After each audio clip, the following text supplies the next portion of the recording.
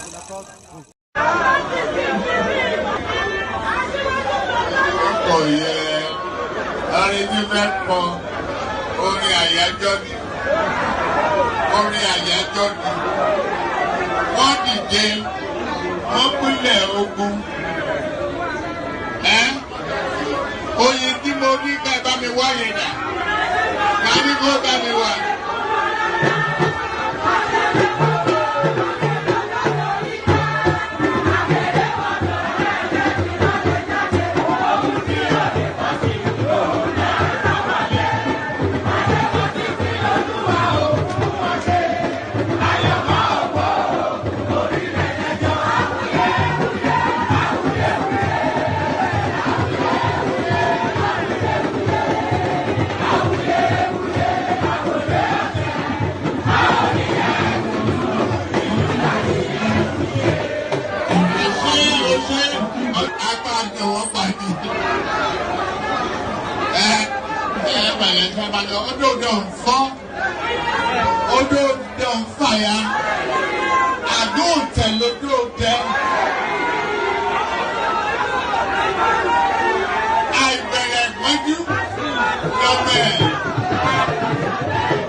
And there it is right there. I'm a no pani. So I'm a no pani. So we'll hold the opening phase in animated suspension at the moment because we're joined by Alexander Gomez, and you know that he's always in and out quick as flash. So Alexander, good to see you. Hello, how are you? I'm good. All the better for you being here. I see you guys are gloaters. You've been gloating about winning the Supreme Court judgment, and where did that happen? Yeah, I've been watching your platform. You guys are gloating. You know, a good sign is to be magnanimous in victory, right?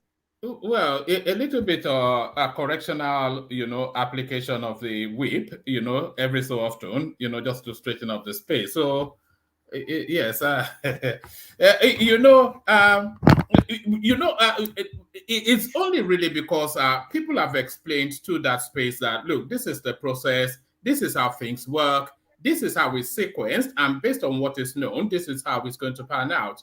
And maybe lack of cranial functioning, maybe wishful thinking, whatever it is, they got carried away with themselves, and well, Um, uh, I, in as much as I sympathize with the obedience, he never won that election. Tinubu won that election, but I understood that the country needed a new direction, and they were looking onto somebody who wasn't part of the mojo, for lack of a better word. So, so I could sympathize with that plight. I knew that I was the first one ever your platform to declare that Tinubu was going to win. So you did that a long time ago, yes. yeah, it didn't come to me as a surprise because he's a master politician, and he has a lot of goodwill. Because if you know the man, you love the man. He's someone that is very, very, very, very, very loyal to people that are loyal to his cause. So I knew people would naturally rally around him. I'm speaking. I don't have to open my mouth and say too much, but I'm speaking from a spot that I know too well. So, so I wasn't surprised, but I could also sympathize with Why? obedience. Why? Because they saw, like I said, they saw a different person in Peter Obi who they thought could take them out of where they are right now, where we are right now as a country. Quite frankly, Peter Obi, and one of the reasons why I don't come on is, Do you think they were driven by nationalistic zeal or ethnic jingoism? That's no, the Igbos were motivated by the ethnic alienation of Peter Obi. The Igbos were. There's no two ways about it. CM is a good example. Kansat is a good example. But in the main, Maurice, another example. I don't know about Morris. I don't know about Morris. I don't want to talk about Morris because he's too confrontational. So I don't want to talk about Morris. You know, I'm a 65-year-old man. I have to respect myself. And like my senior brother Baba would say, as an adult, as an elder, you don't speak with your mouth or your mouth. You hold back. I do that a lot. I'm a Yoruba man. I'm a thoroughbred Lagosian. So I do that a lot. I don't open. Last time I did open up a little bit, Angelica called me and rebuked me because he thought I spoke too much. So, but I could understand that plight, and I like Elvis a lot. He was doing it out of sheer conviction. It wasn't. Elvis doesn't. Is that what you think? Yeah, it's not what I think; it's what I know. How much do you think Elvis is from a rich family? He doesn't need all this. You know him personally? No, I know his family. Don't forget, my sister was married to, before she passed away, she was married to a Benin man. I know that Benin space quite well. I know my way around Benin. So I know the name that matter in Benin. So he's from a wealthy family. So he was just doing out of conviction. I mean, and I can understand the newer generation not wanting to be part of this old school politicians in Atiku and Bwala Tinubu. I can understand. Can I say something, Alexander? Yeah, go ahead. We're all on that train, train of change, and we want a paradigm shift from the old order to a new order. We all want that, but that opportunity, that window did not open in this cycle. The narrative that underpins Peter Obi is a narrative of change, but Peter Obi is not change. So that's it. So I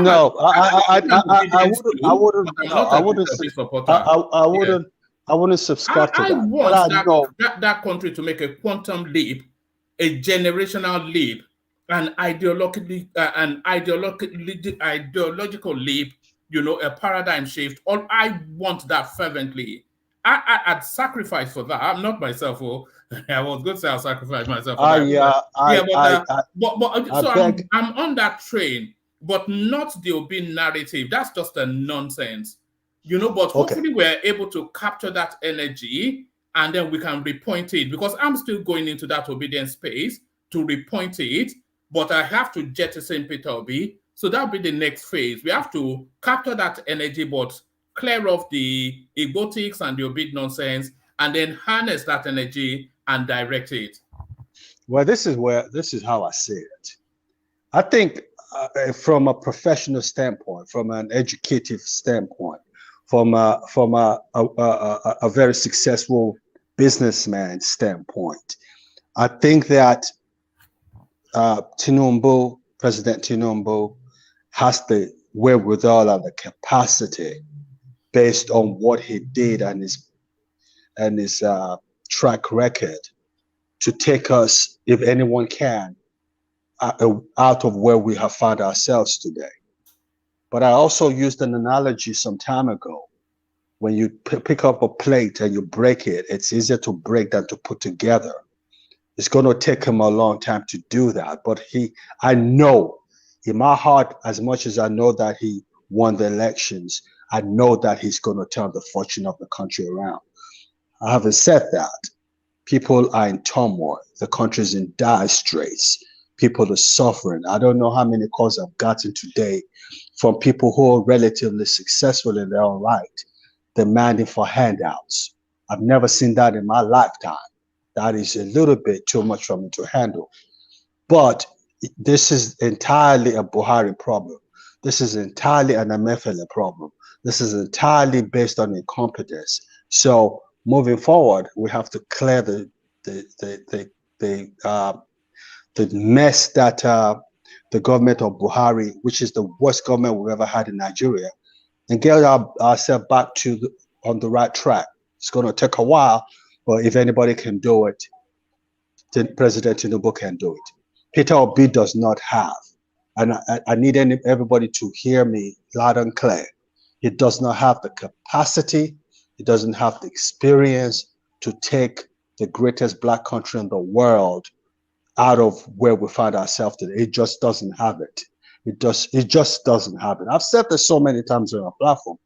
I don't want to sound like a broken record, but that's the bottom line. So President Tinubu an Obi presidency will be a sort of a Buhari presidency, but with a different accent. It will be ethnic, it will be tribal, and it will be mediocre. Is it President Tinubu's cabinet tribal right now? It's full of negotiations. It's competence led, I know. It's based on merit. Yeah, that's true. Yeah. But it's still ethnic based, because the 95%, maybe not 95%, but over 80% of the cabinet members are Yorubas, and majority of them are from Lagos. But then I can also understand something, because Rita said it on the platform the other day, and nobody ever picked on that. He has to surround himself with people he can trust, people that he knows that got his back, people that he knows that when he goes to bed, he wakes up, they're not jeopardizing or trying to put his government in dire straits. So I understand what he's doing, but everyone that has been hired to be a minister or special assistant has the wherewithal and the capacity to do the job. So I pray, as an elderly Nigerian, that I see my country go back to what it was before. It's in bad shape, but we pray to God that we can get it back to where it's supposed to be. So, one man, thank you very much for having me. All right, thank you, Alexander. So that's Alexander Gomez, of course. Needs no introduction to man or boy, the majestic Alexander Gomez. So the majestic Alexander Gomez. So that pause for a little bit of motivational speech from the CEO. So back to the opening phase. Click on the like button just as soon as you're coming in. I want to be seeing that like button going on, going up rather, going on as well. But I want to see that like button going up. Subscribe if you haven't done that already. You see this hyperlink that says StreamYard right there. That invites you into the studio. So if you've never joined us before and you've always had thoughts to join us, today might be that day that you should join us. So join us. And of course, the thing pinned on the top of the comment section, inviting you to buy your host cups of coffee. Do that. The dollar sign at the bottom of the comment section. When you see people super chatting, that's often what they use. So you can avail yourself of all those. So avail yourself of all those. What are we going to be discussing today? So we opened up with that rather excellent that clip that we played at the start. You know, that is the identical, that is the gold standard format for journalism that we want in Nigeria, holding the feet of a errant politician to the coal. So that's what we want. Contrast it to what you get on the Rice TV, especially Rufai Seni. So I just wanted you to see that. So that holding a politician to account and pushing hard on the side and on behalf of the people, that is the sort of journalism we want in Nigeria. That is the journalism that serves the purpose that journalism should serve. Not some rather freakish looking, hips my jow on a Rice TV, wailing and gnashing at the teeth. So a good example of journalism. So let's go to what we're here to discuss. So we'll be looking at this. Tinubu loyalist push for Gbajabiamila's sack over alleged sale of appointments. So it's an old story in a new bottle. This storyline is an old story in a new bottle, or old wine in new bottle sort of an analogy. This, for time immemorial, has been the history of that space. Anybody that occupies that space that Abiamila occupies within the Nigerian paradigm, they've always reputationally sold positions. And we are seeing it in the sort of appointments that are coming through, with a 24-year-old being made the czar of road maintenance in Nigeria, with a girl appointed at the door of the Senate for confirmation only to be pulled back, with the way that El Rufai was mocked about. So we're seeing all of that, the mishandling, the cack-handedness, and the not fit for purpose, all wrapped around highest bidder. So yes, Tinubu's loyalist push for Gbajabiamila's sack over alleged sales of appointments. So let's go into this. Indications have emerged that the days of the Chief of Staff, COS, to the President, Femi Gbajabiamila, might be numbered following allegations that he has been trading off appointments in the government of President Bwala Tinubu to the highest bidder. Correspondents gathered that there is growing outcry amongst Tinubu's loyalists who are bent on making sure Gbajabiamila is eased out of the presidential villa. Recall that last week, the president appointed 10 resident electoral commissioners of the Independent National Electoral Commission, INEC. However, correspondents gathered that since Tinubu assumed office, most names approved by the president for appointments were allegedly replaced by the chief of staff. A source said that one of such cases was the replacement of the name of Ekiti REC with the name of a former commissioner under the immediate past governor of Ekiti State, Kayode Fayemi. And the source said the REC from Ekiti that Gbajabiamila put there, the man was Fayemi's former commissioner. That was not the person Asiwaju signed off on. The person Asiwaju signed off on was one Tony, that is Mrs. Oluwatoyin Babalola, the former legal advisor of INEC. But when the announcement was made, two members of the President Tinubu's cabinet met with him to complain that the person they nominated had been changed with another person. The president was infuriated. He said he checked the name of the woman before he signed the list. He summoned his chief of staff, but when he arrived, he was stuttering. The president asked him to bring the list he signed. The president said so. The president said so. What he has been hearing is true, that whenever he signs something, it will be changed. The president gave 3 instances that he signed for something and it was changed. So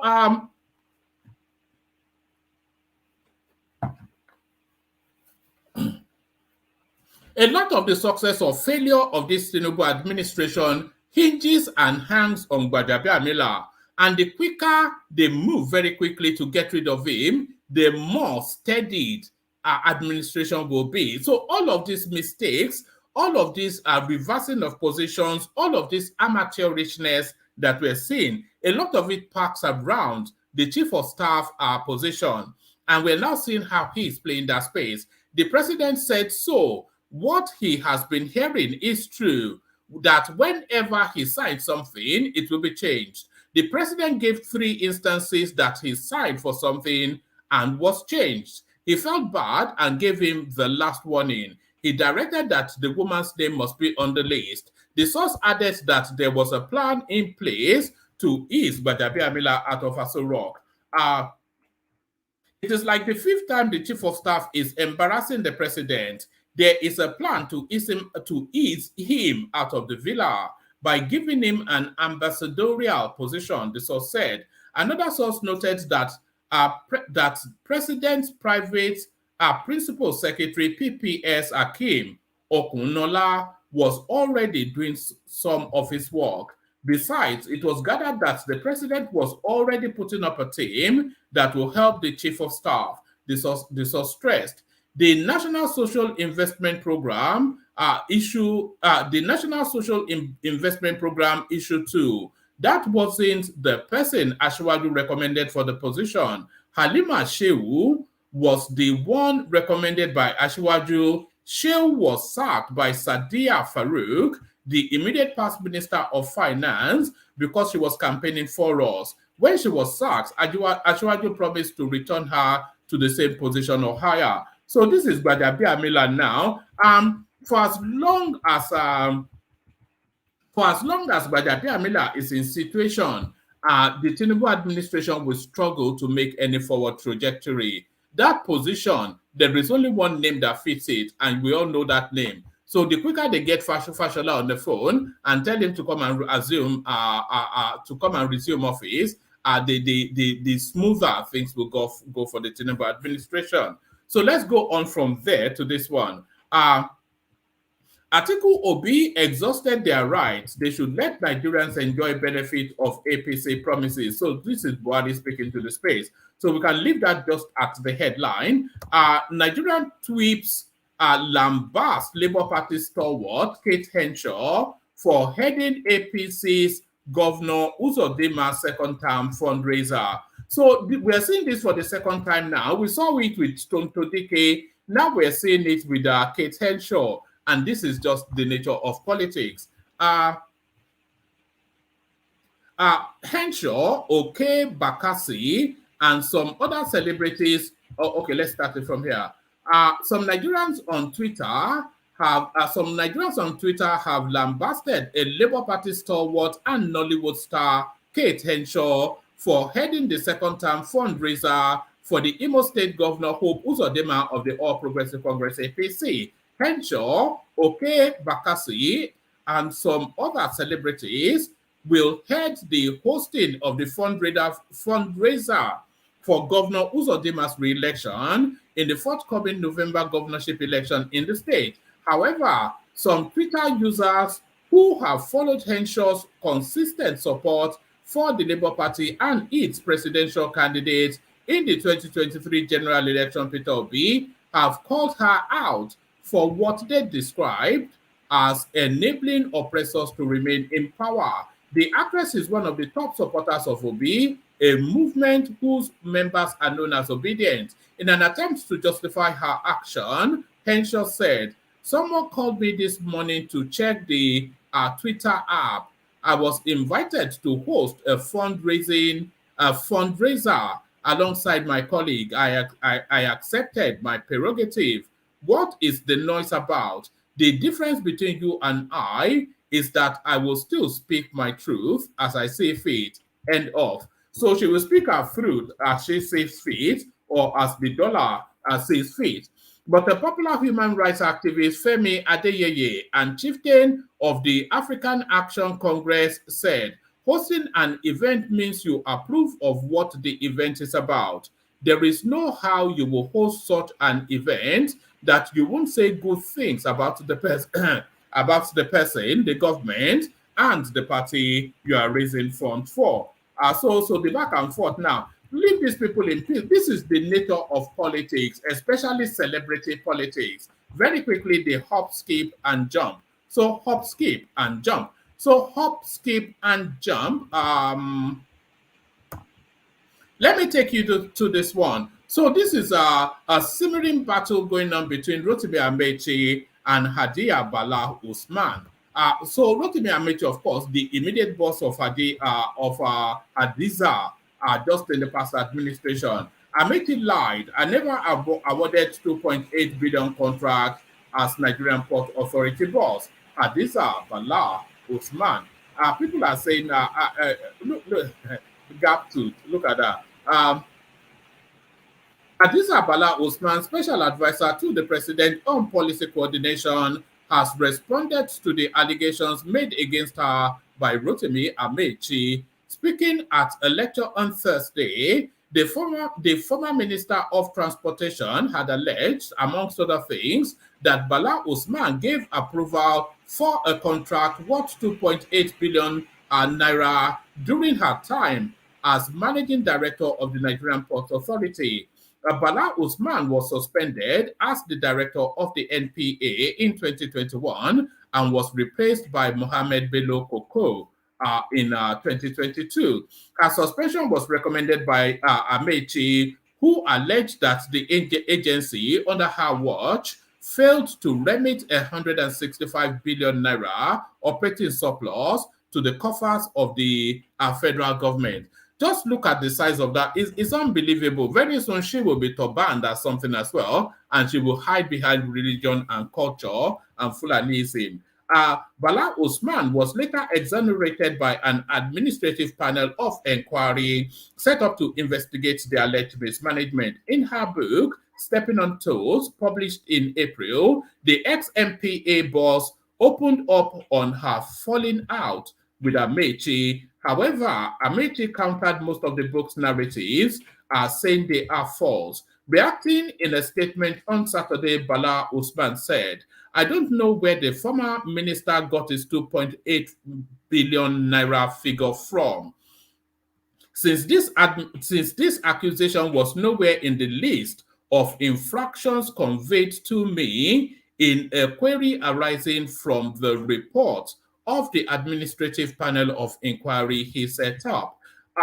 The only issue relating to a contract award in the query was about the emergency purchase of operational vehicles following the vandalization of the premises of Marina Lagos headquarters of MPA on October 21, 2020. This subject was addressed in Query E with the title Unilateral and Improper Use of Emergency Procurement Mode to Procure Vehicles. Here, the management of the MPA was accused of making the emergency purchase of operational vehicles to the tune of 1 billion naira, 100, etc., without approval from the Federal Executive Council. In my response to the query of the 1.2 billion naira expenditure, I explained that we made the procurement pursuant to the provisions of relevant statutes, which allows procuring entities to purchase items due to emergency nature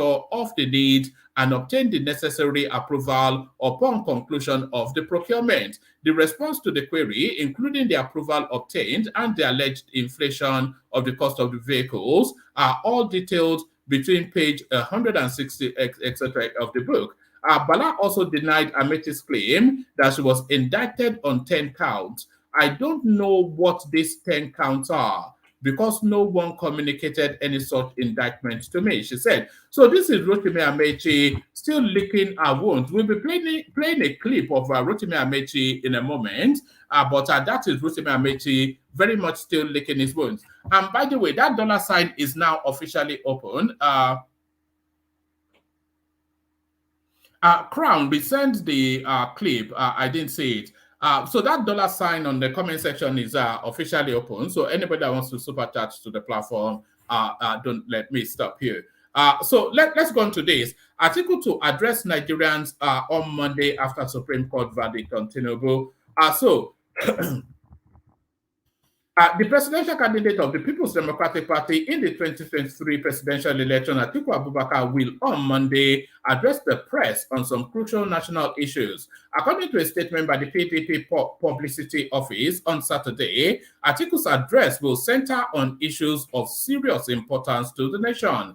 This is coming about 48 hours after the Supreme Court dismissed the former vice president's appeal for lacking in merit and affirmed President Bwala Tinubu the winner of the February presidential election. The statement reads, the presidential candidate of our great party, the PDP, in the February 25th, 2023 election, in the February 25th presidential election, and former vice president of the Federal Republic of Nigeria. But then Tinubu goes one better though. He's the president, you know. Waziri Adamawa will address a crucial press conference on issues of serious importance to the nation. A date, and then he gives us the date and time and all of that. So, yes. You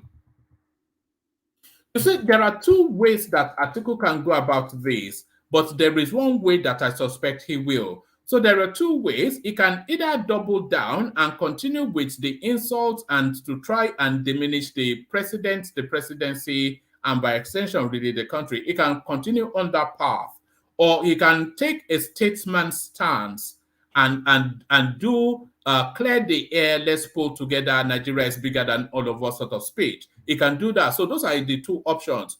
But it's personal between Atiku Abubakar and Tinubu. That is the thing. It is very personal.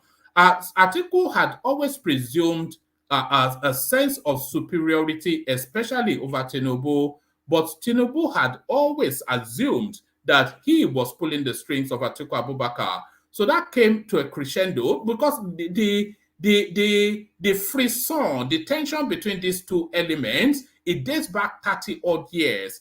When Tinubu does him political favors, and Atiku takes that as an entitlement because, of course, he feels he's off stock and that Nigeria belongs to his clan. So that arrogance and all of that. So in the final play out, when the last window for both of them, Tinubu plays a trump card and overturns Atiku. Atiku was categorically confident that he was going to win that election. He felt he had the backdrop of the North, and he thought he could make incisions into the South. And he was very confident. And we saw the arrogance with which he played that election, outmaneuvered by Tinubu. So it's very personal. And I don't think he's going to be nationalistic in anything he has to say tomorrow. He will double down. He will inflame the space. He will pour more petrol on the whatever it is, and he will look to burn it down. And off the back of because Peter Obi, of course, will wait for Atiku to make his speech, and then he will take the theme of however Atiku decides to flow and make that the theme of his broadcast as well.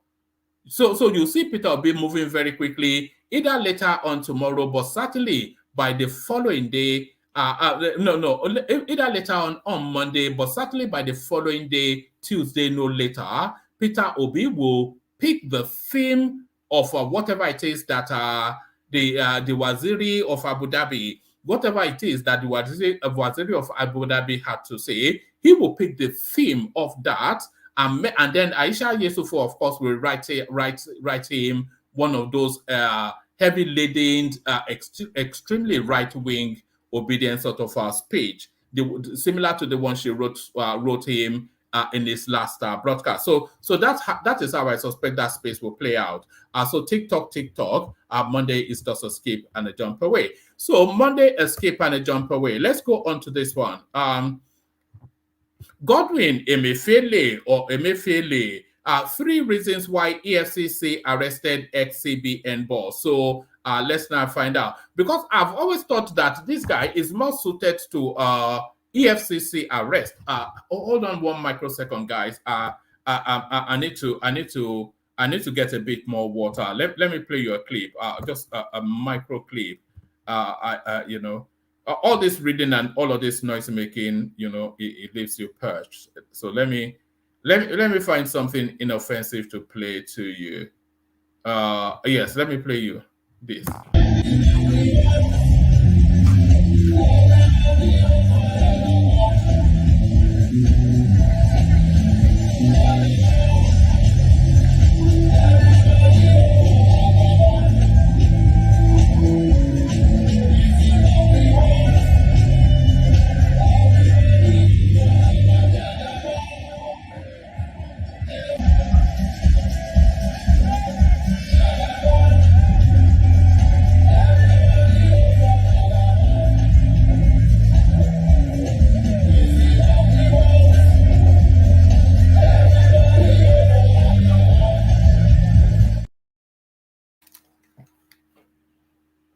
And there it is, perfectly timed. So everybody vote for Jagaban, the Jagaban of GBT, as they will say in Alhambra Central. So now, yes, I was saying, I've always thought that this guy was more suited to the custody of the EFCC than the DSS, because DSS is more national threats, freezing, acting against the state in the but financial sort of crimes is more the remit and the purview of EFCC, and the abundance of the accusations against Emefiele is more along those financial crime sort of narrative. Emefiele, 3 reasons why EFCC arrested ex-CBN boss. So let's find out. An Imagine report has confirmed that the EFCC is considering bringing several financial and economic charges against the ex-governor of the Central Bank of Nigeria, Godwin Emefiele. This comes after he was moved from the Department of State Services, DSS, to the Anti-Corruption Agency. A reliable source revealed that Emefiele was officially transferred to the commission on Thursday night. However, there are 3 crucial issues the anti-graft agency would like to uncover from the interrogation of the ex-CBN boss. So this is count 1. These issues include, number 1, awarded contracts worth billions of naira. It was gathered that by the way,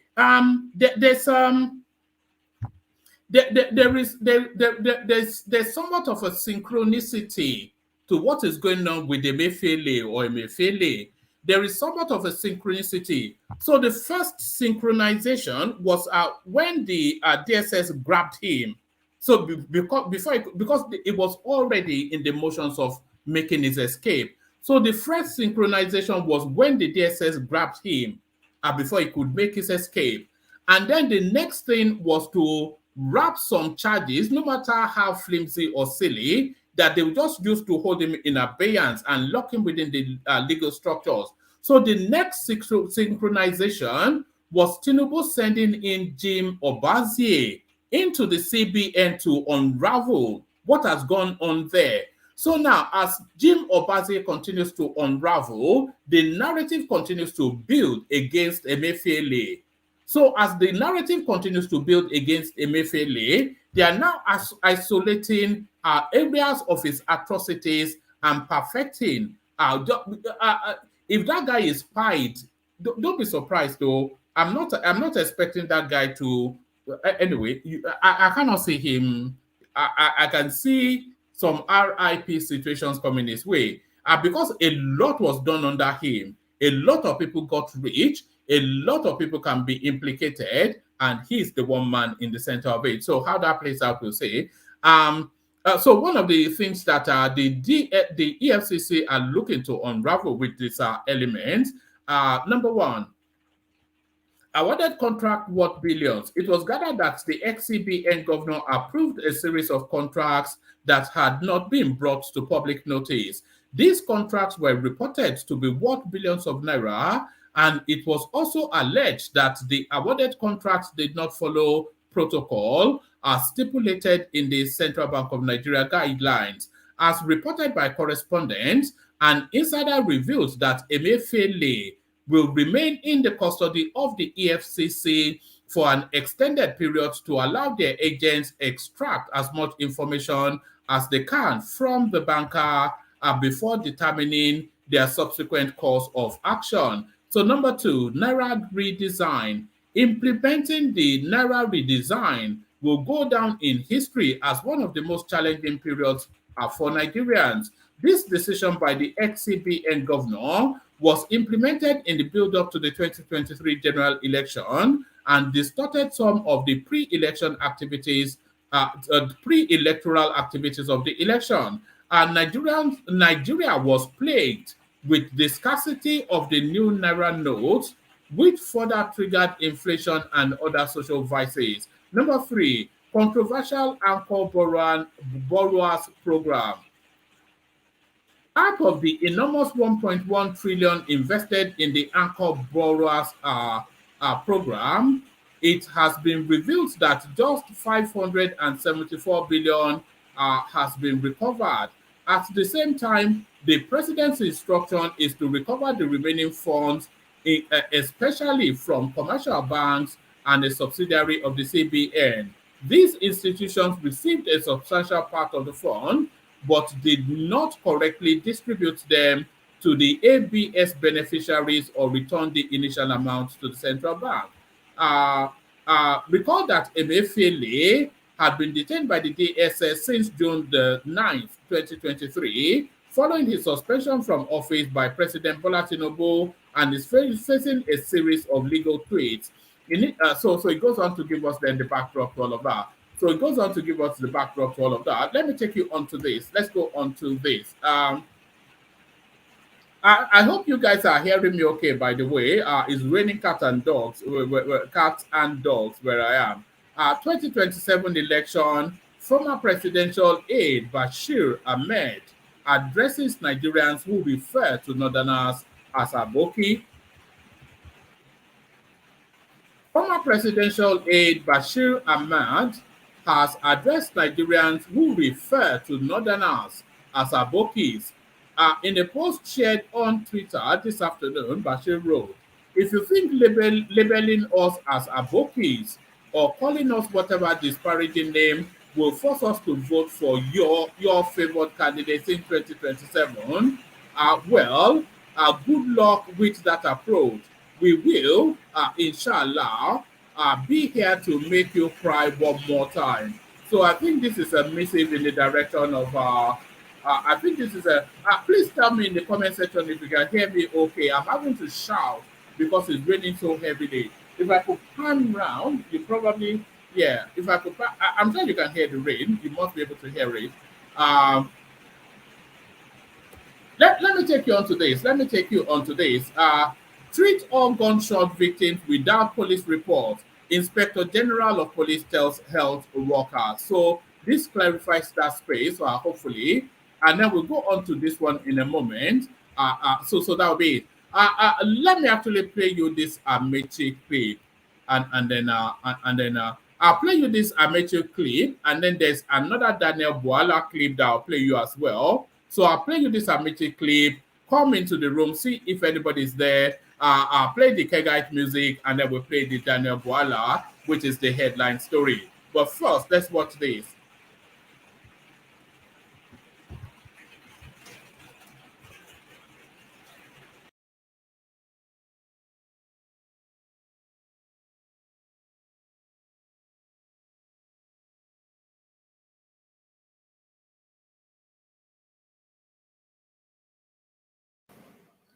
The beginning is to say to you that if some Nigerians were telling you that you shouldn't have given me an opportunity to speak, tell them that so many television houses and individuals had approached me to speak on different issues since I left office, and I declined.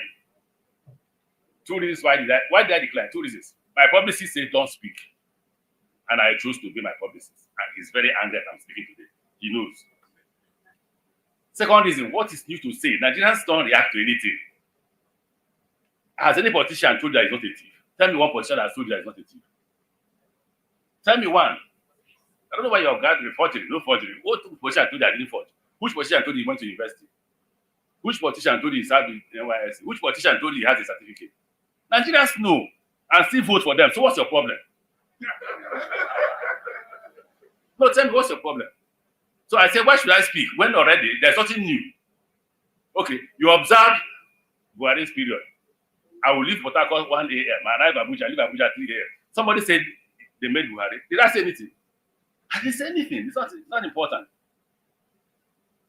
Nigerians choose who to believe and who not to believe. Nigerians choose who to vote and who not to vote. Even if you come to a Nigerian man's house and kill the mother, the father will continue his life. Nothing bothers you. Nothing. So why do I waste my time? Yes, that's the original. So give it to me. You see it, so that you won't say tomorrow he brought photocopies. But when we get the actives, when we're talking about Buhari's government. So there's nothing that our chairman said that is new. Absolutely not true. I've said this several times. I've taken so many risks. I've said too many things.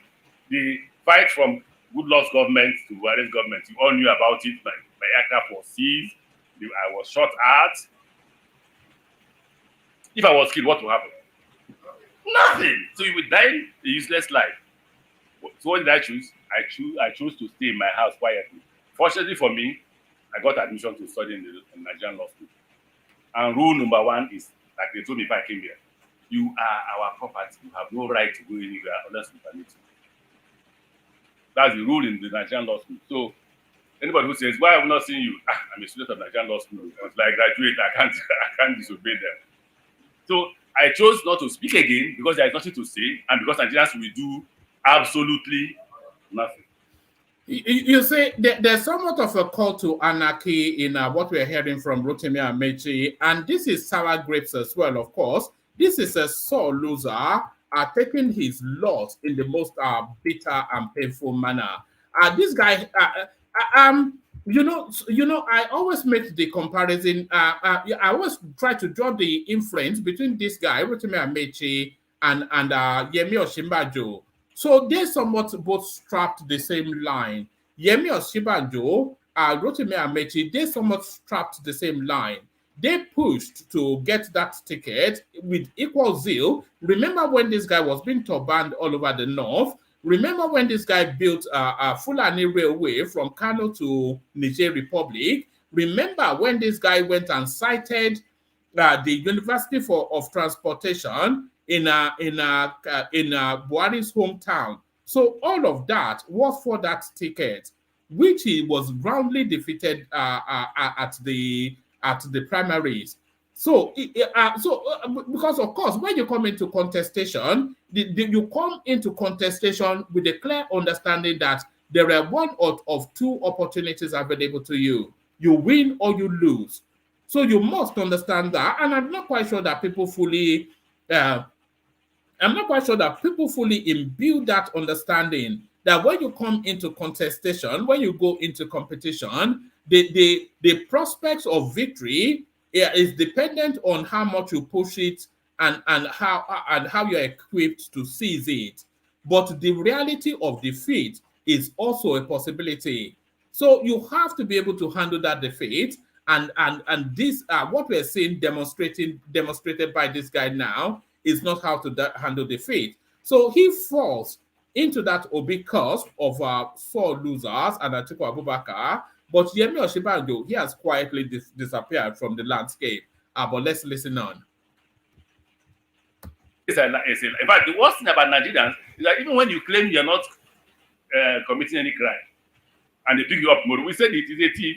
Nigerians will join. They will cross it, and you go to prison for nothing.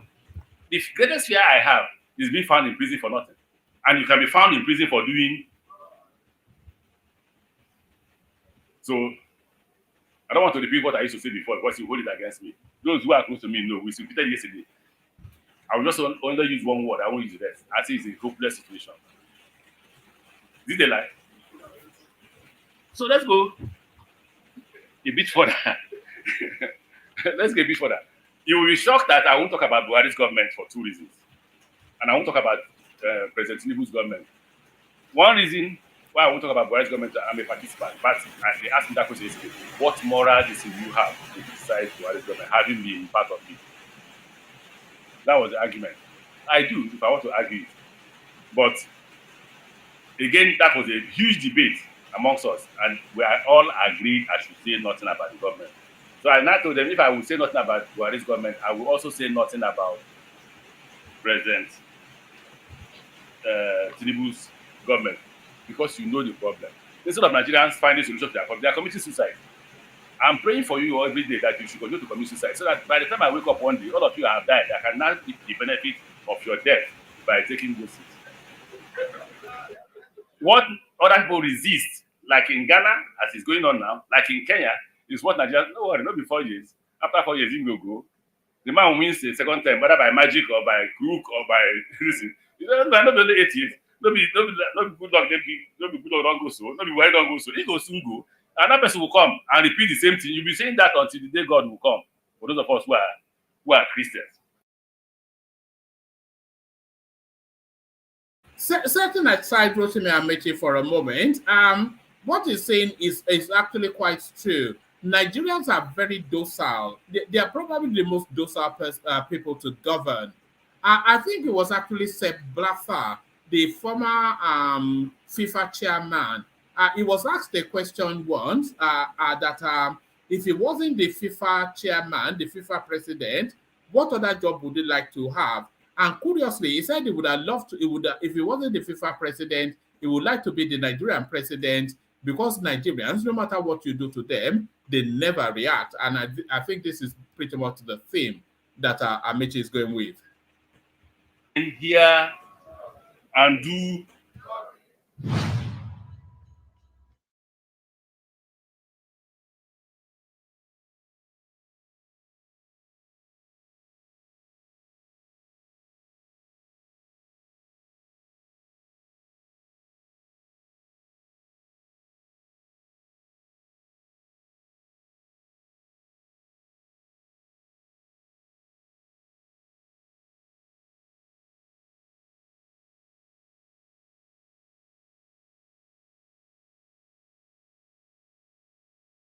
Water, only water. Water, only water. Where they see ma. Water, water, water, water, water, water, water, water, water, water, water. Water, only water. Where they see ma. Hapa o naido. Hapa o naido. Hapa you don't come o.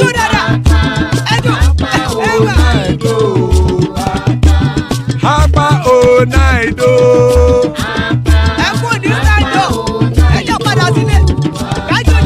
Oro kẹ̀kẹ́ kẹ̀kẹ́ ẹlẹ́mù yé o.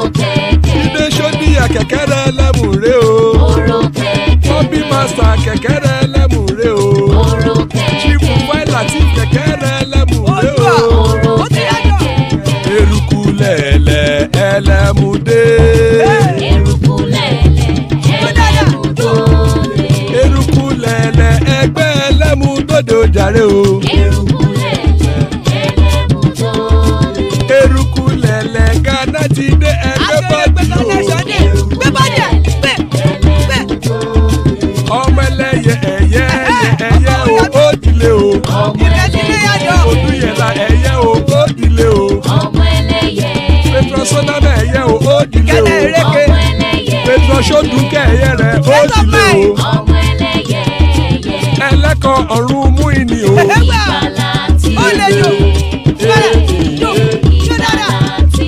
Àkùkọ ọ̀run mẹ́kọ̀.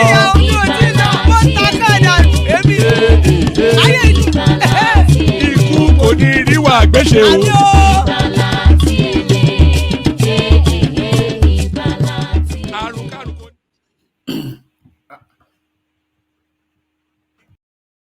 There it is right there. Ikuko Niru Agbeche. I hope you can hear me okay now. So Ikuko Niru Agbeche, may death have nothing to do with us. So amen to that on behalf of myself and you, my friends. So Ikuko Niru Agbeche are joined in this instance by Joel of Nashville. Good to see you, Joel. Adewale joins us. Good to see you, Adewale Obalola, father of the bride, Ajande Koko, and Baba, who we met formally yesterday. So that's the conversation so far. Let's kick it off immediately. Start it off straight away. Let's go to Joel and to kick it off from there. So Joel, you're up first. Good morning, afternoon, evening, wherever you may be listening from. Ava. Joel of Nashville, one man show. Like, share, subscribe. One man, how you doing? I'm good. Actually, Joel, I missed out on something. Let me play you the Daniel Bwala clip. It's only about 3 minutes and a bit, but that's the headline piece. So let me play it and then you pick it up from there. Yeah. Hello, my people. Let me tell you the story of the tale of the G5. So the tale of the G5, a campaign that kickstarted with a preconceived notion that it was a campaign for the emergence of a southern candidate. But specifically, they all agreed they were going to support Peter Obi. In fact, they had a meeting with General Obasanjo in London. So the journey started. They traveled around the world. They entertained Nigerians. They were all over the media. They changed uniforms and clothing and make journeys and cover the news. Fast forward, they didn't know that Wike and Makinde had a deeper plan. They planned to support Tinubu. They all thought they were going to support Peter Obi. So the elections came. Wike did everything he can to deliver votes against all odds to deliver votes for Tinubu. Makinde did the same. But the other 3G5 who were misled into believing that they were supporting Peter Obi, what happened? They all lost their Senate beat while they were supporting Peter Obi. They lost their Senate beat. Then you came to governorship. Now those who lost their Senate beat also have people they want to succeed them. Now, Governor Wike did everything he can to deliver Fubara. Makinde did everything he can. These are the Tinubu faction of the G5. They delivered what they had to deliver. And then what about the obedient faction of the G5? Now, Enugu and Abia, they are struggling their lives out in the governorship election. As for Otom, well, he lost too. He lost his Senate bid. He lost his governorship candidate. This is the tale of the story. What is the moral of the story? The moral of the story is don't allow anybody to use you. Use you in the name of a movement or use in the name of agitation. You have to reflect deep and know whether you are being used, whether the person has a wider interest. I'm sure there is a lot to learn, especially by the obedient faction of the G5. It's a big lesson to learn. This same lesson extends to Peter Obi. Peter Obi, every one of the obedient rallied around and they gave him vote. He made the name. He didn't win the election. When the governorship came, where was Peter Obi? Nowhere to be found in Nigeria. Not a single state delivered obedient for governorship. If you were to apply the force and the vote of the presidential in the governorship, Labour Party would have won more than 4 to 5 states in Nigeria. What is the moral of the story? Peter Obi also used them for his presidential bid. He didn't even believe in anybody other than himself. These two scenarios are scenarios by people who have not learned lesson in politics. The lesson to be learned in politics is politics about collaboration, politics about meeting people, politics about opening your heart, politics about looking at the bigger picture. And the bigger picture always is not about winning the battle, but it's about winning the war. There are lots of lessons to learn, all delivered by the tale of the G5. So there it is, Joel, the tale of the G5 by Daniel Bwala. So a lot to unpack from there. The first one that was played by Makinde and because the G5, it was a conglomeration of disparate fellows, all pushing in different directions, but presenting to the public a unified narrative. It was pretty clear that Wike was pushing for Tinubu. That was never disguised that much all the way through. And for reasons of ethnic familiarity, Makinde, of course, was with Tinubu as well. But the rest of the composition of the G5, we all saw when Otom welcomed Peter Obi to his home state and raised him essentially his hand to the air that this is my anointed one and all that. So a first one was played Wike especially won all the way through. Makinde certainly won all the way through, and the rest of the G5 sacrificial lamb, the tail of the G5, by Daniel Bwala. John of Nashville, what says you? One man, thank you very, very much. Good one from Bwala, but not good enough. This kind of talks will come out. I do not think there was anyone in the G5 that supported Obi except for Autumn. Autumn was the only person that stuck out his neck among the G5. So all this game that is being played, being said by Bwala, all these things being said by Bwala, well, there might be an element of truth in it. After all, Wike did not, really stipulate who he was. You remember, he said he was going to announce who he was going to support by, I think, January. January came and passed. It was still going on when they were still, junketing the world, greeting or meeting with people and all that. But one man, before then, I told you that I do not really trust Wike. I do not see a Wike supporting it, Peter Obi. I said it's not just, it would have looked quite hypocritical, knowing full well that Wike, was part of the reason why Obi left the PDP. So I do not subscribe to everything Bwala said, but there's some element of truth in what he said, especially in the area of collaboration, creating new pathways, and also acknowledging that we just fought a battle, but the war has not ended.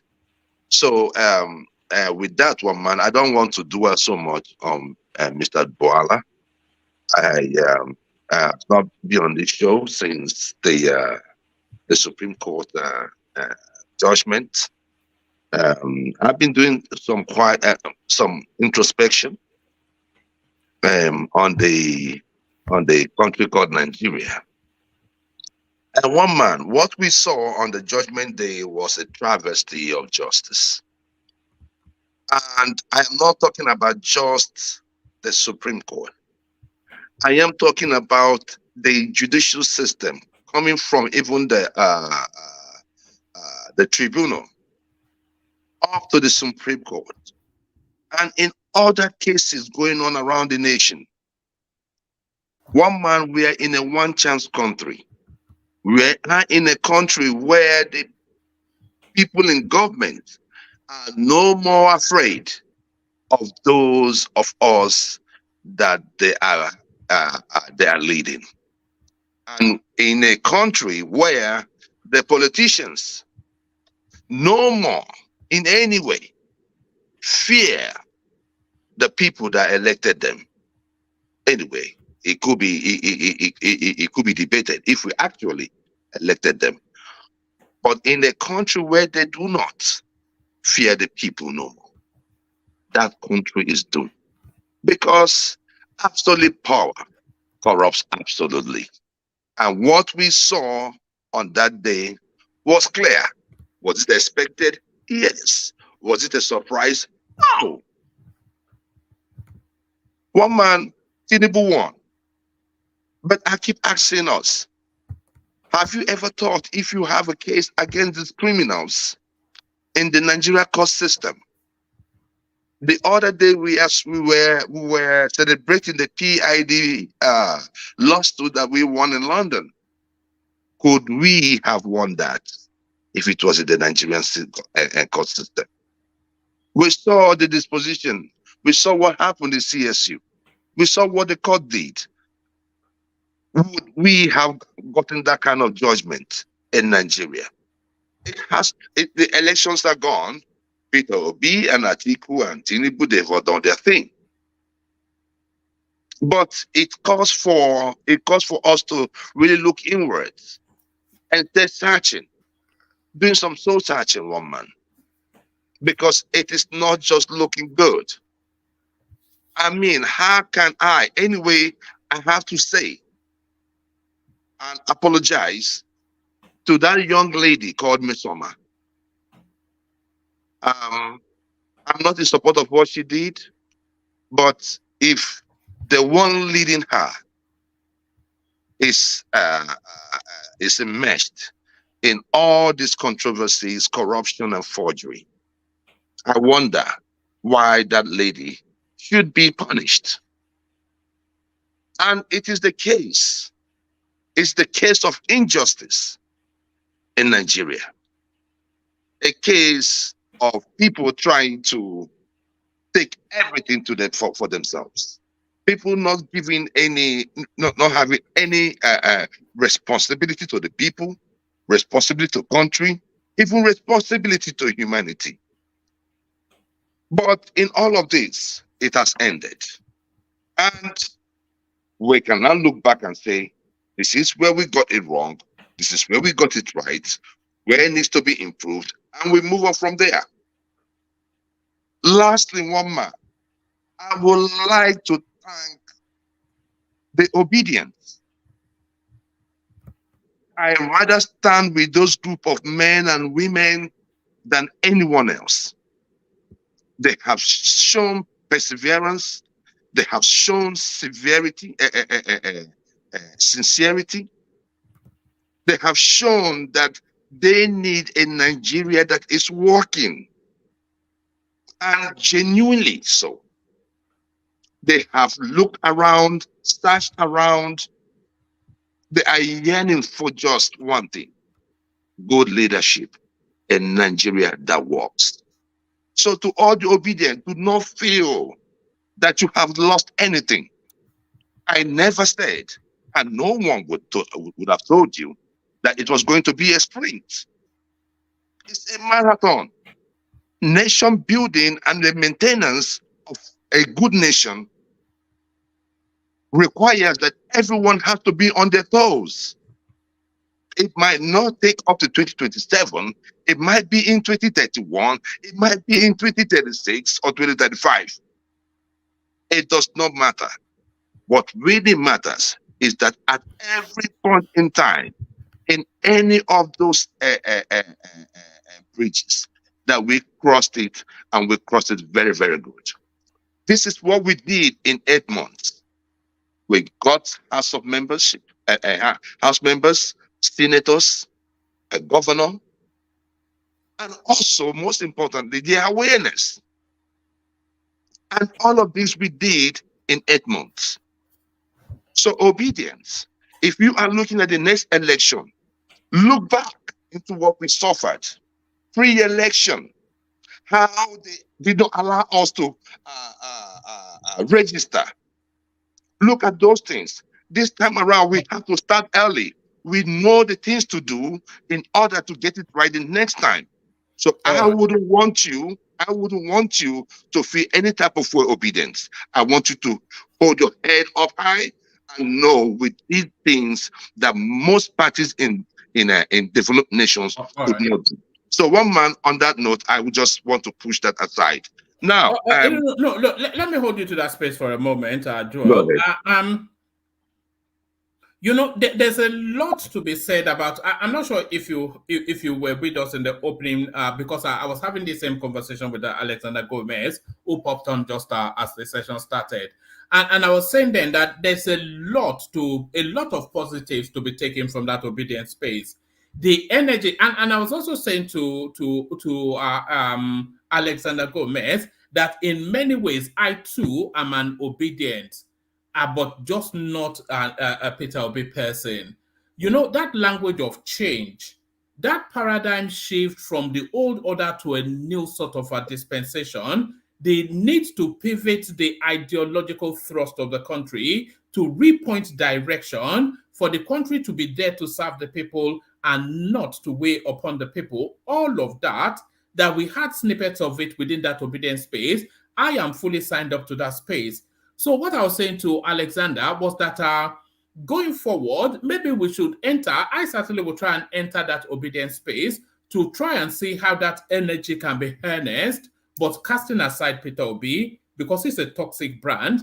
But if we can cast him aside, but harness that energy ball that emerged out of that place, that is saying enough is enough of these are past the baton sort of a narrative that we have in Nigeria. If we can harness that, casting aside any vestiges of Peter Obi, who is part of what we want to escape from, then that is the next piece of work. But everybody is an obedient, but we have to rebrand that narrative. One man, you cannot take away the glory from someone that has stood for the right things.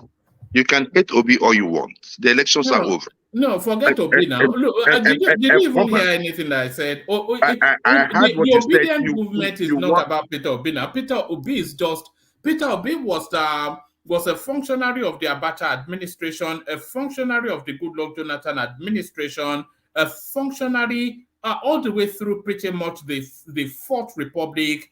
I don't know if he ever had a position under Obasanjo, but is one of the backdrops of the rot we have in the country. So it's not even about Peter Obi. So let's forget Peter Obi.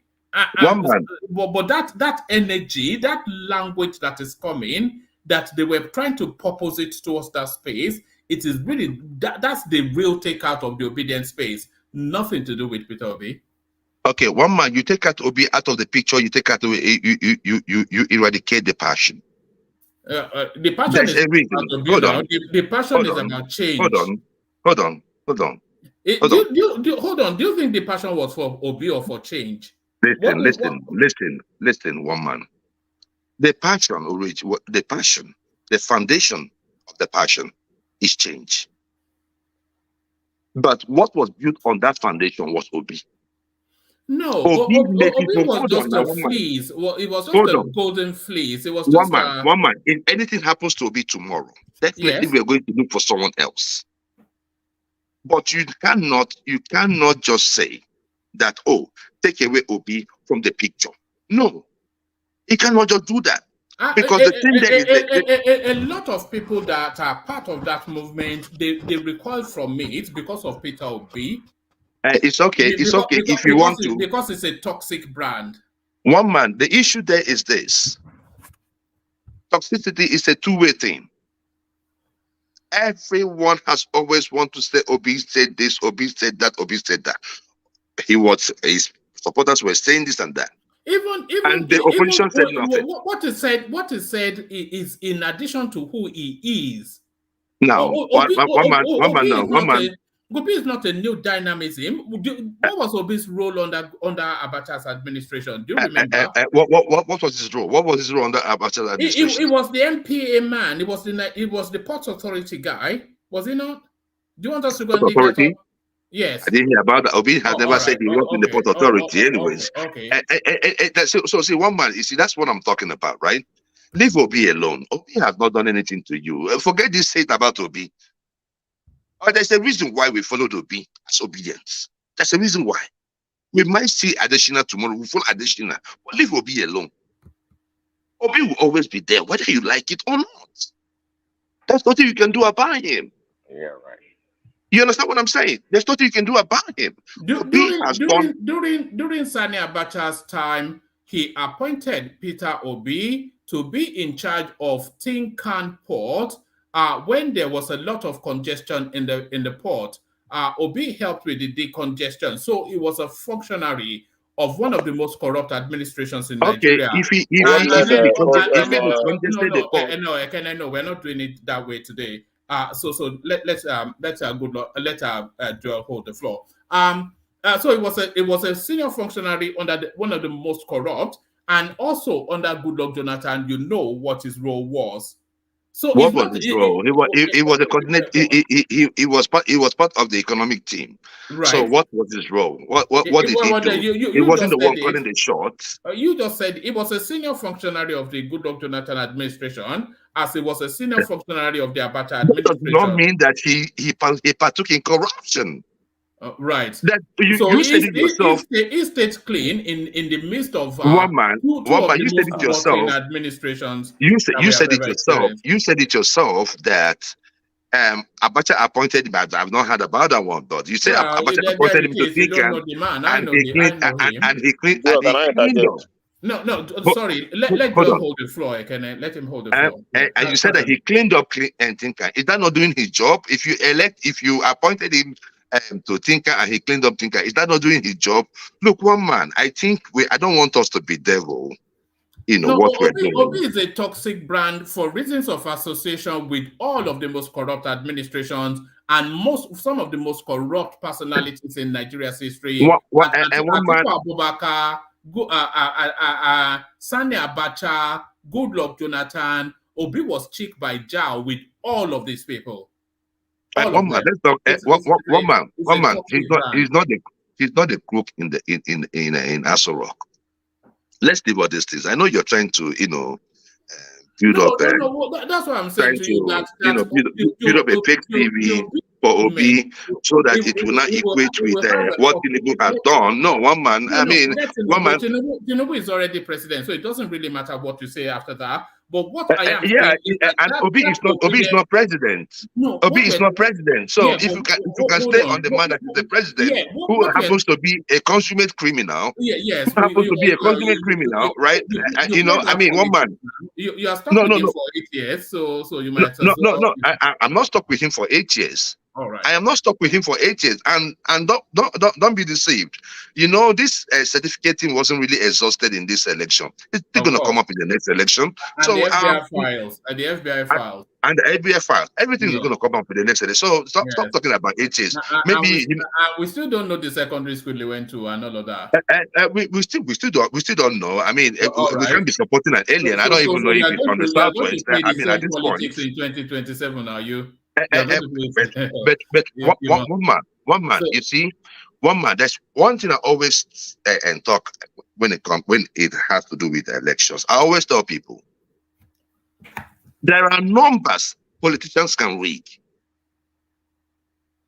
No matter how corrupt Tinubu is, there are numbers that he can rig, and that's the reason why I'm calling on obedience.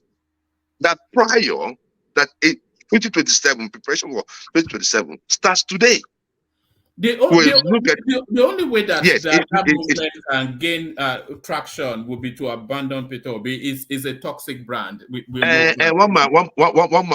The thing there is that for you, it's a toxic brand to you, and it's like we weren't thinking about you when we were doing the obedient thing. So no problem. You can still stay there. Don't come in. We don't want people like you to come in and start. Who are you going to bring in? Ajele Koko. Who are you going to nominate? Who are you going to nominate to even an obedient too? We are all obedient. No. Ajele Koko job ship is easily. He cannot be an obedient. We are fanatics in this business, one man. We are real fanatics. There's nothing you can tell us. It's like you're talking to Muhammad, or you're talking about Jesus Christ. We are not taking anything as obedient. The issue about good governance and Nigeria working is what we really look up to. That is what we are fighting. It's a passion for us, and we're going to continue to fight towards it. So you suddenly reached an epiphany because you were 18 months Nnamdi Kanu, so you've now reached this epiphany. Which Nnamdi Kanu? I was never in support of Nnamdi Kanu. I have never been a supporter of him. So I don't know where the Nnamdi Kanu narrative is coming from. One man. Elections are gone. Giving it 2 weeks for that energy to move back to the Biafra narrative. 2 weeks. And one man, I have never been. Not you personally. That energy space. I'm giving it. And one man, it does not matter if they decide to do so. If they decide to do so, it is well within their rights to do so. That is not my business. I don't have control over what other people are going to do. But what my own thing is, I am talking straight to the obedient and to tell them what we've accomplished. And a critical part of success is appreciation. We have to appreciate what we have been able to accomplish. Then we sit back and look towards the future. That is what really matters to me. Not all this trying to badmouth Obi or paint him black. No, one man. That is a fair. It's a foregone case. One man, you cannot bring down Obi. hundreds of you cannot bring down Obi. I was the other day, I don't really care I was about Obi. listening to I don't care Abure, about Obi, and but Abure said, Abure I was care saying, about that movement because hold it's an opportunity. hold on, one man. No, the movement ain't going nowhere. The party oppositions can remain party oppositions, but the street opposition had been formed, and we are not going anywhere. Even if they ban social media, we will always find a way to link up and to speak against government and speak against the ills of the day. Obi is going to be there whether you like it or not, unless probably, I don't pray so, that maybe God decide to take him. But the idea of your principal, and I know that some of them are listening to your show, the idea of trying to arrest Peter Obi is going to be Tinubu's doom. And I dare him on your show, one man. I dare him. You know, all this while everybody has been going like it's like we're spaghetti. Nobody is talking, right? The moment, the day Tinubu tries it, I dare him to try it. I dare him to arrest Obi because Obi has done nothing. If Obi does anything, Gumi has not been arrested for the comment he made. And you're coming for Obi. Let me tell you. Yeah, one man. I'm trying to ask you a question, but it seems to be stuck in his gun. Yeah, if he opens the window, you know Joel now, he likes to push it hard. I mean, this sermon is belated. We don't really need all this epiphany / sermon and all that. Look, you guys did great, Joel. You are more or less like the conscience of Nigerian politics. I'm talking about the movement itself, whether it has hidden an agenda or for political gain or whatever it is. Look, I wanted to ask you a question. I don't want to give out everything I wanted to say. Joel, can you hear me? I can hear you, sir. Okay. So my question to you is this. What role do you see Obi playing going forward? I mean, considering his past, the present, and what do you foresee him, the role he's going to play, in Nigerian politics, personally, and what do you see him doing for the benefit of Nigeria? Okay, I cannot tell you what he will do, but I will tell you what I expect of him. I expect him to really bring the obedience very much closer. Have a single purpose. Not going to happen. By now we start having to look inward, because if you look at what we have in the National Assembly today, it is not the kind of characters. It is not the kind of what the right was to use. The kind of one man, what's the word I'm going to use? But I mean, it's not the kind of people that we want to be in there. So one of the things we want to do, or we expect him to do, is start now to look for those leaders so that we can plug in those positions. Because talking without filling up these positions would not make no sense. And filling those positions with people that would normally switch when they get into power is also as good as doing nothing. So these are the things, these are the areas I would expect him, to really tackle, so that we can have a better ground, especially also with pre-election registration. We are going to be hard on that one. So these are the things that we expect to do, because right now it is over, but we are hopeful that in 2027 that we are going to move forward and give it another shot.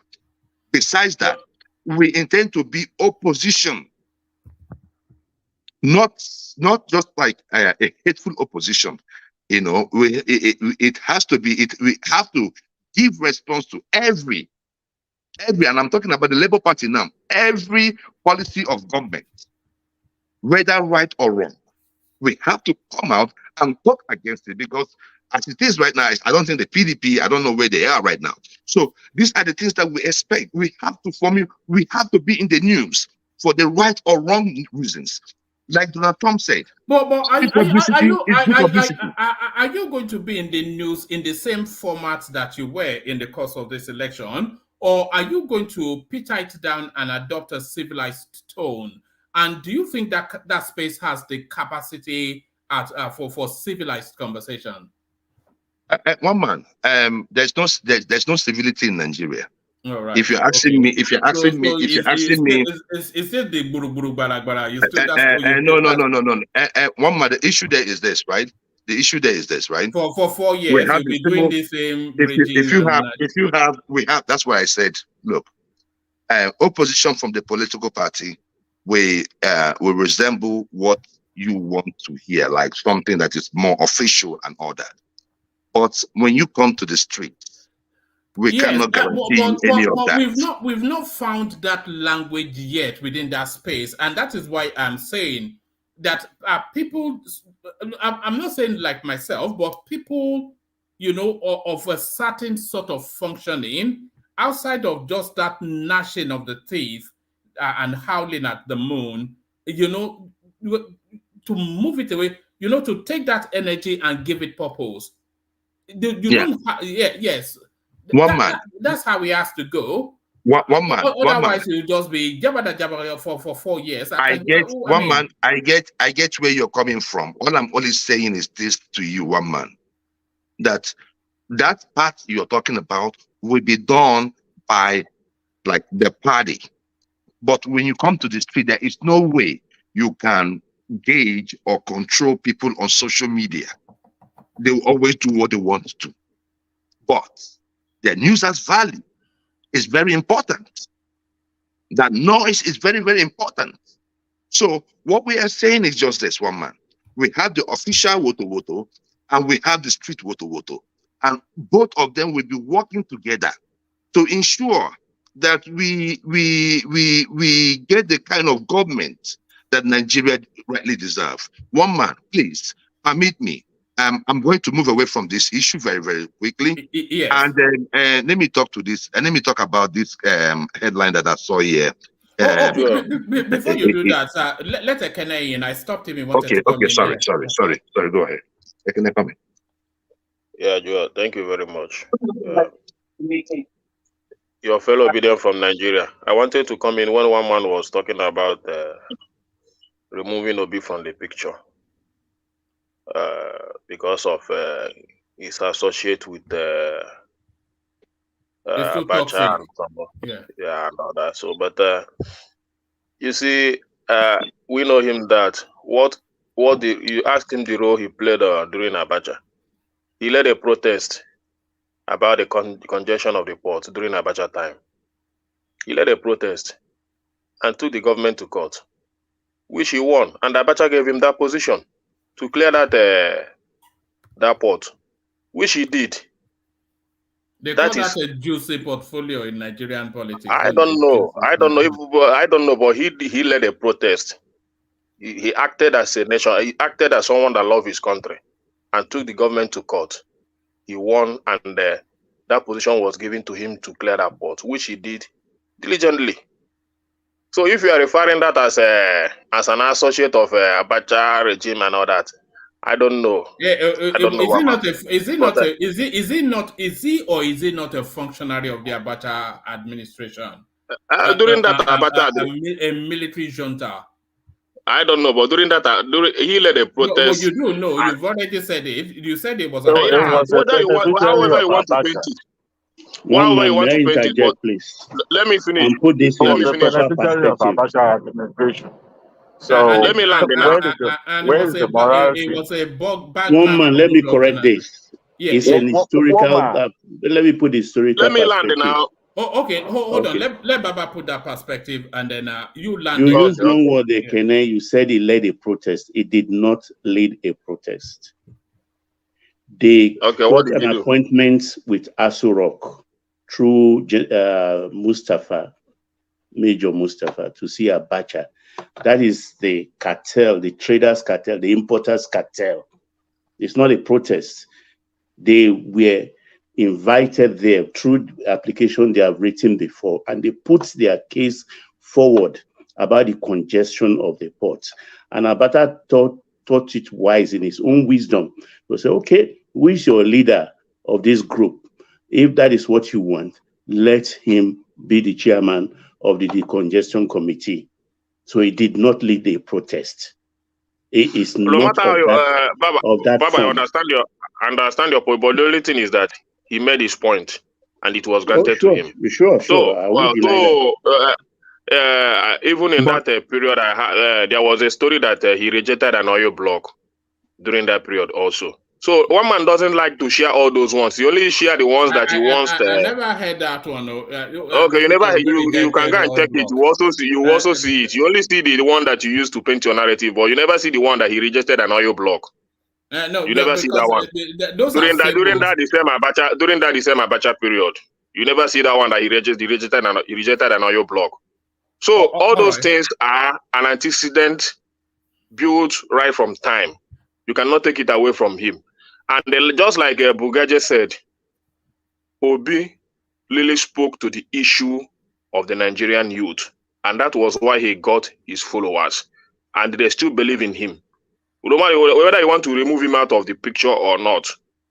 The man, you cannot, that old man from the north that recommended him, that praised him, that said that that a lot of people that is angry with APC and PDP found Obi comfortable. You cannot be wiser than him. And as far as that man has given him that recommendation, people like me still believe in him. Unless, if you can bring up somebody that will read his antecedent like this, rejected an oil block during that Abacha period, because you never said that. The only thing you said that he was corrupt on that. You can't say he rejected an oil block because that's not a verified. That's just a fables. Okay, you can, but you also bring also your news here now, which I don't know how verified it. But this public knowledge now that okay, whether you want to make it, I'm also making my own claim, my own submission, and what I know him for. Yeah, but so you cannot take it away from him. Look, it's a gazetted fact in governance that Abacha gave Peter Obi an appointment. You know that, everybody knows that. But this your oil block something is. And one man he did the job. What is the problem? And he did his job. I'm not even thinking that. I don't know if he did it or not, but if he did it, it doesn't matter. Yeah. So I don't want to go towards a good luck. I don't want to go towards good luck period. But if I don't have enough time for that. It's somebody's space. But if I have time, I would also go to that good luck period. What he did and how he did his job. So, but I don't want to go there. But Obi still remain what he is. And Jewel, we are doing everything. We are calm. We are okay. We are building. 2027. Thank you very much. All right, back one to man. One man. Before we proceed, Joel. Just 1 second. One man, can you hear me? Yeah. Okay, I would suggest. Well, I don't want us to stay too long on this. You know, it can sound the everybody's opinion around instead of just stuck with one person that will keep going the rabbit hole for topic and certainly you understand what I'm trying to say. So let's make it sharp, instead of just continuing to drag things that are not really pertinent to the topic of the day. All right. It's the interjections. That's why I tried to pull it back. There were only 4 of us to start off with, so we needed to expand it. But back to you, Joel. So one man, talking about Bajamila. One man, I don't know. I like him. My thing is this, one man. I don't know what is going on around Tinubu's government because I do not think that he has control over his government. And this guy, I think, it could be a witch hunting. Is there a cabal within the cabal? Because look, there is something that man did. I don't know if you remember last year when Tinubu was when he won the nomination, and they were somewhere. I don't know what they were doing that day, and Tinubu purposely walked past what's his name, Osibanjo, right, and went to greet somebody. On his way back, the way Bajamila called Tinubu's attention to recognize the presence of Osibanjo. One man, that singular act caught my heart. This man is a good man. I don't know what he's going through. I don't know if this is true, but if it is true, then probably he should be they should get rid of him. But one man, I'm still thinking that this guy, and because when you look at his, I don't see him as somebody that is very vocal. I don't see him as somebody that would want to get into too much fight. I see him as someone like if you say, hey, and this is the problem, you say, hey, can you go?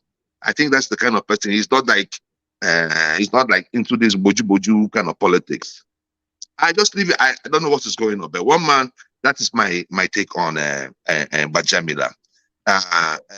One man, and lastly, please, 1 minute. Lastly, the case of Rotimi Amaechi. Yes. Is the case of River State and how they have been used over the years, within different government at different times and dumped. It happened with Orderly, it happened with Amaechi, and most likely it's still going to happen with Wike. They never learn. But one thing that is structure that he said, that Nigeria are the most, in summary, what he's trying to say is that we are very docile, that to the point that, remember when we were saying that if the way people were supporting Buhari, that even if Buhari sleep with their wife, they're still going to blame their wife. So we are so docile, we cannot do anything. We cannot even speak out to God. We cannot even protest. Just some few weeks back, we protested about Mobad, but we cannot protest against things that has to do with our livelihood against the government. So it's so sad. One man, thank you for the opportunity, and I yield the floor. Oh, all right, brilliant. Stay with us, We'll move it around quickly. We go Baba, Ajanle Koko, Dewale, and then we continue to move it around. Move it around just as quickly as we can. Baba, you're up next. And Baba, in the course of previous conversations, you have never really been, you've never been sold on this idea of Gbajabiamila. It looks just too paperweight, both in terms of his physical presentation and his antecedents in politics, to occupy that sensitive and pivotal role. A lot of people were surprised that Fashola did not get that post, and very quickly, barely 3 months in, people are already chanting Gbajabiamila out. Baba.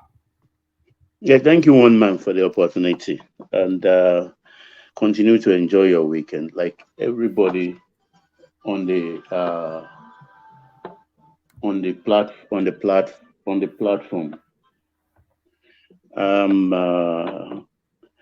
I also want to commend the people in the comment section, those that are their presence today, like Crown, Adiremi, Adiola, Oshuleti, Opomulero, Kulata, Soma, Joel, Badejo, and Prince Ogiame, and of course our able ace, Sir Alexander Gomez, and all those listening that have not come on board yet, Fatai, Princess, Dupsy, and all of them, Chioma, I salute you all. Keep on shooting.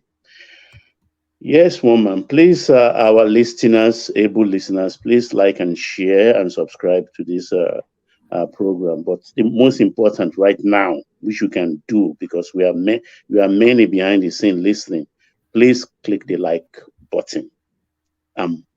So also do share and subscribe as soon as you can before the program fills up. Thank you, woman.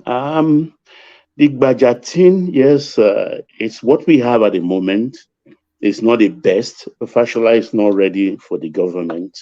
He said that vehemently. He's been in government like 16 years, even about 20 years non-stop, because he was Tinubu's chief of staff during the second term. So he's tired. He's a very, very brilliant administrator and a lawyer too, who knows his onions. But unfortunately, he said he's tired, so we have to leave him alone. Let's maybe another 2 years, we'll let him rest. He's the best for that position, actually, because he's fearless. And for the Gbajabiamila thing, I think there is a dysfunctionality with any government or every government all over the world is just not Nigerian. Any new government in power. I remember Clinton's era with people like Didi Myers, George Stephanopoulos, and they were all there. They could not get a grip of what is happening in America. Well, they were all wondering that what are these small chaps doing all over the place with their ears plugged with Walkman then. And also, we fast forwarded to Trump's era, where the children, the in-laws are all over the place in the White House. There's always dysfunctionality. I think in another 3 months, when they are going towards their first 12 months, I think things will settle down a little bit. But for Gbajabiamila, I think it's an in-house thing. But it's not about money. No. It's not taking money from anybody.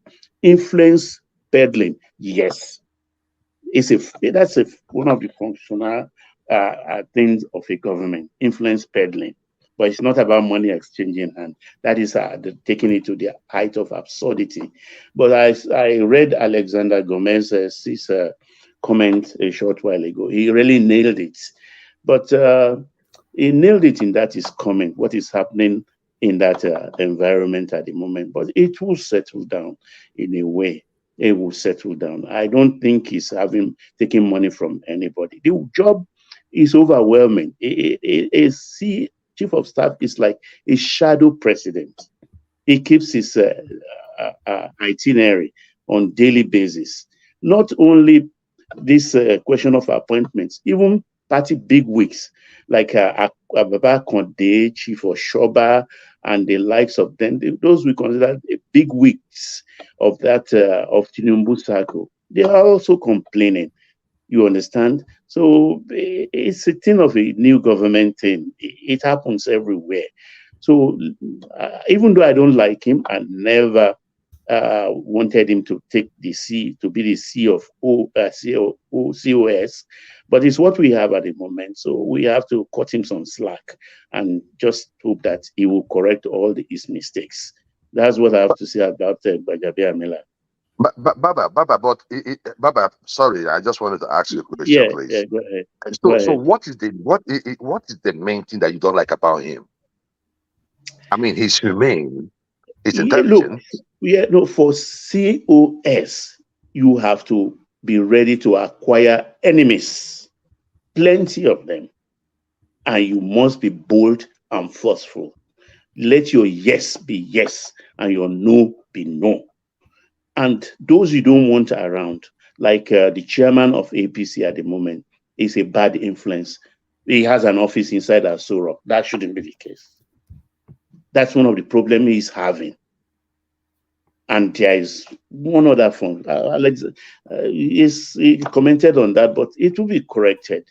But if the chairman, it's more like a family.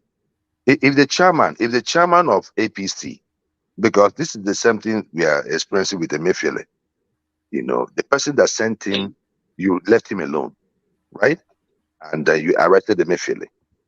In this particular one, the person you are meant to blame, who is the person in charge of the Aso Rock? Is it not Tinubu? If he says that he doesn't want the APC chairman to have an office there, then it's on him. Why must he be the chief of staff? I mean, So you are mixing it now. I'm talking about the chairman of the party, Ganduje. That's what I'm saying. Now you say he has an office in Aso Rock, right? Yes, correct. That's what I'm saying. Who is in charge of Aso Rock? It's not Tinubu. Of course, does know one thing. But Gbajabiamila really should be the person in charge of Aso Rock, because Tinubu should not have No, when I say Ganduje has an office there, it's not like it's a function of the president, but like it comes there. There is this, like, even you go ordinarily to the banks, I mean, as a customer, a notable customer in good standing, they have a space where you can even do your quick walk while waiting for something which you are for approval or anything. So that's what I meant by saying he has an office, not like it's a function of Aso Rock. Go ahead.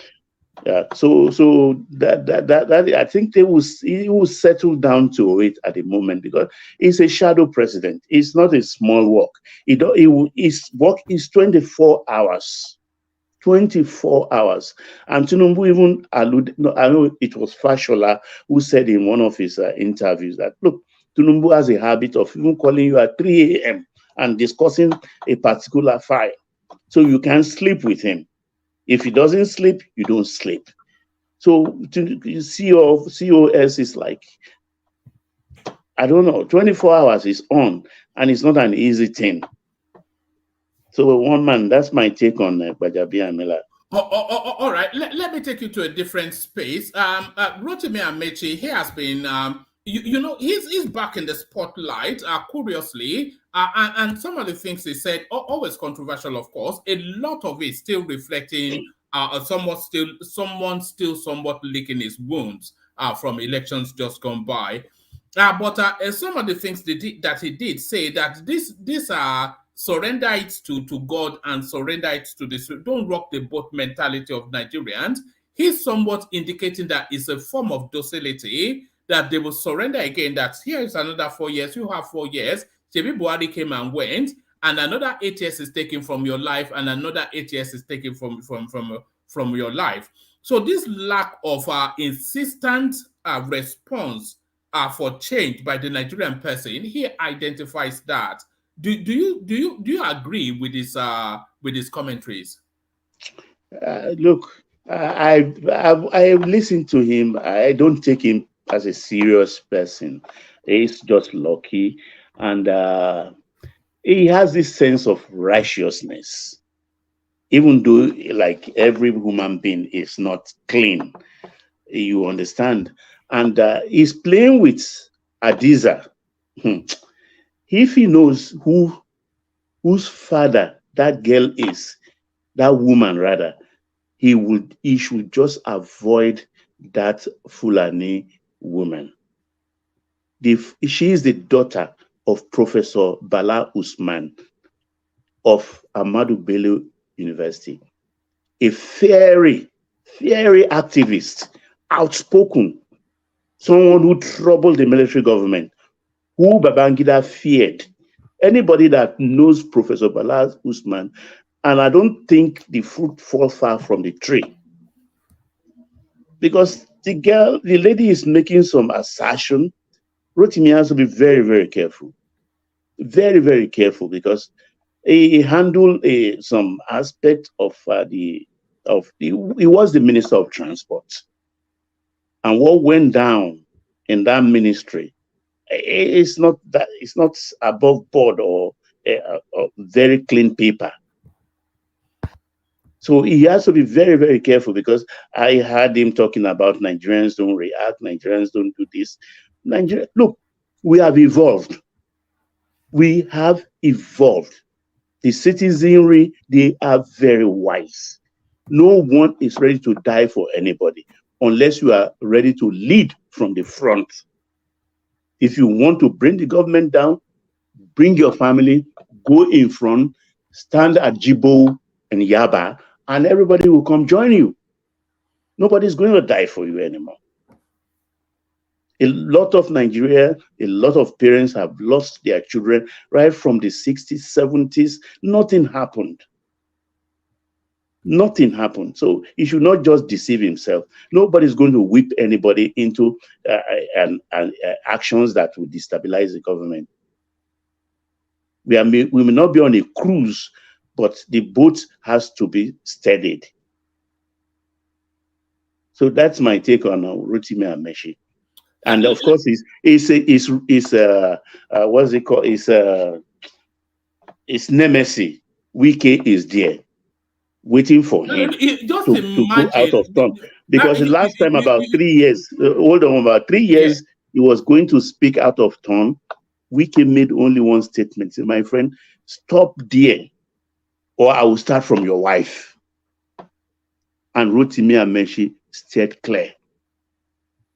So they are from university together, they serve themselves, they know themselves. So he has to be very careful with even Wike also. So, woman, let's go on. I was just going to say, Baba, just imagine the level of depression that Rotimi Amechi must be under. So He put himself there. For all of the monies that is spent towards that primaries, he was categorically defeated. And then his arch enemy, Yemsen Wike, he won that presidential election via his candidate. And then he now straddles Abuja as the minister there. And there is Rotimi Amechi hopping from one rostrum to the other, making speeches that Nigerians are docile. This is a man that is subsumed with depression. Why wouldn't he say that when he won the first election based on nothing? I mean, he was just lucky. I'm sure he has given up hope to be a governor. And voila, from nowhere, he came back through the courts. And he spent his 8 years. And not only that, he went ballistic. Rivers State is one of the, I think, Rivers, Akwa Ibom, Delta, I'm not sure, with Ibori. They are the 3 states that have private jets for their governors. Even Lagos State, with all its riches, don't have private jet for the governor's lodge. So I don't blame him. All right, let me take you to the space, Baba. One man, before you move, right? Let me help Baba a little bit. Let me just chip in. I'll be fast with it. The politics and the culture of the Equaries has to be put in play. Now, the Equaries would tell you that instead of them trusting someone from the southeast, that they rather trust someone from the north. So there's a culture, of deferring always to the north. They always see the north as superior. So we should understand that. And Palmer Clinic is owned by Peter Orderly, and that was how he adopted Rotimi Amechi, and all of them were just guys, friends. And today it was like handing over to your friend. When you leave power, you hand over to your friend. And to be frank with you, between the 3 of them, I would say Wike and Rotimi performed much better than Orderly. Orderly was stinkingly corrupt, but they always make this mistake during elections. They always tend to, go towards the north, especially during the election, or but to anything that has to do with the north, because they always see them as superior, and it has always bound them. In fact, during Orderly's time, Orderly was giving 250 million to every emir. Orderly bought everywhere. Orderly bought. Who are you? Obi of Onisha, Oba of Lagos, Oni of Ife, all of them.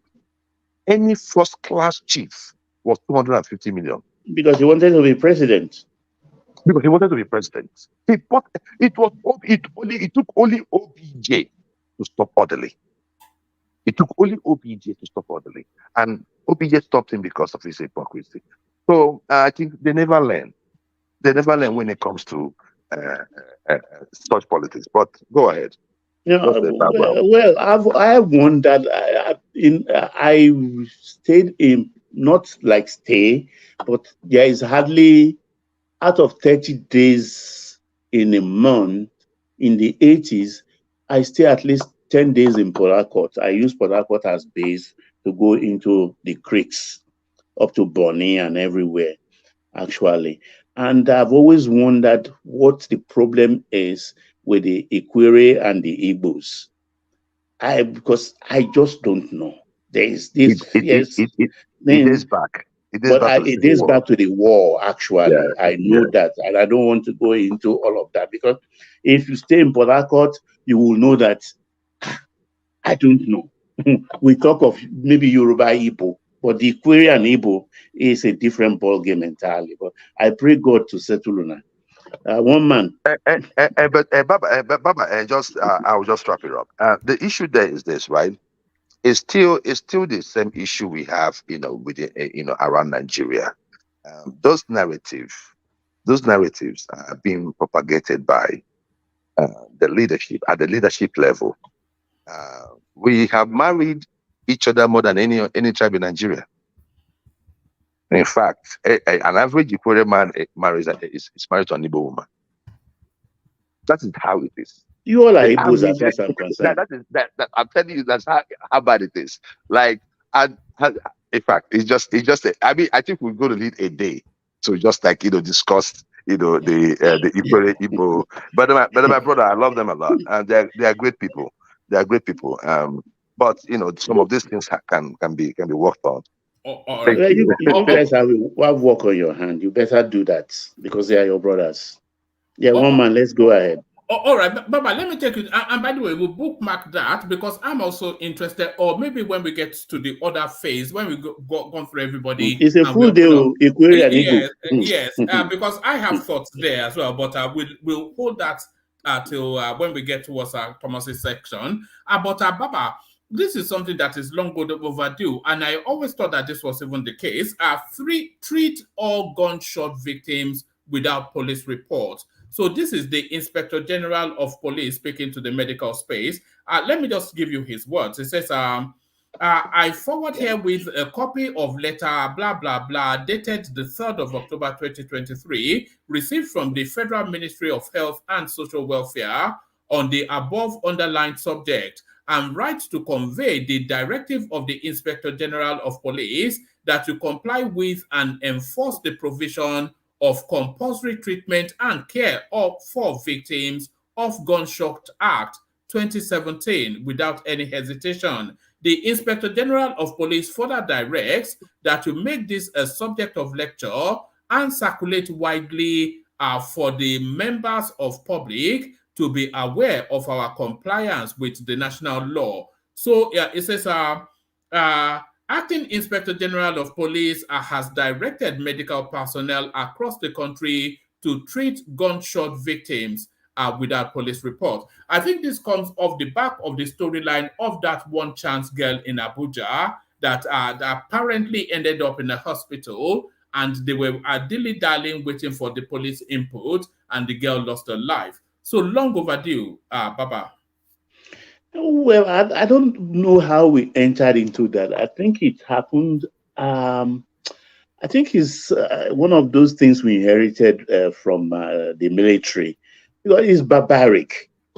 How can you say a doctor, I will see a patient dying, whether it's even Satan, a doctor sees that is dying? It is the work of the doctor to treat Satan. How much more an armed robber? But I am glad civility is coming into play, because they drove the fear of God into all the doctors, because a lot of them has run into trouble with the government on this, because when they do it on compassion basis in those days, and they end up having problems with the government and have to spend lots of money to extricate themselves out of the cases.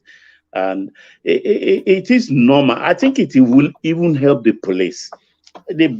Somebody that has been brought with gunshot injury or machete or things like that, you put him there while treating him, call the police. The nearest police station, you should have their number. I have somebody here with some strange cuts on his body or a bullet inside him. Could you come? We are treating him. And the police will come within minutes or 1 hour. And then the interrogation will start. Because it just doesn't make sense that somebody is injured, is carrying bullet wound. You don't know whether it's a victim or a perpetrator of armed robbery act. And you are rejecting, and he said, police should go and bring police report. The same thing they do to rape victims in those days. And things like that. So I'm glad but it's not even the first IG that will instruct them to ignore that regulation. It's not the first one. And I hope this time around, the IG meant it, and then the doctors will listen also without fear and go ahead and do their jobs. That is the important thing here. Baba, Ekrole, good evening, sir. Yes. Yeah, Thomas speaking. Good evening, everyone. One man, good evening. Good evening. Do you know a criminal have the rights to live? Even though you caught, yes, that's why I use the word Satan. Yes, Yes, not even talk less of somebody that accidentally shot. You know, you understand what I mean? Even a criminal has the right to live. So in any circumstances, anybody shouldn't be ignored. Yeah, thank you, sir. Okay. Yeah, one man. You know, you're perfectly right, Baba. It's not as though thank you, Thomas. You know, you're perfectly right. It's not as though somebody that has been shot is a flight risk. It's not as though he's going to jump through the window. He's So lame already. you can treat him and call the police. So why all of these police reports? So how many lives have even been lost to that level of stupidity? Hundreds of thousands. Hundreds of thousands. So let's move on, woman. All right, let me take you to the space, and then after this, I'll go on to Ajanle Koko. No permanent friends, no permanent foes, only permanent interests. You've come across that phrase. Nigerian tweets lambast Labour Party stalwart Kate Henshaw for heading APC's Governor Uzodinma's second-term fundraiser. So this is a lady that hammered tooth and nail for Peter Obi. But now that the results have come in and they've sent Obi back to Oka, she's boarded the next train to Imo State Central. So she now jumps ship to join the APC. And she's not the first one, by the way. We saw just a couple of days ago, Tonto Dike do the exact same thing. So they're now raging and riding at her on Twitter. But really, it's just a case of, I've served you, you serve no purpose. Let me look for my dollar somewhere else. So, Kate Henshaw, Baba. Well, Kate, no woman. I don't think she's jumping ship. I think she's still an obedient, but Onwa is a very special man. You understand? I'm very, very generous. Not even pre-politics. So, and Kate is. Don't push me. Don't ask me plenty question. But I would just put it. Kate was, until she moved to Lekki, was a Surulere girl, and Onwa is a Papa man. So, and most of the Hollywood people, they come to us, Papa, to get their money to fund their home movies in those days. So it all goes back to that period of 90s, throughout the 90s and things like that. So you don't forget your friends. You have to work for your friends. So that's how much I'll put it. But let's go to that Bwala's video, please. Yes. Yeah. Did you see it earlier, or did you see it when I just played No, it now? no, I read it, but I saw the video when you put it up. You understand? And that's an indication of where we are going. And it's politics I do not like. You understand? Wanting to be with the winners all the time. We all cannot sleep and face one direction. It is not good for modern democracy. Because a lot of things has been happening since that Supreme Court judgment. Do you know 2 House of Rep members, LP, have joined APC since Thursday? They have crossed carpet. And I could see lots of that coming more. Even operatives like Bwala. Already, most of them are, do I say, embody their obedience, but in heart, they are APC. They are all Tinubu's boys. For whatever happened, even including Okonkwo. Even including Okonkwo. Kenneth, you understand? But now that... Even including Dele Momodu. Leave that one, Badabo. Look, the thing is, they should stay the course. Their course is okay, minus Obio. Their course is okay. They should continue to band together as a force. As a force. they should not think of maybe breaking the ranks, because we need a robust opposition, a loud voice, vociferous one that will always keep the government, give them sleepless nights. This is the function of what they should really direct their energy into until the next election. Because this cross-carpeting and dissipating their strength, or just looking over the fence to jump and then because of stomach or anything, no. That is not very good. A man should stand as a man. That is what I have to say. Because when I saw him now talking, analyzing the rules of the G5, and I think he didn't even do a good job of it. Because if you look at Wike, River State, Makinde, Oyo, Ugwuanyi, Enugu, and Ikpeazu, Abia, and Otom, Benue, Wike delivered his state. Makinde delivered. Otom couldn't deliver because he himself, Otom from beginning said, look, yes, we are fighting against Atiku for usurping the place of the Southern presidency. So I'm going to support Obi. It's either Obi or Tinubu. I'm going for Obi, because we all know that's his excuse that somebody punked them into this. That's not true. They all know their stand, even though Wike was saying, no, I'm not supporting anybody. I'm just against the power going back to the north, the power shift and things like that. We all know definitely by his action, by his body language, he was and he is a Tinubu person. Yes, sir. Yeah, even the guy don't even know what he's saying, because even Ikpeazu himself said that even in the Southeast, he cannot even say anything against Obi. So it's even very difficult for him to campaign in the Southeast against Obi. The same thing to... Is it not LP that won Abia from LP one? So the guy is just talking because he's not analyzing it well. He's not analyzing it well at all. And that is, do you not think that those the composition of that G5, they all had different agendas? Because Autumn, clearly an Obi man, he didn't even shy away from it. He said it. But Wike always has been Tinubu man.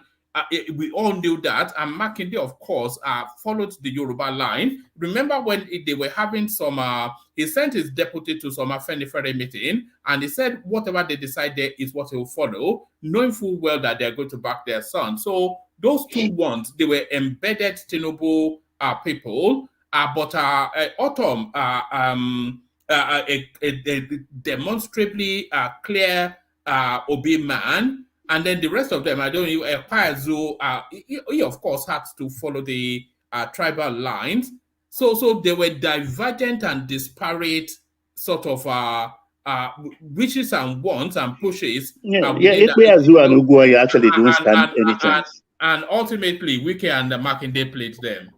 Yeah, they didn't play them. It was like, okay, let's band together, and we are all Atiku's. Atiku is our enemy. Himself and what's the name of that chairman again? Who Atiku sacrificed his life for? Ayochayu. I mean, it's like, how do I put it? It's like Tinubu jazzed them. Let me just put it in the local parlance. It's like Tinubu jazzed them. Remove Ayu, and the only thing these people are using as an excuse, remove the person and follow the thing until you get the presidency. Because the Yoruba says when you don't have the butt of the sword in your hand, don't go asking for the death that kill your father. If not, the death that kill your father will kill you. Remove the man and then you kowtow to them, and is it not election? It will be over. You will be the president, and you can do anything you want to do. But his talk to is gone. He's talked as if he someone jazz him. I can't believe he did that to himself. He shot himself in the foot. He shot himself in the foot. Because I can imagine, though I know Wike and Co will have manufactured another excuse anyway. Because I don't think they will be part of a team that will want Buhari to go, and another Fulani man will rule us for another 8 years. They will have manufactured another excuse. So Ayu was just Ayu was just a perfect excuse for them. So, but he will have challenged, he will have tested that thing by removing the Ayu, and let's see what they will do again, or what they will say. But he didn't do that. So he gave them the perfect excuse, and he got it coming. So I don't know, all this struggle is now struggling. I think he's coming up with a press conference on Monday. I don't even know what he's going to say. I've tried to speculate on what will he say. I don't know. And for the OB circle, I think they should be very careful. Very, very careful, because most of them, the Akwa Ibom governor, have congratulated Tinubu. Diri was there to congratulate him. Adeleke has done the same thing. These are all PDP people, but there are the people from the LP. Baba, yeah. Don't you think the opposition, they are just fighting for their state? You know what I mean now? Of course, you have to be part of the center to get all the benefit for your people. You must be a stupid governor to thumb your nose at the center, because your people will not get anything other than statutory required. Because I don't blame, I like what the Akwa Ibom governor did, because you have a lot of things to gain from the federal government, who is the owner of the POS, the national POS. So, but the functionary of the obedient movement, like I read somewhere, this Laoye, you understand, who congratulated Tinubu, and they are descending on the guy.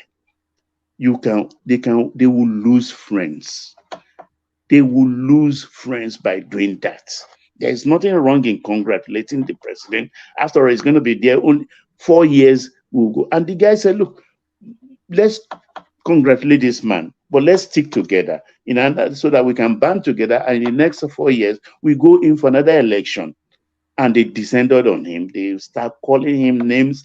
And I really felt for him that, look, what are these people doing to themselves? I don't know. Baba, they have to stop that. Yeah. What do you think, even in the opinion of the space, threatening Obi, that if he dares it, he will not, they would deal with him. If he dares, what is your opinion on that? Because you mean who said that? Who said that? In the obedience space. You know the problem now, when we say the tail is wagging the dog, Obi has put himself in a mess. In a mess. I don't know how he's going to get out of the vice grip of the obedient movement. They own him. He doesn't own the obedient movement. They own him. He's their arrowhead.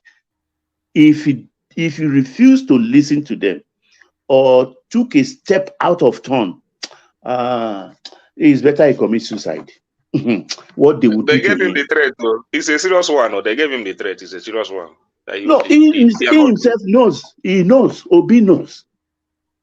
Obi knows. There's nothing he can do about it. He's in a one-chance obedient boss.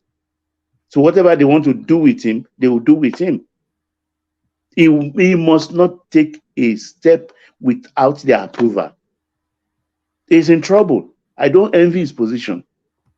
You know, when you write, you have to think how you are going to even to change political party now, it will be very difficult. To change political party will be very difficult for him. Yeah, unless they approve a political party for him. It's riding on the back of a tiger. And when you ride on the back of a tiger, oh, fine. Calm down now. You can come down. You can climb down. If not, if you try to climb down, the tiger will devour you.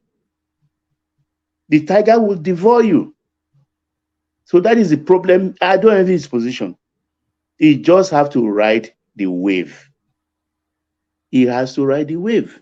So whatever, but I think what will happen next is they are going to destabilize PDP. Wike cannot work with OP. LP is dysfunctional. I think they should just register a new party. They have the money. They have the people of diaspora working for them. They should just form a party and start the work of 2027 now, like yesterday. Like yesterday. But I don't envy Obi at all. I don't want to be in his position. All right, brilliant. Excellently put by Baba, as always. So thank you, Baba. So hold station, Baba. Let's take the conversation on to Ajanle Koko. And I think Baba already opened up that space. Article to address Nigerians on Monday after Supreme Court verdict on Tinubu. So now, I was going to say much anticipated, but there is some anticipation, but I'm not sure it is much of an anticipation. There is nothing that Article would say that will change the course of governance for at least the next 4 years.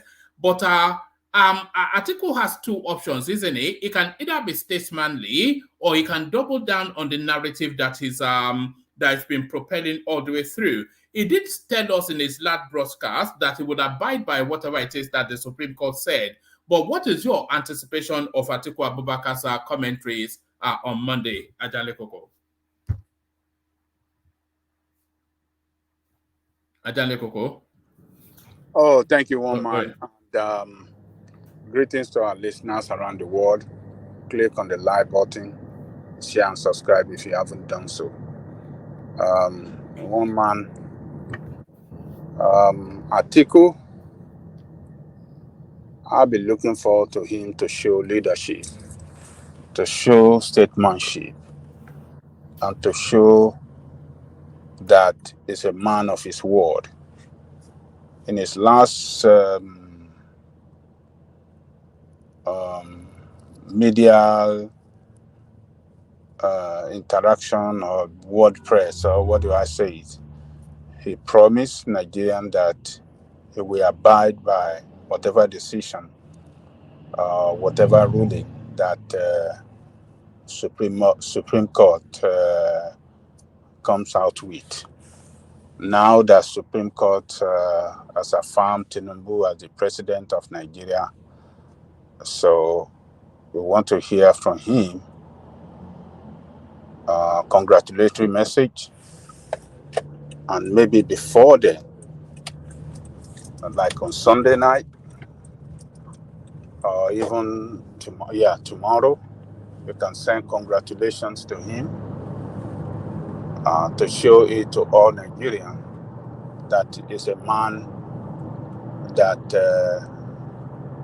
believes in the law of Nigeria, because he contested to govern Nigeria, but unfortunately he couldn't win. So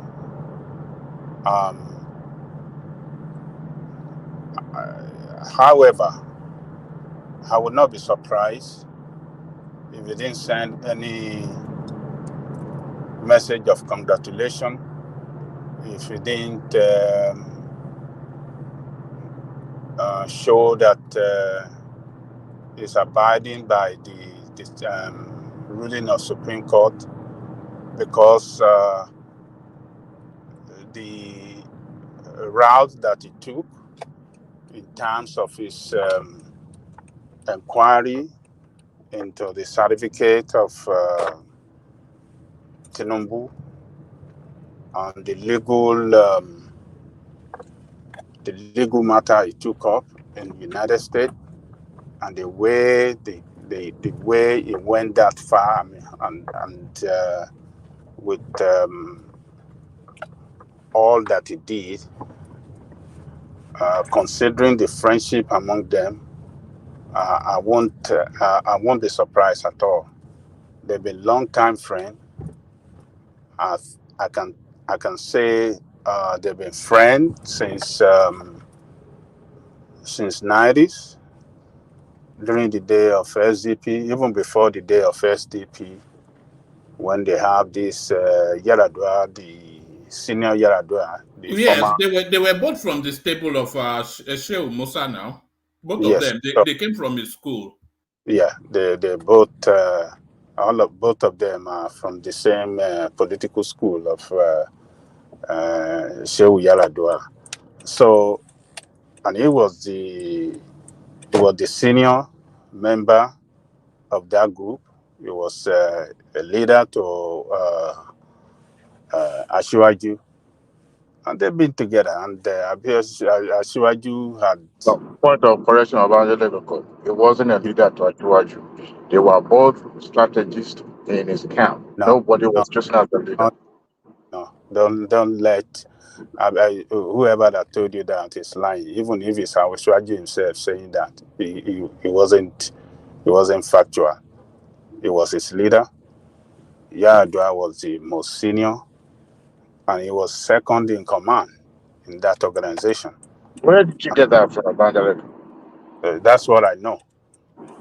You know, I mean, you point us to where any platform that where you're able to fact check that.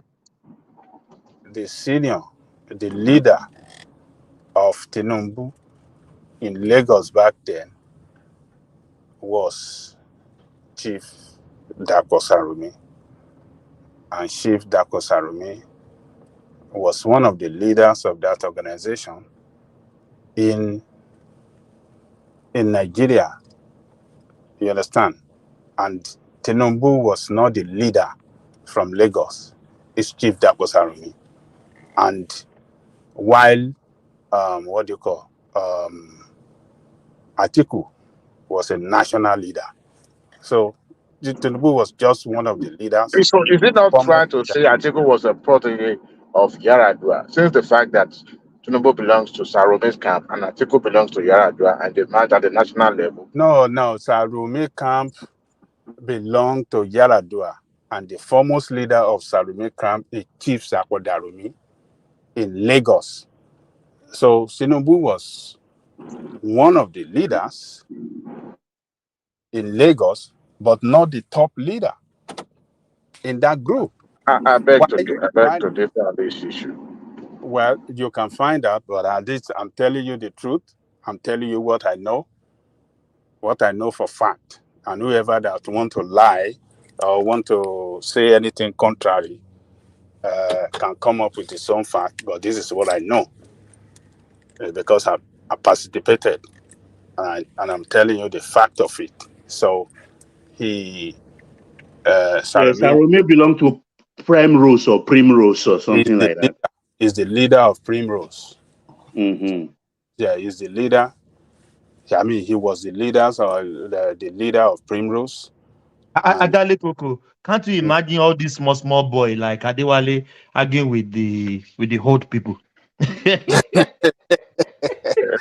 Let me correct that impression. I lived through it. I knew it. I understood it. So it's not a matter I was of just joking. I was just joking. So he was the leader of Primrose, and Sarumi was part of Jakonde's group in Lagos before he bolted out to form his own group when he couldn't get the ticket for the governorship of Lagos State during the SDP days. He was the one that the people wanted to be the governorship candidate, but Jakonde doesn't want him. He wants Agbala Jobi. So when they manipulated the whole thing and picked Agbala Jobi as the candidate of the party, so he bolted out and go and form his own group, Primrose Group. And later, and Primrose Group aligned with Yaragua PFN, and later Tinubu joined them, because Tinubu, at the beginning of this thing, Tinubu was a mobile. So, but later Tinubu joined them, and Along the way, he became the what do you call it? The senator, senatorial candidate of the party from the Primrose Group.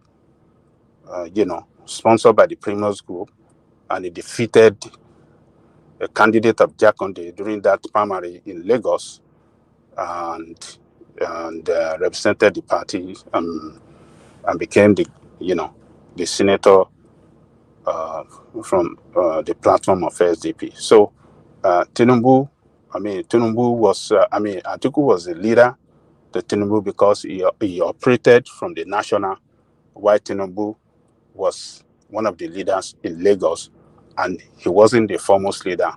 He was responsible to the leadership of Chief Dakwasarumi back then. You got it right, 100%. Yeah. So they've been coming a long way. And we had Atiku too. He said that when Obasanjo wanted to take him out, when they won all the Western states during the Obasanjo second term in office, when PDP won, they wanted to take Lagos State too, but he prevented it. He didn't let it happen because of who Tinubu, because of the friendship between him and Tinubu.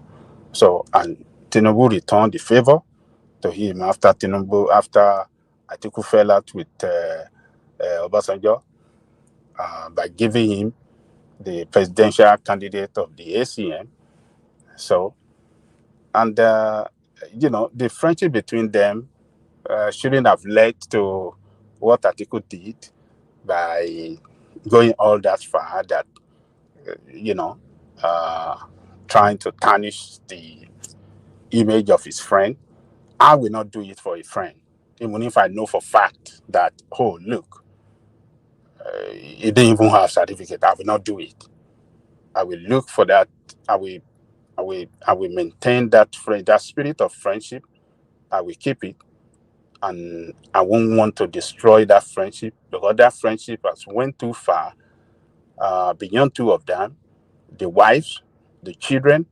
They were part of the whole, the whole thing. They are family friend. So I will not destroy the family friendship. I will not because of politics. So he did it. So I'll be expecting him to want to restore that friendship, by sending message of congratulation, by saying that, he's open for, to work with him in any manner that that is open up for him, and he will advise him if he seek for his advice on national issue and stuff like that. So that is what I will expect from him. But if he didn't do that, I won't be surprised because of what he did in respect of the effort he made in questioning his certificate, and went too far to America to hire a lawyer, spent too much money, so much money. When he was telling us yesterday that he must have spent almost maybe 500,000, so I won't be surprised if he didn't do it as well. So, but are you expecting Peter Obi to make his broadcast by Tuesday, coming off the back of what Atiku has to say? And are you also expecting that Peter Obi will borrow from the theme of whatever it is that Atiku has to say? You see, one thing that I've observed between two of them is that when one speak, particularly Atiku, when he speak on the issue, the second day, or what do you call it, on that very week, if not the second day, you see Obi come out to speak. They are like a snail and the shell. So you can't. I mean, they are just two in one. Obi and Atiku. So the same political ideology, the same economic philosophy. They be on the same ticket before. You never see Obi attack him at any time. So I wouldn't be surprised if that happened one man. If after Atiku speak, Obi come out the second day or during that very week, he come out to speak too. But I cannot. Why the delay so far is what I don't know. Why must it take them like 5 days before they respond to the Supreme Court judgment? I don't know why it has to take. Do you think they are watching the tempo of the country to see? Because I have to say that you can visibly see the energy dissipate from the obedience space. They're still kicking a little bit, but the energy it's more or less gone from that space. You almost feel sorry for them, but you don't really. So they want to see how the country reacts, but the country is already reacting that we want to move on. So it will be counterintuitive for them to still come and be making inflammatory sort of commentaries after all of the processes has been exhausted, and especially the sort of responses they got both from the appeal court and the Supreme Court. Very counterintuitive. But then I think it's personal between Atiku and Tinubu. Yes, personal between Atiku and Tinubu because of the long-time friendship between them. But for that to be... do you think Obi has the calculations to get it right? I think he might well misread the mood, as he often does. No, Obi is not going to accept. It's not going to say categorically that he didn't accept, but it's going to say in the same... He's going to speak in the same line like the chairman of their party, that, well, they didn't accept, but we have to move on, something like that. And I'll be watching out if it's going to call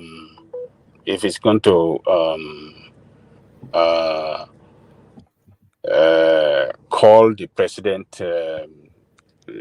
If it's going to do Chief Tinubu again, if it's going to do Chief Tinubu again, or if it's going to call him the president. So that's what we'll be watching for.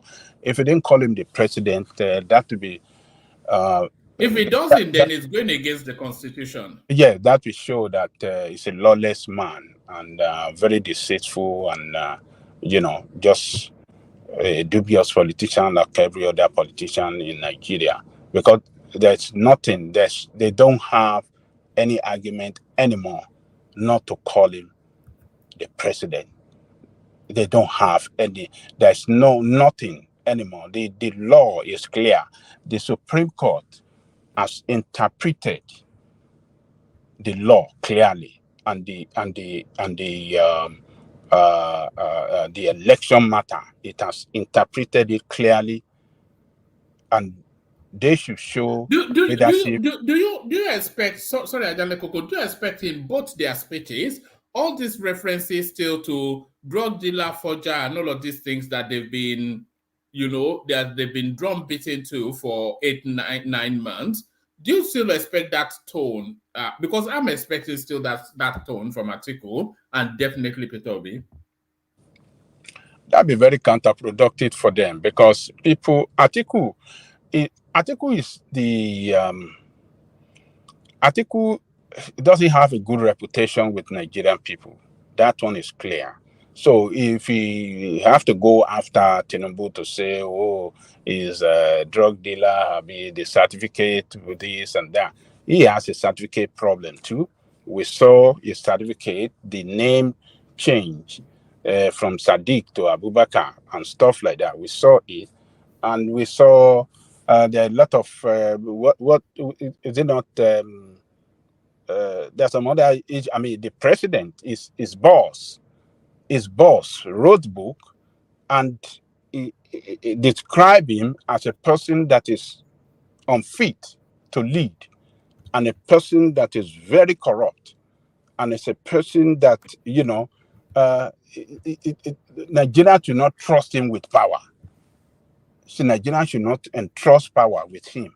So Atiku has a lot of baggages around him, and he is not the man that should be talking like that. I'll be looking forward to him to accept and then congratulate and then offer himself, for any whatsoever that the president want to use him for anything whatsoever. He should should be able to say he's open up for any engagement for the country. If the president feel if the president deem it fit to use him on anything or seek for his, he is ready to give advice anytime. They can call and do, that's what I expect for him, because he's been in the game for a long time, since 1992. He contested the primary with Bwala and he failed. So, and since then, since we returned to this democracy in 1999, after since 2007, this guy has been in the race and he never got it. So he have to give it up. There, sometimes in life you pursue one thing, you will get to a point, this thing is not for me, and you quit the stage. It is time Baba, Ajale Koko, please.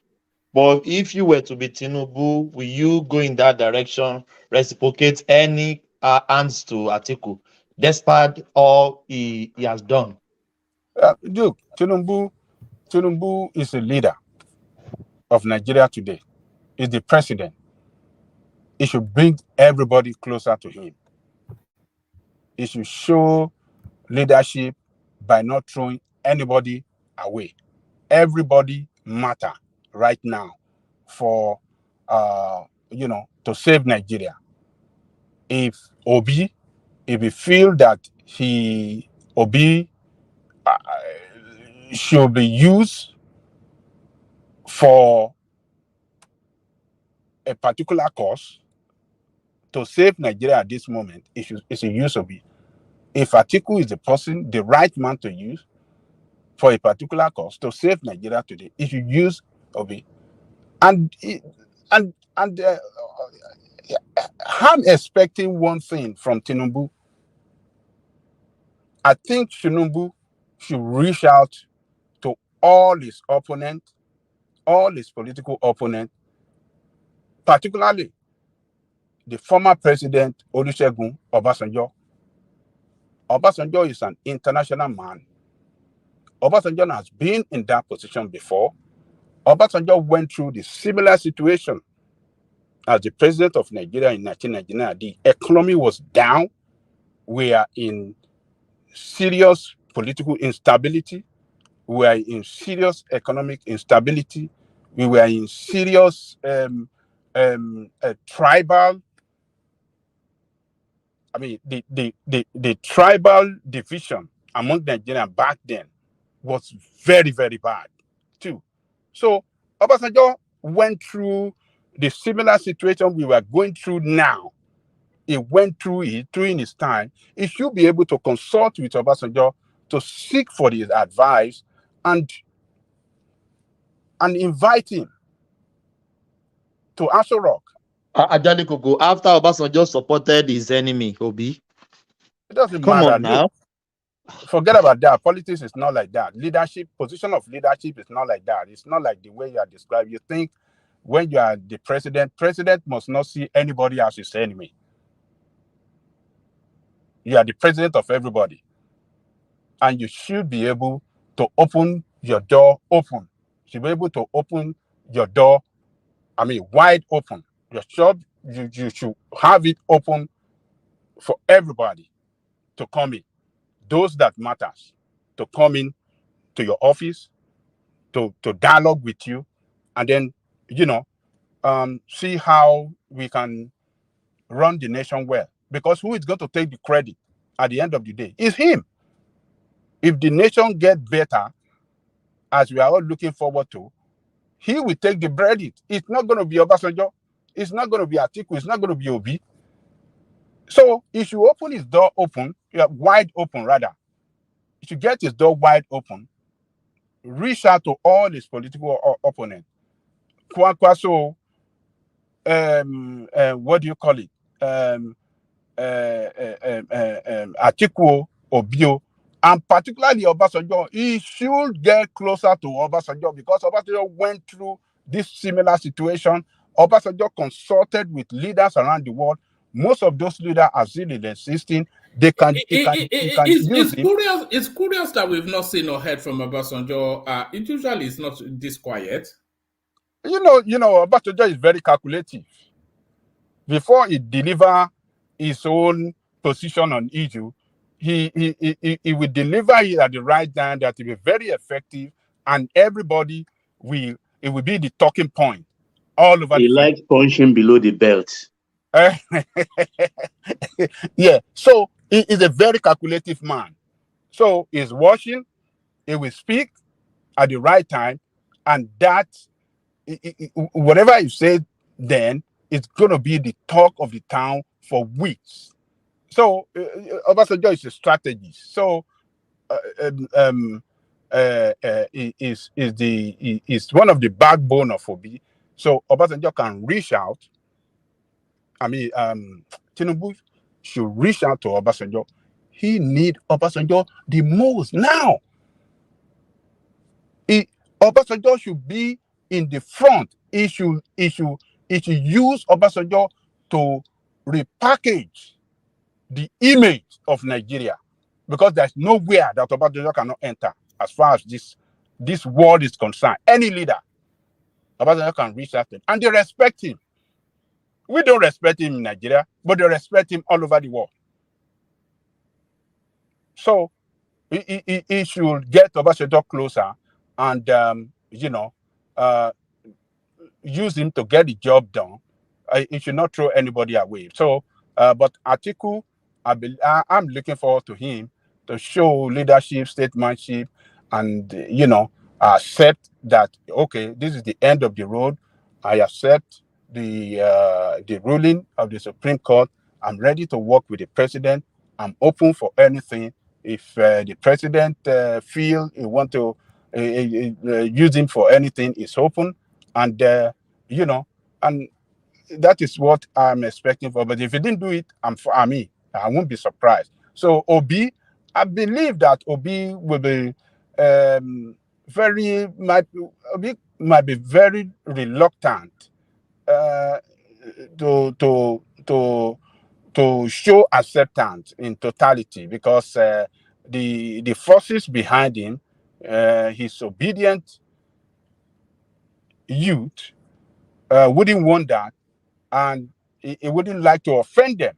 So he will just speak in the same language that the chairman of the party delivered, and that is what I'm expecting from him. I'm not expecting the total acceptance, and I'm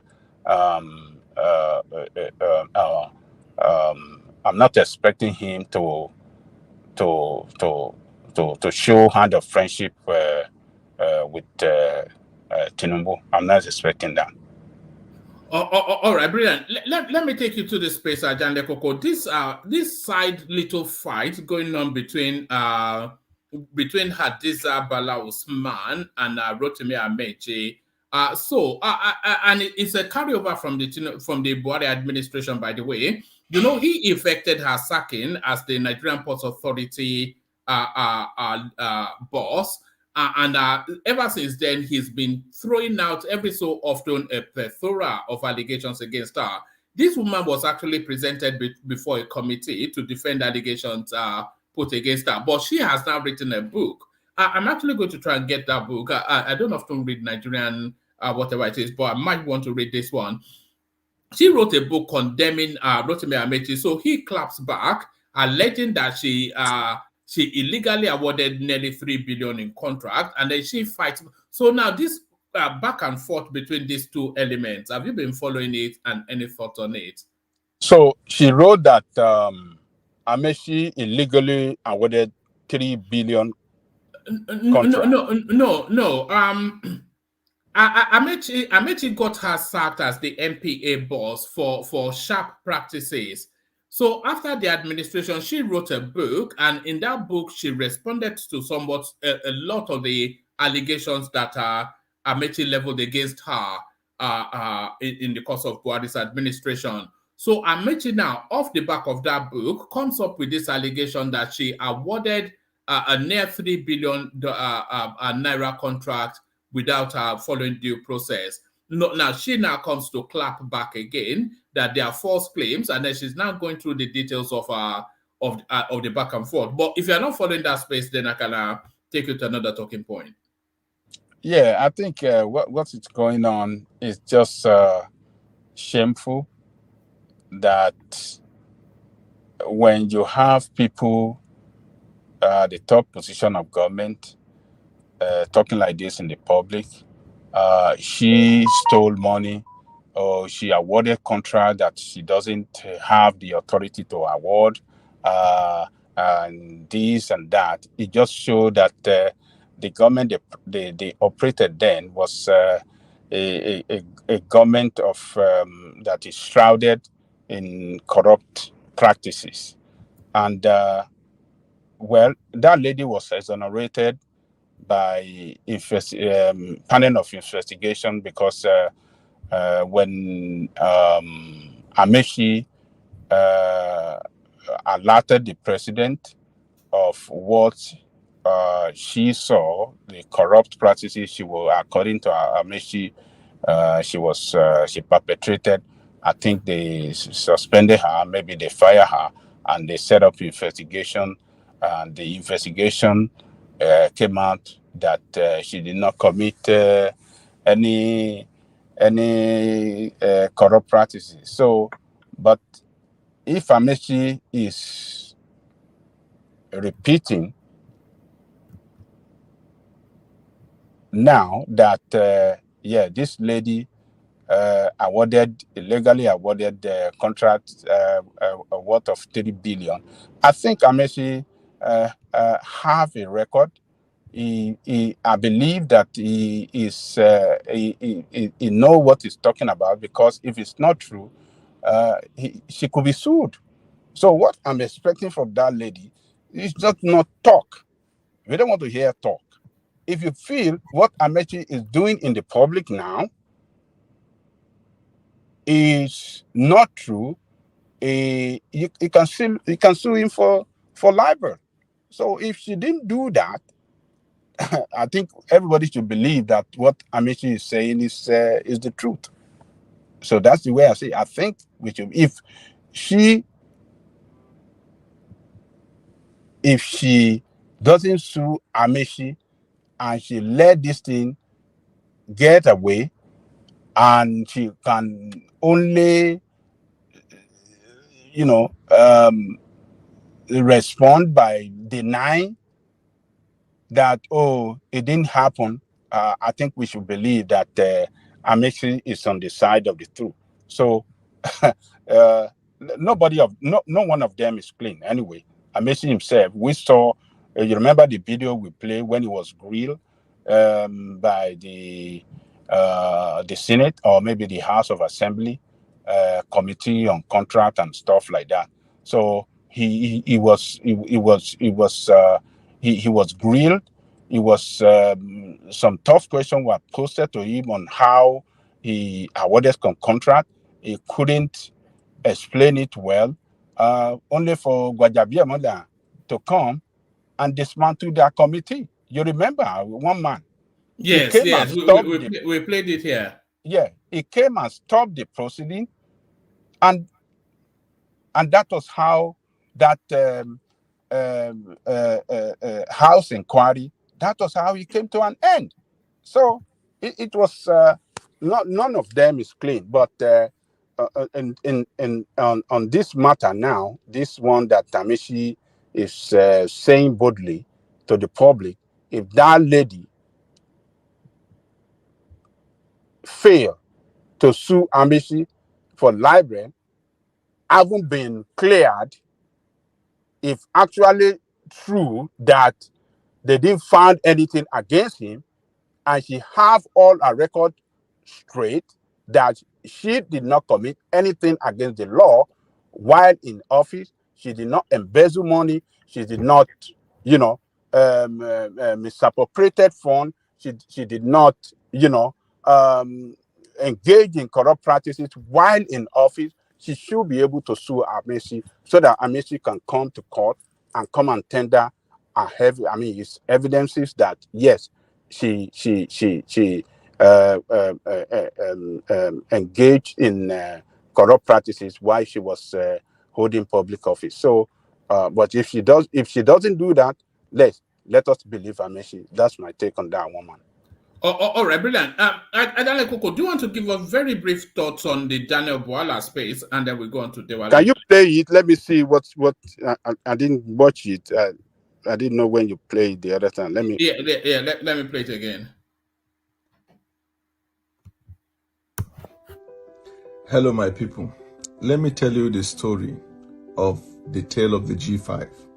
So the tale of the G5, a campaign that kickstarted with a preconceived notion that it was a campaign for the emergence of a southern candidate. But specifically, they all agreed they were going to support Peter Obi. In fact, they had a meeting with General Obasanjo in London. So the journey started. They traveled around the world. They entertained Nigerians. They were all over the media. They changed uniforms and clothing and make journeys and cover the news. Fast forward, they didn't know that Wike Makinde had a deeper plan. They planned to support Tinubu. They all thought they were going to support Peter Obi. So the elections came. Wike did everything he can to deliver votes against all odds to deliver votes for Tinubu. Makinde did the same. But the other 3G5 who were misled into believing that they were supporting Peter Obi, what happened? They all lost their Senate beat while they were supporting Peter Obi. They lost their Senate beat. Then you came to governorship. Now those who lost their Senate beat also have people they want to succeed them. Now, Governor Wike did everything he can to deliver Fubara. Makinde did everything he can. These are the Tinubu faction of the G5. They delivered what they had to deliver. And then what about the obedient faction of the G5? Now, Enugu and Abia, they are struggling their lives out in the governorship election. As for Otom, well, he lost two. He lost his Senate bid. He lost his governorship candidate. This is the tale of the story. What is the moral of the story? The moral of the story is don't allow anybody to use you. Use you in the name of a movement or use in the name of agitation. You have to reflect deep and know whether you are being used, whether the person has a wider interest. I'm sure there is a lot to learn, especially by the obedient faction of the G5. It's a big lesson to learn. This same lesson extends to Peter Obi. Peter Obi, every one of the obedient rallied around and they gave him vote. He made the name. He didn't win the election. When the governorship came, where was Peter Obi? Nowhere to be found in Nigeria. Not a single state delivered obedient for governorship. If you were to apply the force and the vote of the presidential and the governorship, Labour Party would have won more than 4 to 5 states in Nigeria. What is the moral of the story? Peter Obi also used them for his presidential bid. He didn't even believe in anybody other than himself. These two scenarios are scenarios by people who have not learned lesson in politics. The lesson to be learned in politics is politics about collaboration, politics about meeting people, politics about opening your heart, politics about looking at the bigger picture. And the bigger picture always is not about winning the battle, but it's about winning the war. There are lots of lessons to learn, all delivered by the tale of the G5. All right, so that's Daniel Bwala's take on what happened in the J5 space. Adale Koko. While there are elements of truth in what is said,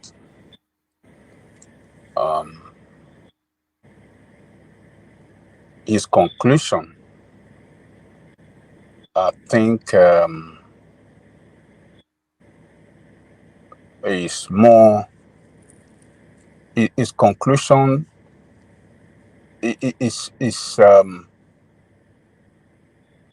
his conclusion, I think, is I think his candidate fail to practice what he mentioned in the conclusion of his video. He talked about what wins election is politics of collaboration, politics of meeting people, politics of dialogue. His principle fail to adopt his conclusion. If his principle has adopted collaboration with Wike and the G5, what happened, what he described in respect of the G5 went to London and reached agreement they are going to work with Obi, and they splitted, some work with Tinubu and others work with Obi, and they failed. And would it not happen? Atiku's principle failed to manage the G5. It was as a result of his failure in practicing politics in adopting politics of collaboration, politics of meeting people, are responsible for the Wikes to form the G5. G5 wouldn't have came to life at all. We would have known anything like G5. But Atiku's lack of leadership, the leadership capacity that he lacked, totally responsible for the creation of G5. So sometimes some of these politicians, anybody that listens to him, we say, oh, this guy, oh, look at everything he said is true. This is the way they can talk nice, they can fabricate their story, and then make it look so good. And people will say, oh, yes, what he's saying it's not, what he said is totally nonsense. The concluding part of it, his principle failed to adopt what he suggested in the concluding part of his video, and that was what was responsible for G5 and the action of Wike and all of them. Because what the Wike and the group of G5 were asking for was simple. Ayosha Ayu said it clear before the primary when the Wikes and them were asking for him to leave that position and allow the Southerner to be the chairman of the party for the purpose of balancing structural and power balancing within the party. This guy promised that he will do it before the primary, that if a northerner should emerges as the presidential candidate of the party, I will quit the position. But when that happened, when Atiku Abubakar became the candidate of the party, he refused to leave. And the wicked them were referring him to the promise he made before the primary that, look, this is what you said. You said you are going to quit, for a Southerner to quit, for another person to take the leadership, particularly the Southerner, to take the leadership so that we have a balance of power. It's not going to be, the party is not going to be showing an image and structural leadership power that all the power of the party or the most powerful position in the party are all concentrated in the north. So his leader, Atiku Abubakar, was responsible for what Wike and the G5 did. So he should look at himself in the mirror, or if he's listening to this video, they should tell him on this video, on this platform, we don't accept what he said. Everything he run in that people are all fallacy. His leader failed to adopt what he suggested with respect to collaboration, with respect to meeting people, with respect to dialogue. His leader failed, and he was part of that. He was part of the team. He was with Atiku Abubakar when all of them failed to bring the wicked them into the fold. So he should be ashamed of himself coming to speak, thinking that Nigerians don't have senses. He can just run his mouth and just get away with it. He's talking nonsense. It is absolute nonsense. He should go and think. I think he's a lawyer. He's doing his professorship now. He should think well before he speaks. But this is who they are. They are deceitful. They are dubious politicians. This is another one of them trying to play on the intelligence of people. But here on this show, one man went to moon. We said, no, we can't be played. You can't run. you cannot easily play on our intelligence. We are smart people.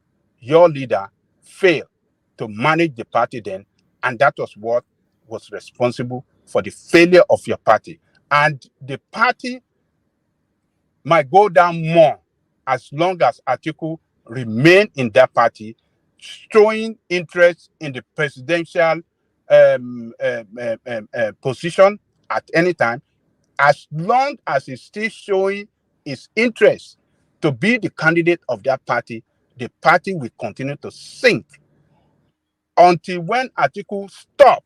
He could remain in the party, but until when he stop and show that, look, I am not contesting anymore. I will back I'm not going to back anybody for the position of president. I will sit behind, allow interested player to play the game, and whoever that emerges, I will back that person. Until Atiku learn to do that, that party will never know peace, but rather that party will be wiped out on the face of politics of Nigeria. This is not the first time to see a very big party wiped out. We once started with APP and PDP in 1999. Where is APP today? It's wiped out. It's nowhere to be found. And PDP with Daniel Bwala and Atiku will be wiped out as long as Atiku is telling people in that country, in that party, that he wants to be president of Nigeria. So, Daniel Bwala, go and sit down, go and think well. Any next time you want to come and talk in the video like this, think well, get some people to advise you before you deliver your speech. On this show, I reject it. It's trying to play on people's intelligence, and I reject it totally. And we all together on this show reject it. So thank you, woman. All right, brother. Excellently put by Ajale Foko as always. So up next, Dewale, you're up next. Thank you, woman. You drive me. Are you driving to Siberia? Are you taking over Bishop's job?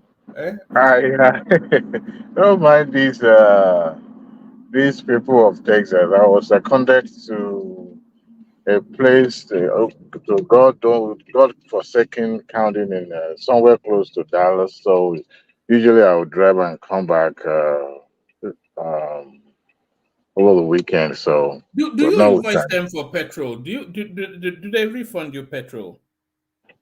This one pass petrol. This one not to pay me for everything, everything. But yes, I do get paid for my traveling and all that. This is a conservative state, so they usually uh, they compensate. Anyway, You, they pay you greetings mileage. to hello. They pay you mileage. Oh yeah, they paid by mileage and all that. And you just have to, you know, I like the orderliness and all that in this part of the world simply because, there's accountability. You can't cheat the government, and the government can't cheat you because they know that they can,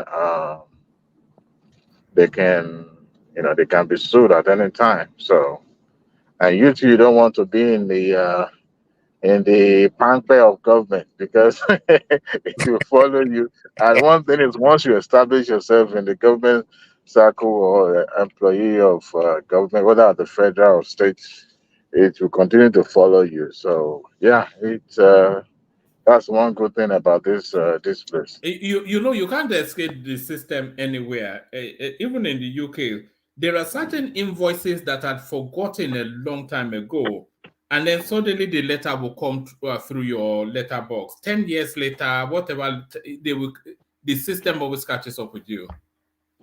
Hold on 1 second, woman. Do you want to stop right here? Can you give me just 2 minutes? You want me to drop you off here? Hold on 1 second. Let me just give me 2 minutes. Let me drop off my passenger and I'll join you guys. All right. Let's use that window then to hear from let's hear from World Peace because Ikeda comes after you, Diwali. So World Peace, good to see you. About Okwe. No, about Okwe. All right.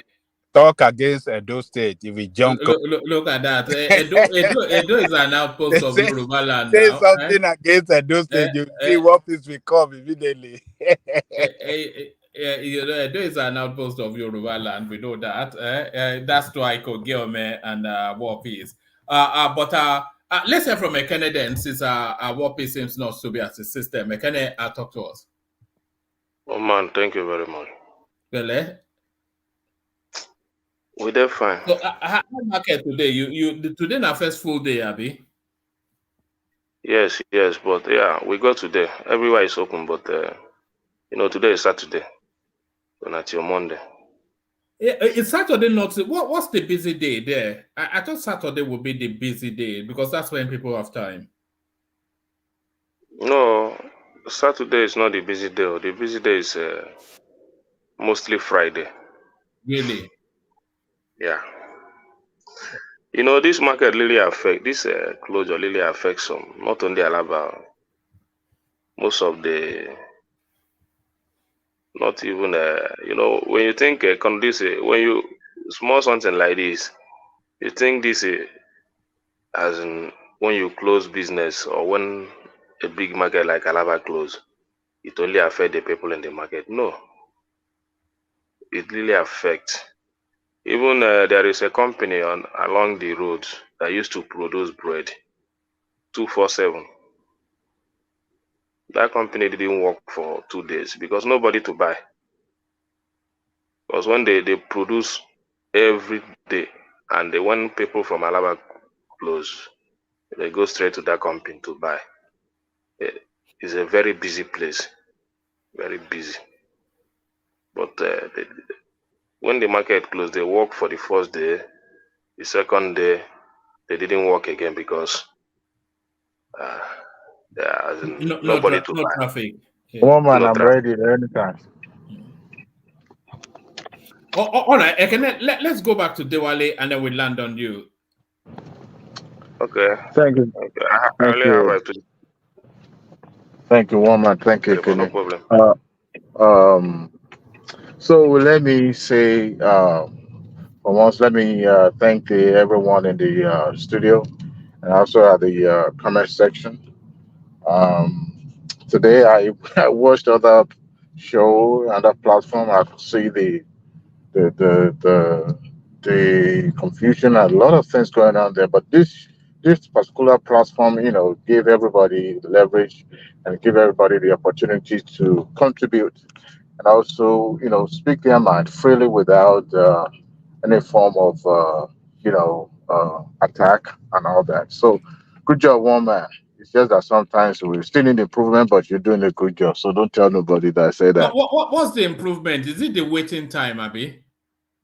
Yes, stuff like that. At the same time, that's at times you have other people, bringing those toxic submissions. We don't need that. There's nothing wrong in people hearing their views, but having them to continue to, say things that shouldn't be said on the platform, it kind of like bring that, docility, or is that what they call it? And the viewers or listener, sometimes when you premiere this show, after this show, people sometimes I rewatch the show just to listen again, like the one of last night. I was participating at the comment section, but at the time I left and later went back to I watch the heard show. that a fight broke out, didn't it? Well, it is well. So anyway, there are a lot of things to improve upon, but you're doing a fantastic job, and that's why the likes of opposition, such as Ekene and even the rational mind and people like me too, come to join from time to time. So good job, and let me also stand on the protocol being already observed by our Baba in the house. So let me go straight to the Bwala's story. His own case is like somebody with who has dirt in his eyes, but by one way or the other, he was unable to pull the dirt in his eyes, but he could provide solution to others that have dirt in their own eyes.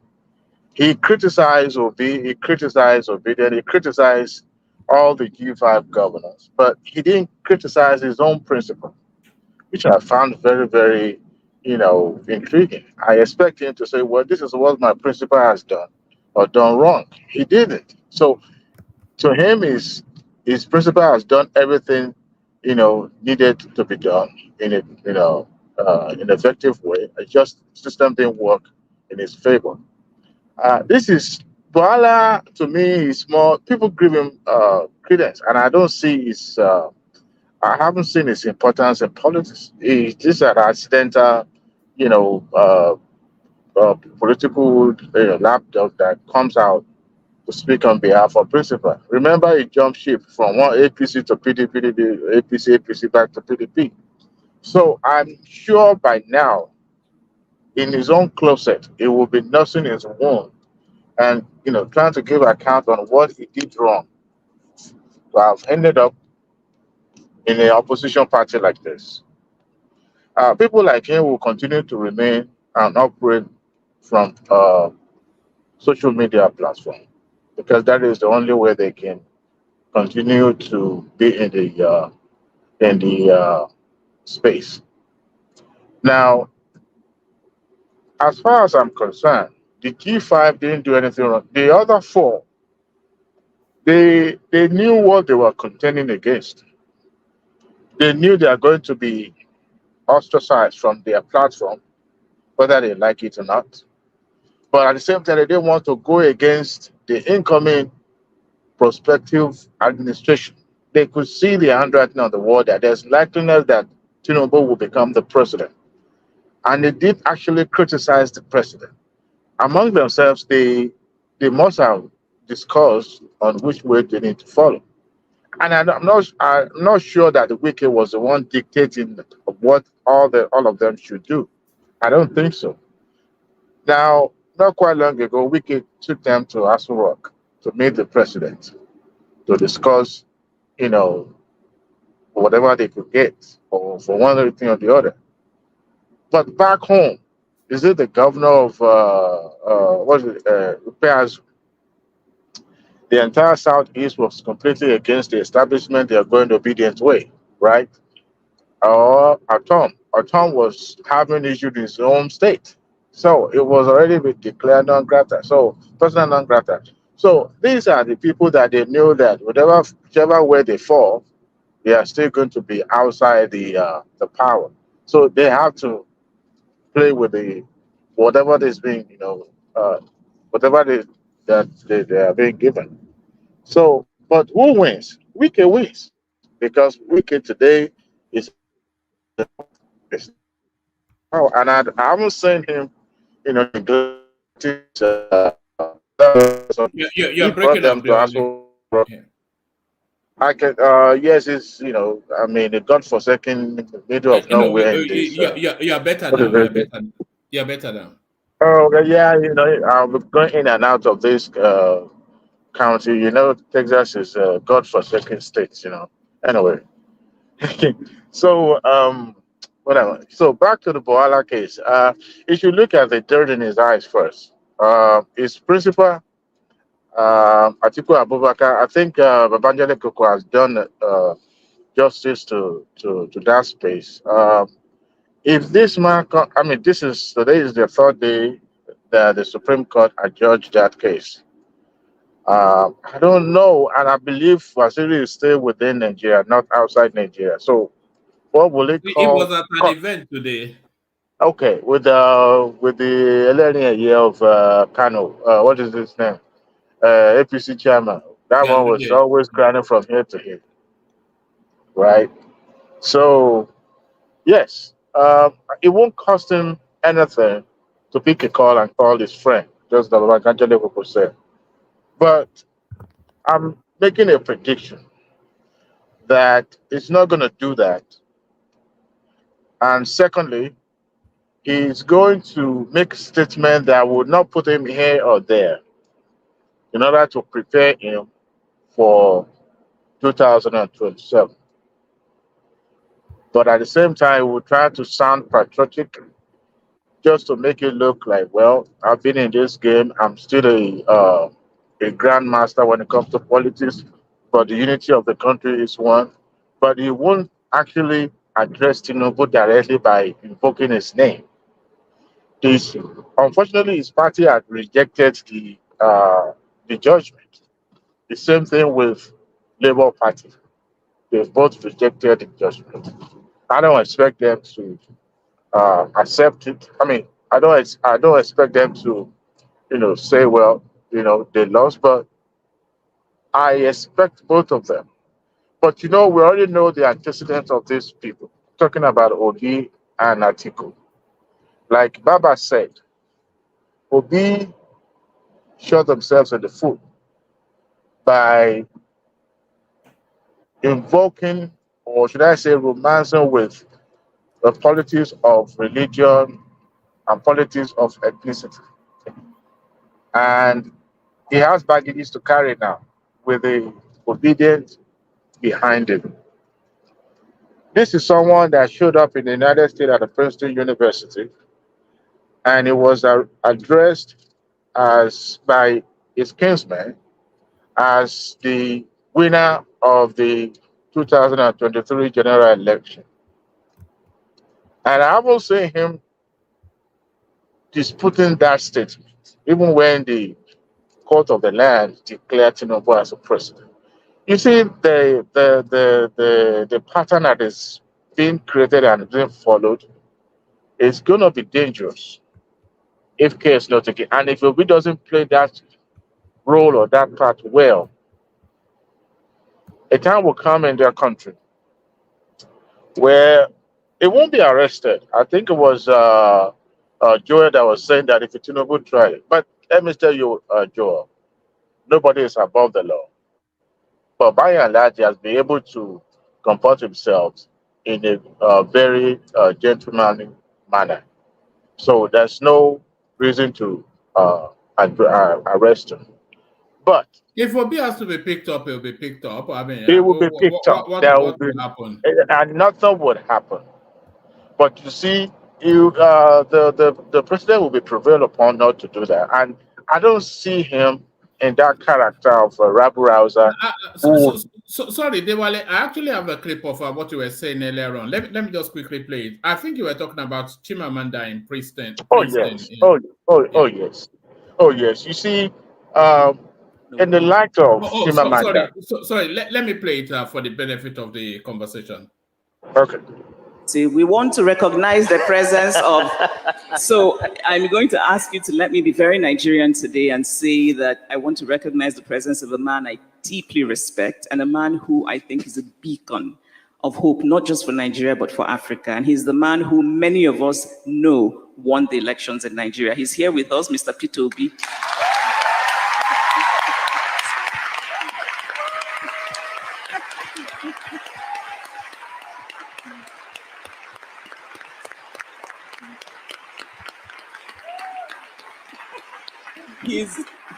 I just want to let you all know that he's going to tell me off for doing this because he didn't want it to be known. And he is also an example of that very rare quality in politicians, which is genuine humility.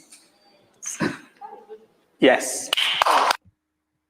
You know, I cannot Nigeria. You know, I cannot abide this woman. There's just something about her that I cannot abide. You know, intellectualism plus bigotry is a function of stupidity. What you see being displayed there is someone who is has displayed what I can call a sentiment.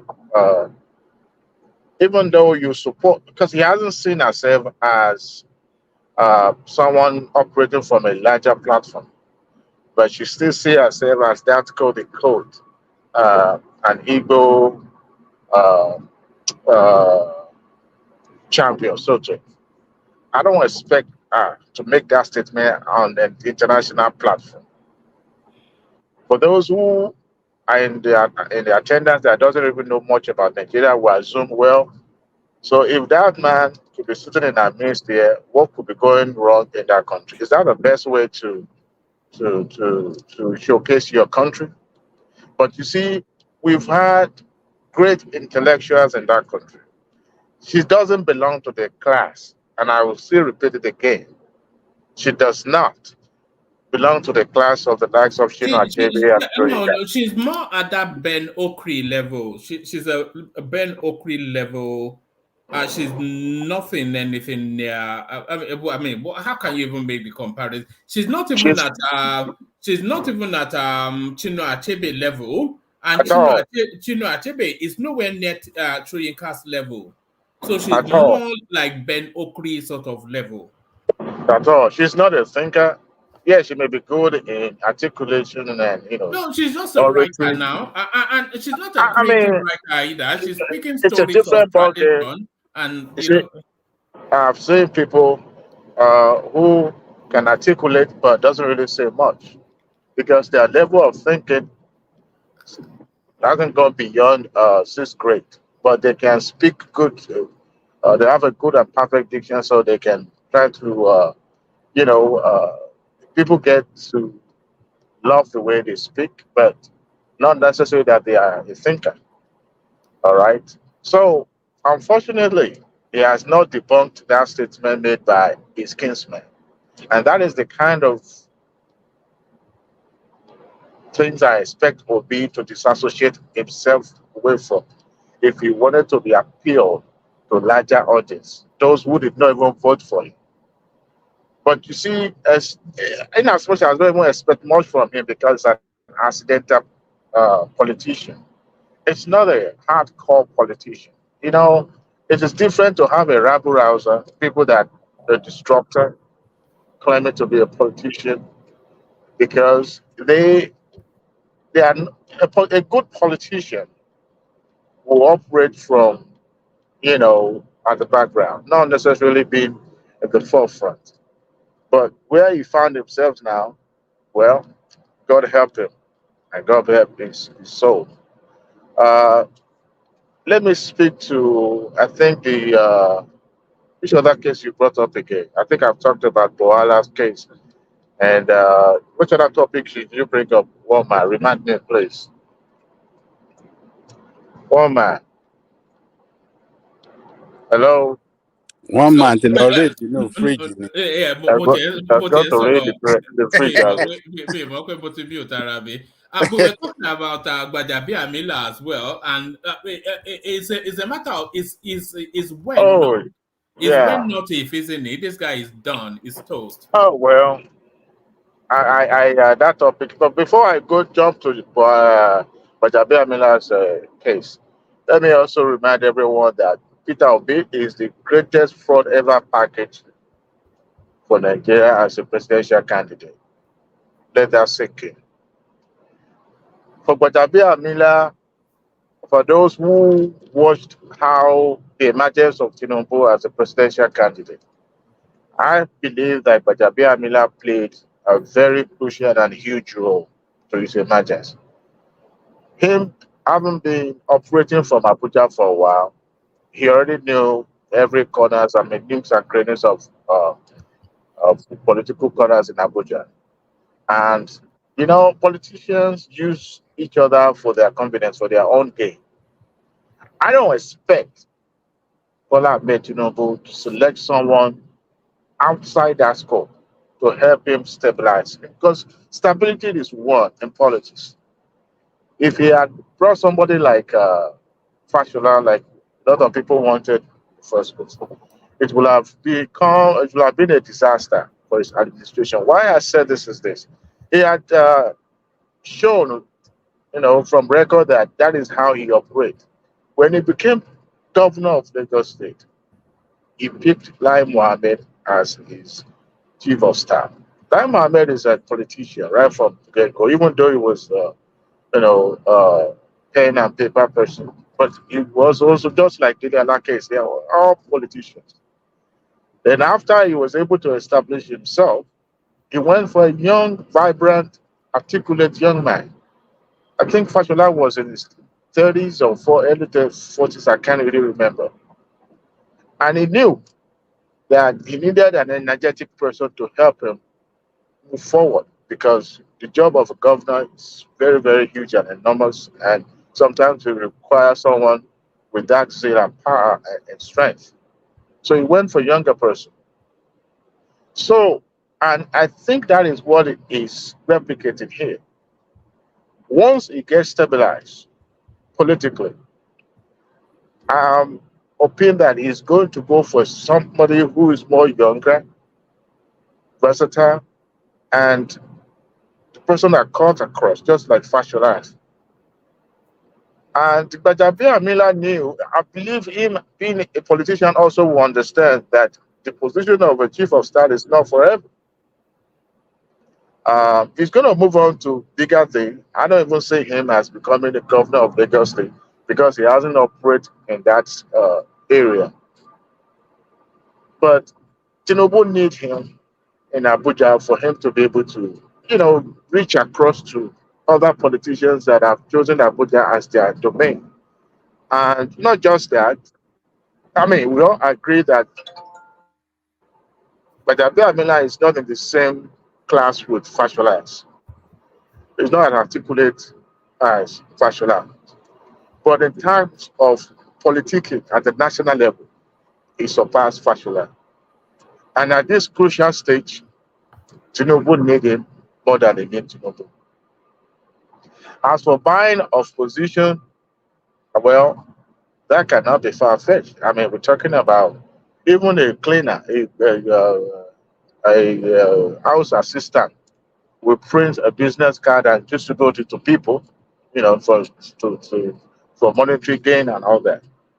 But I don't think where politics has gone to that Gbajabiamila will be selling a position. How much can he sell a position? Because majority of people that are in the Tinubu's administration are not just being handpicked. They were seconded to his administration by the power blocks. And and perhaps in some places they will send two or three names. It will now be left for the incumbent to pick one. But it's still subject to the approval of the godfather that seconded him in the first place. So in that situation, Gbajabiamila had less authority in who is going to be picked. Yes, it may influence the presidency, but not necessarily being a de facto person to say, you know what, this is the person we are going to go for. Yes, it's the chief of staff. But you also remember that every state or every stakeholder in Tinubu administration also have their people in the government. But of course, his days in Tinubu administrations are numbered. That's the way it is. I will be very surprised if Tinubu carried him over to the second term. I mean, if we finish with Tinubu this second term, I'll be very, very shocked because that would be, I don't know, that would be, Tinubu would be shortchanging himself by it just doesn't strike me as anybody up to the task, you know, both in his demeanor and more to it in his performance. It doesn't strike me as any as being up to that task by Jabir Miller. Like I said, I think he's playing that role, the role he was picked for being a stabilizer. I think he's played it well.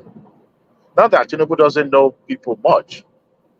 I mean, he doesn't belong to the class of Tinubu. Tinubu was the class of 1999, even though he has been in the political landscape since then. You also understand that. But Jabir Miller operates from Abuja, and Abuja is at the center.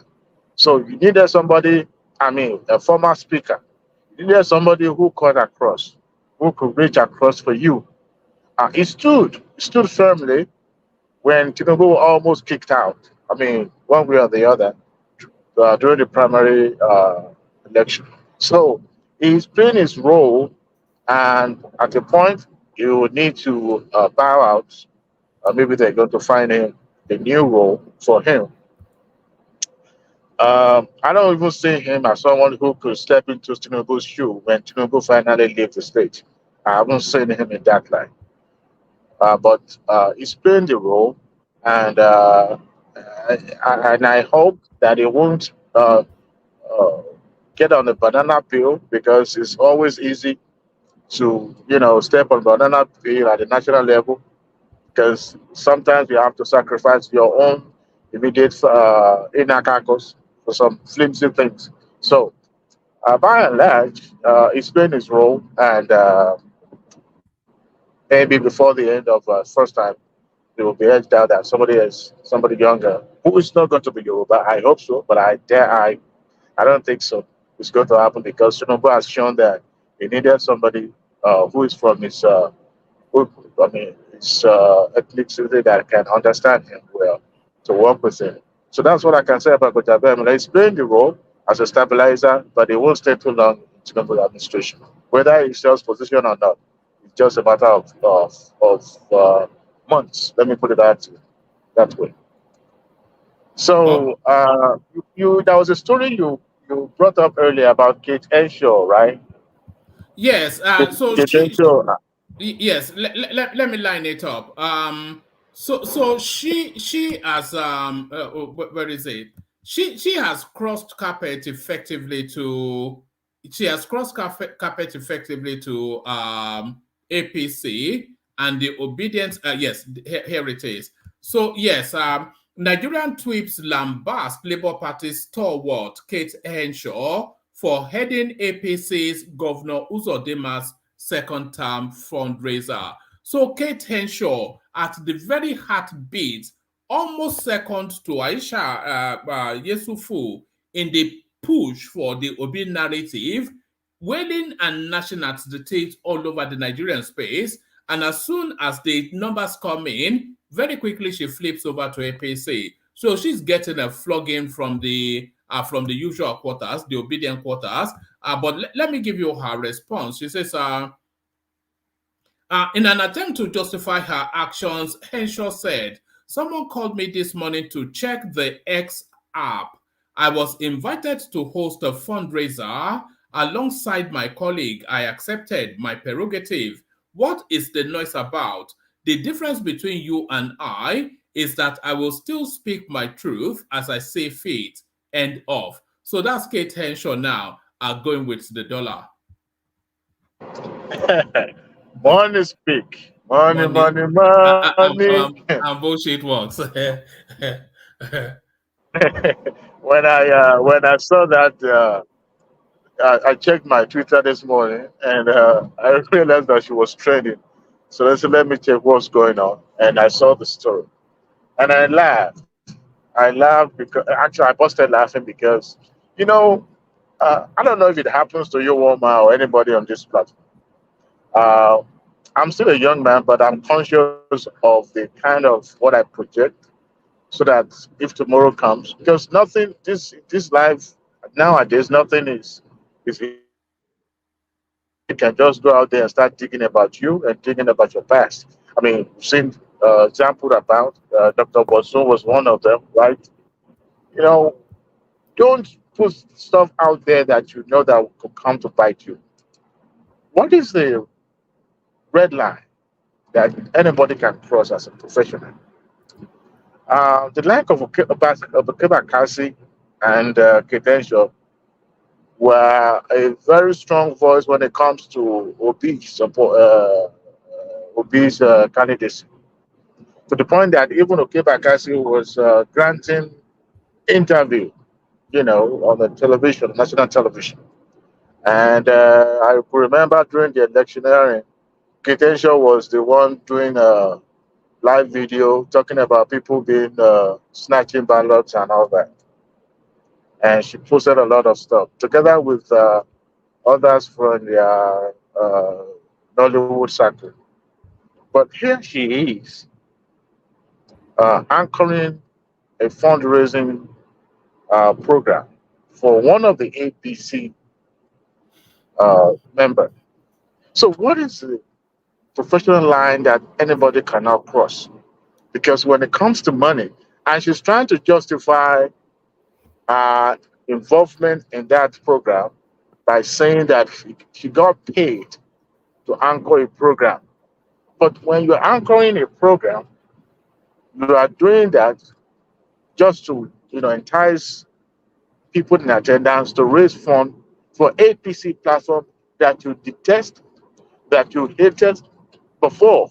And here you are now saying that I'm working for my money, I'm a professional. However, I will still speak my truth. I don't support APC. But you're anchoring a show for them. So that is one way or the other. For her to fundraise, as somebody commented in the back and forth she's having on Twitter, for her to fundraise for Dema, she has to say glowing, complimentary, and flattering things about him. Absolutely. And if she does that, then that makes her a hypocrite. But then, of course, like you said, money, money, money. The video you just showed, well, probably you didn't pay too long. They were making fun, they were gesticulating, and they were, you know, having good time. Okay, money. See, money talk. Everybody have their own price. You just haven't negotiate well. You know, even the Pope will come down and tell you this is my own price, ego league, right? But I won't call them hypocrite. Okay, I won't use that word against them because they seem. I mean, this is where their bread is buttered, and Nigeria is hard, and they have to earn a living. Correct? They have family to feed, right? But where does that line of professionalism stop and personal conviction take over? In Nigeria today, there was a time when I was in Nigeria. I was attending the Pastor Ito Igodalo's church then in Christchurch in Bagada. So we usually have a Tuesday services. And one of the Tuesday services we would do some question and answer. And I asked one day, I used an hypothetical question. And I said, look, here is a young man, you know, one of the best in his class, graduated, and he put the application out there for a job and he couldn't find one. But as a very good Christian, but got a job in engineer brewery, right, where they make beer, just like Obi gave them a hero brewery in Anambra. So he found himself a job in a brewery, right, producing alcohol drink that is against his faith. So, and the fact that he's the breadwinner in his family, and he needs to feed his family, his immediate family, and the other extended family. So, will he go ahead and reject the job offer and stay in that penury and continue to wallow in abject poverty, or go ahead and take the job offer and feed his family, even though he doesn't drink, but he's working where they're producing alcohol that is against his faith, right? So, where does that line of personal conviction start and the professional line stops? So, for the obedient or for those who are dragging them, it's just that they have not been offered, they've not been given a good offer, a mouth-watering offer. They themselves will sell their own parents just to have a bite, and that's national cake called dividend of democracy. I don't blame them. They're working for their money. Uh, maybe tomorrow it might be other people. We'll see. The likes of Alibaba was also belong to that group. He too was, stylishly not in favor of the government of the day, and it was hobnobbing with some of them, anchoring show for them. But at the end of the day, he couldn't come out uh, publicly to say, "Oh, I'm supporting Obi," because he knew he's going to lose some patronage, and some of those people that are engaging there will not call them, right? So I don't blame them, but that is human being for you, Roma. Hey, Adewale, this lady, Yes, sir. Yes. this lady that you are talking about, is she from Imo State? No, she's. I think she's an Akwa Ibomite, I believe so. I'm not so sure, but she's not. She's either Cross River or Akwa Ibom, not from Southeast. Okay. But you know that the obedient uh, are not majorly Labour Party member. You know that. Oh, absolutely. Okay. So if she doesn't believe in Labour Party, but Obi, but now that the Obi's ambition has come to an end for now, so he has to go elsewhere. And like you said earlier, money, money, money. So if what do you call Hope Uzodinma believe that she can do the job for her and spread the news further than you know uh, to reach home and abroad. Yes, why not? He gave her good offer. He's not working against Obi, so working with Open Dozima is not working against Obi. It's a different ball game. So we Baba still Janet Okone, it's not even. I'm not castigating him based on her support for Obi. The statement she tweeted out in the past about APC was where people are coming against her. oh, Where she posted okay, that APC, okay, yeah, it was about okay. the He has towards said a APC, lot of not bad things against ABC, but now he's working for candidate of APC. yes, yes. That's the reason why they are dragging her. You You see, know, Nigerians, they can fool themselves. Oh Lord, and that is why I always advise people here: look, don't allow this politician to fool you. When they are playing the drum of foolishness, don't dance to it at all. Don't dance to it. You see, Nigerians, they cannot. They the Nigerians are very, they can't stand by whatever they say. They can't stand by it. they say something in the morning and something in the evening, and they will now leave it for their supporter to begin to reconcile the two. And you begin to scratch your head. How do you start sorting salt and sugar, from each other? That's the way politicians operate. You know what she'll be telling our husband behind the closed door? Don't mind Oh, the we did for B. Is it not a labor loss? she This know, one, she know, she know. Get husband. She's divorced her husband. okay. What she be telling her boy? The I the only one we did married. for Obi, the one we I did only for look Obi, only. the one we did for Yeah. Obi, is it not a labor less? I beg. This is the way uh, God has chosen this guy to compensate me for what I I lost mean, following the and then mistakes. Ah, it's as simple as see.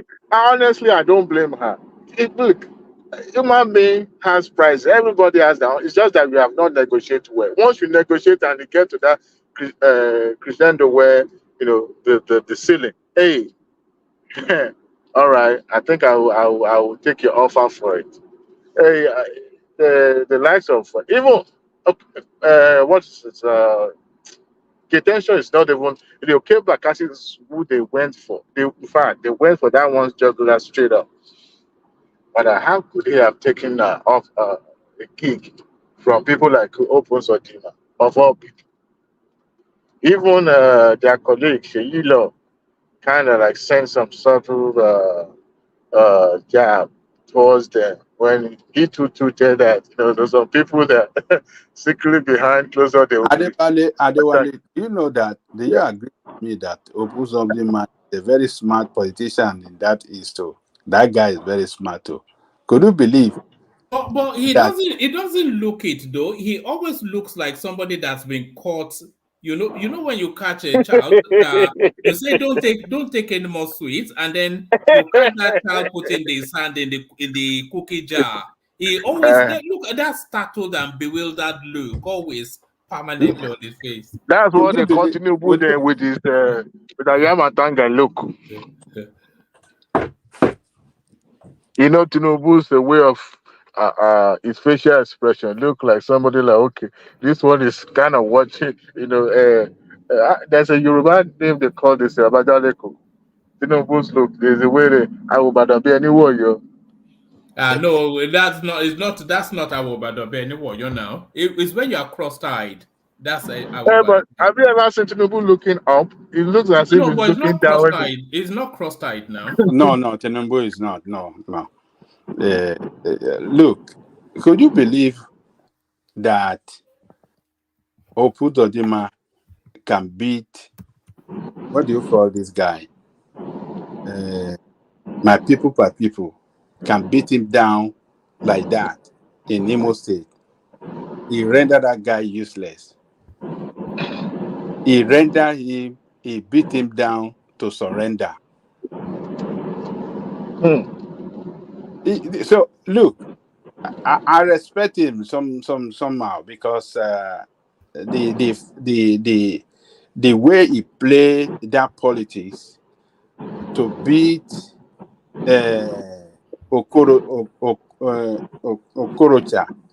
Okorocha, he beat him down, and now Okorocha now supporting him, declare his support for him. It totally showed that he's a very calculative politician. He did everything to beat Okorocha down politically in that state because Okorocha is very, very strong, very strong politician and on the ground everywhere. But he beat him and his structure at every nook and cranny of that state. He beat them to surrender. To surrender.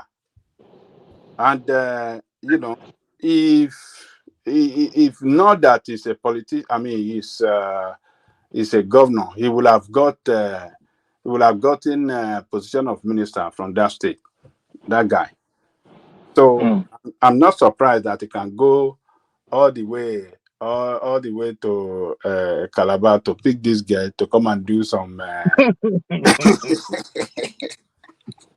He's smart, oh, he looks innocent. You know, he doesn't talk too much, but You mean, yes, hope. You know, he doesn't talk too much, but let me tell you, he know how to do is groundwork very well. If we do it well and we achieve result, who believe that it could be the governor of that state? Nobody ever thought so. Today they are still saying he's Supreme Court governor. Yes, he did. He actually won. He got all his paper, all his, what do you call it, boot by boot result sheet. He got everything. He couldn't get everything, but he got it from police. The police copy. He was able to react with all this. He got all the copies right from the police, and that was what he used at the court, at the tribunal to kick Ediowa, or what is the name of that one, to kick him out of Ediowa, to kick him out of power. So it's. What I found Rotimi Amechi very, very comical.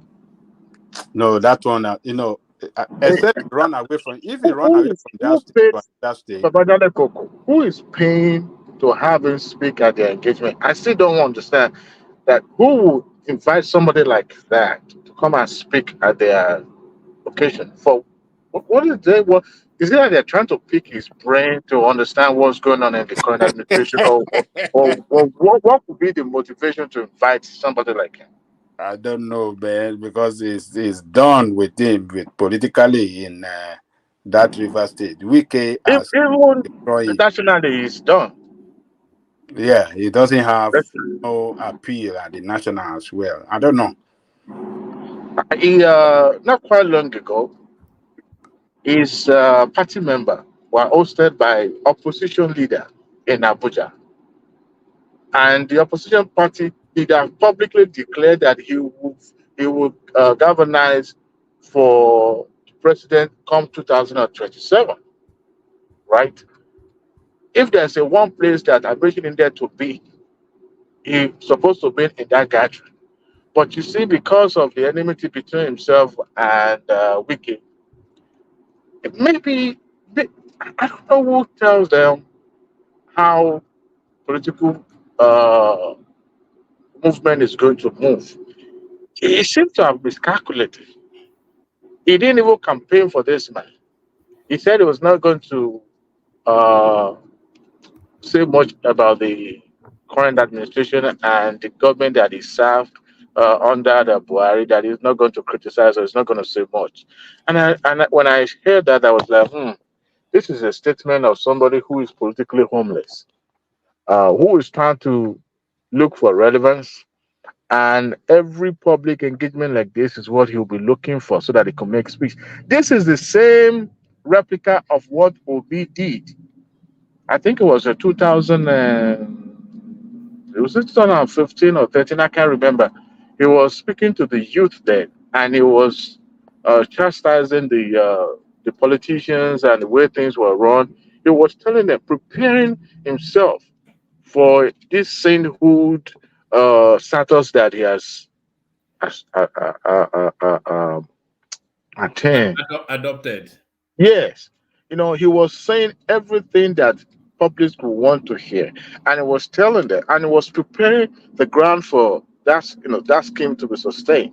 And I felt, well, if he's speaking the mind of the politician like this, that means he himself is different. But and I look at the state that they governed for 8 years, I couldn't see any changes being made. I mean, the likes of Tinubu, even though imposed his predecessors to continue with his visions and other projects, I didn't see where, he brought Obiano, right? But I didn't see what project that was continued in his name or to say this is the vision of this man. Anambra is still the same way it was during the days of Mbadineju, right? So when he started making that statement, I was like, okay, this is what politicians would do just to make themselves available when there's a need. And it's an attribute of populism, where you speak the mind of the population, but you hit them where it hurts the most, so that they will feel that you are also sympathetic to their pain. But when you were there, what's different? What changes did you make? what is that thing that people could remember you for till you die? I can't find one. So the likes of Amechi also borrowing from that playbook just to remain relevant. I found it very, very comical. And to be honest, I don't think any Nigerian should take him serious in the sense that this is a man at the tender age of 30 something. He was elected to the House of Assembly, state level, became speaker. From there, he became governor and then moved to ministerial position. So all his adult life, he has been a leech on the government. You may argue and say, well, I've contributed my own quota, but your contribution was about taking for, because it's comfortable for him to have, declared to contest for presidency of Nigeria. You must have embezzled and stole a lot of money.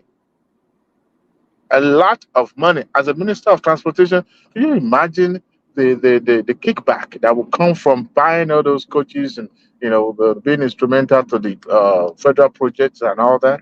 So he had gathered a lot of money for him to have said, you know what, just like the same Emefiele found himself sell a freshly made soup. I said, let's bring a big spoon to scoop this soup. So the likes of Amechi now coming out to say, well, this is the same man that said the people should stone the politician, the same class that he belongs to, if not because he was paying an intelligence of people. It's unfortunate. Any serious-minded people shouldn't even take him serious for a bit, for 1 second, because he's a liar. Sorry? Hello? I don't know where that came from, but carry on. There might be the aliens listening, or look at that. They are coming to get us. They are coming. The little green men. The little green men. Amechi is a liar, and Nigeria should see him as who he is. That somebody who is trying to take the opportunity, just like Obi did. And if people like them would not stay long in the political space, they will fizzle out. He found himself outside political spectrum now. I mean, he's politically homeless. His own adopted party, APC, would not take him. His PDP is not going back because Wike had occupied that position at the state level. Where else would he go? So he's homeless. Except if he jumps ship today and say, no, I'm going to Labour Party with Obi, well, that will be a political suicide for him, because they will finish him, because they have a dossier on him. So it's a for him. So I'm scratching my head to trying to understand what is his political relevance actually. Nothing. I think it's in the camp of those people that are losers. He is especially bitter about it. I'm not sure. He's lost on so many grounds. He's lost his state. He's lost authority to Wike. He lost the presidential primaries. He was punked by the Northerners, who he was giving money all the way through, and they punked it. He's just a bitter man now. I think he should have handled the situation well. You see, after that election, after the primary, he put up a very good fight. I think he came second, and he should have surrendered to. He should have pulled his weight behind Tinubu, even though Wike will still work for Tinubu. He should have been part of it, and he should have used that one to settle his political race with Wike, because there is nothing he can do now. Wike is the boss in that state. He should have, used that opportunity that they are working together for Tinubu, and resolve all the differences between them, and that will not disturb his will not disturb his own chances in getting appointment or remain politically relevant. He might not have a strong base like Wike, but as a former minister, and him and Tinubu responsible for funding of APC that brought Buhari to power, in 2015. They can it still stand the stance of being part of the leadership at the national level. You know, she will have been handled. She will have been given a kind of appointment. You know, at least during the time of Obasanjo. Obasanjo gave 2 substantive positions for Yaradua. For substantive ministerial appointment to what do you call it? Bwala and SM Afolabi, both from Osun State. You understand? Minister of Affairs for SM Afolabi and Minister for Mines and Power, and what's the other situation? Super Minister for Bwala. So both of them will have been. Tinubu will have considered him too and he should have participated in the campaign and everything. Get himself in the front as one of the leader campaigning, and He wants to operate on the same pedestal with Tinubu, just to show that he too has to wrestle power. Sometimes I think these politicians, they have a fish brain. Not quite long ago, 8 years ago, or should I say, 16 years ago, your kinsman from South was the president, right? Jonathan was the president 16 years ago, right? How do you expect that Nigeria will want to swing back to South again to pick their presidency from South? How easy it could be for Nigeria to say, you know what, we've looked everywhere in the country, we can't find anybody other than in the South. How easy is that? So he could not think beyond, just to realize that there's no way Nigerians will want to pick from South again, but he decided to, put himself up and let's say murky water of election. I mean, maybe he was playing a spoiler. I don't know. Maybe there's, sometimes these people scheme all sort of the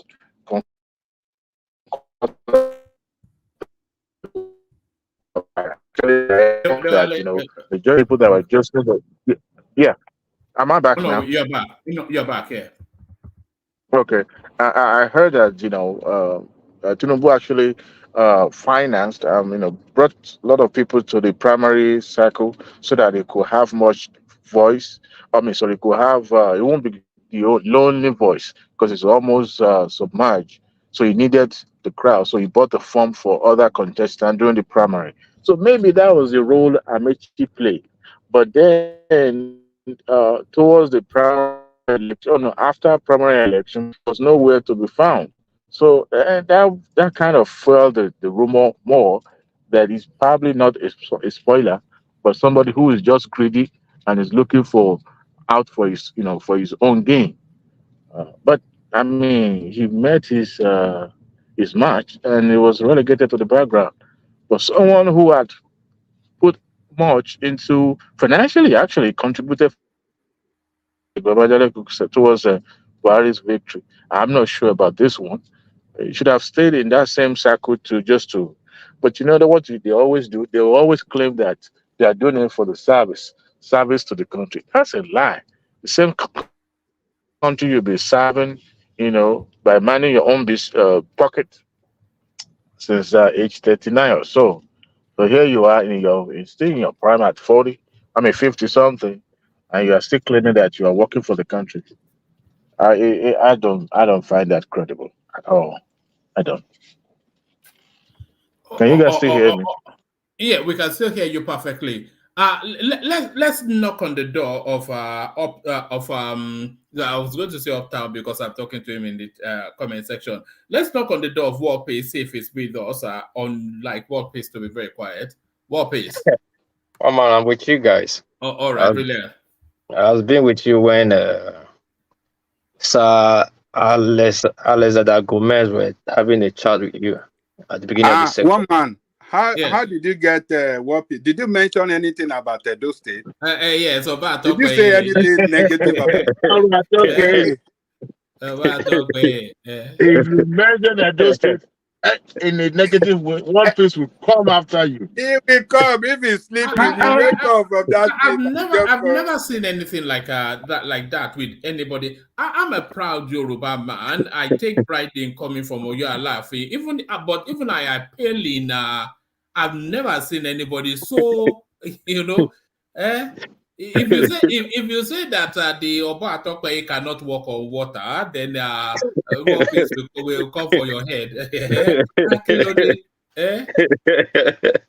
Yeah, if you remove the palace from it, it's a very Edo thing, by the way. All the Edo people I know, they are somewhat like a war piece. Yeah, like you see the guy that went on channels recently that was having a conversation. He's a big APC member. I was having a conversation for this Edo election that is coming up 2024.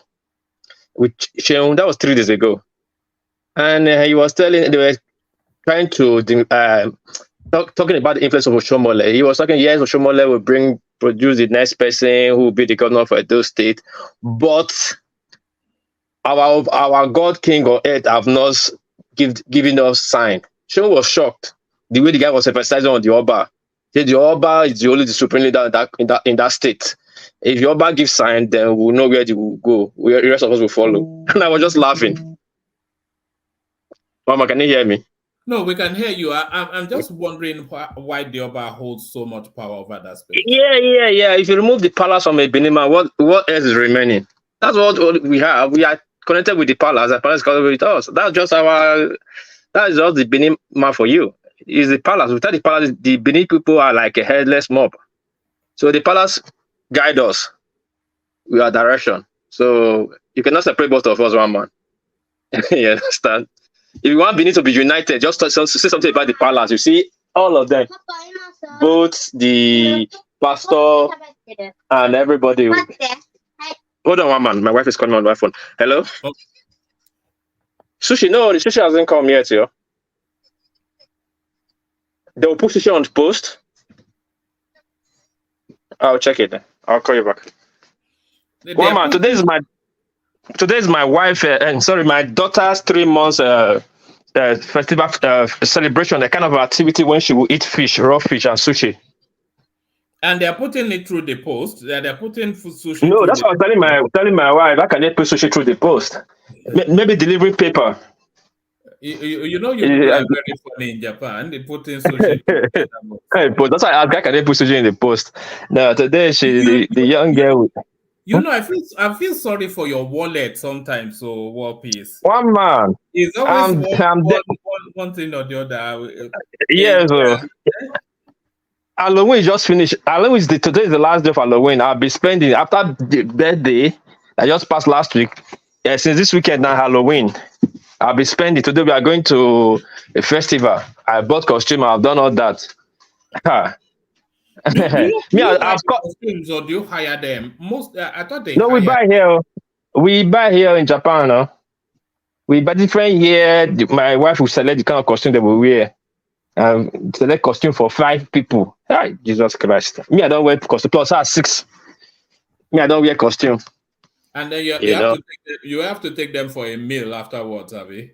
We are going to a festival now. They have Caribbean, American Caribbean Afro Festival. So we're gonna go there. Now we're gonna take everybody there.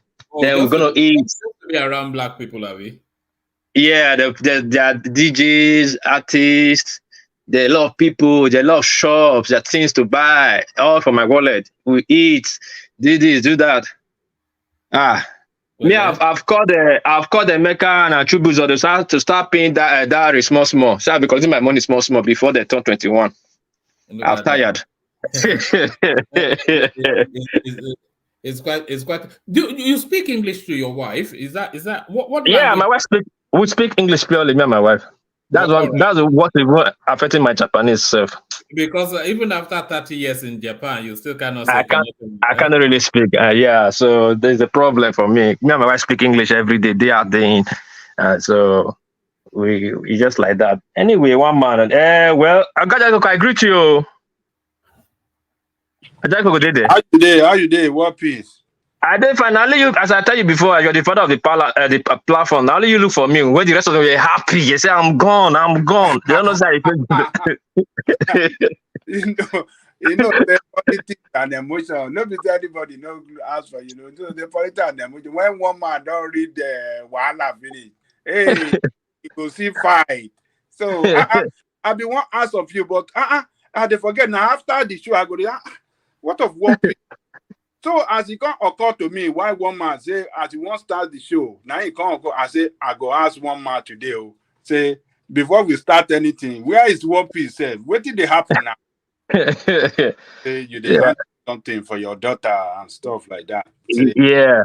You see my daughter piano that day. Now the day one just call, when mom was sending message, I was sending my mom one man said so he said you they send a picture. Yeah. You know, say not easy for only one matter. They bring topics now. So when I wake up my time, if I wake up my time like this, so I get ahead of everybody. So I'll quickly check the news, see the one way go catch a headline for one man to support them for to choose from. You know, because talking point the many.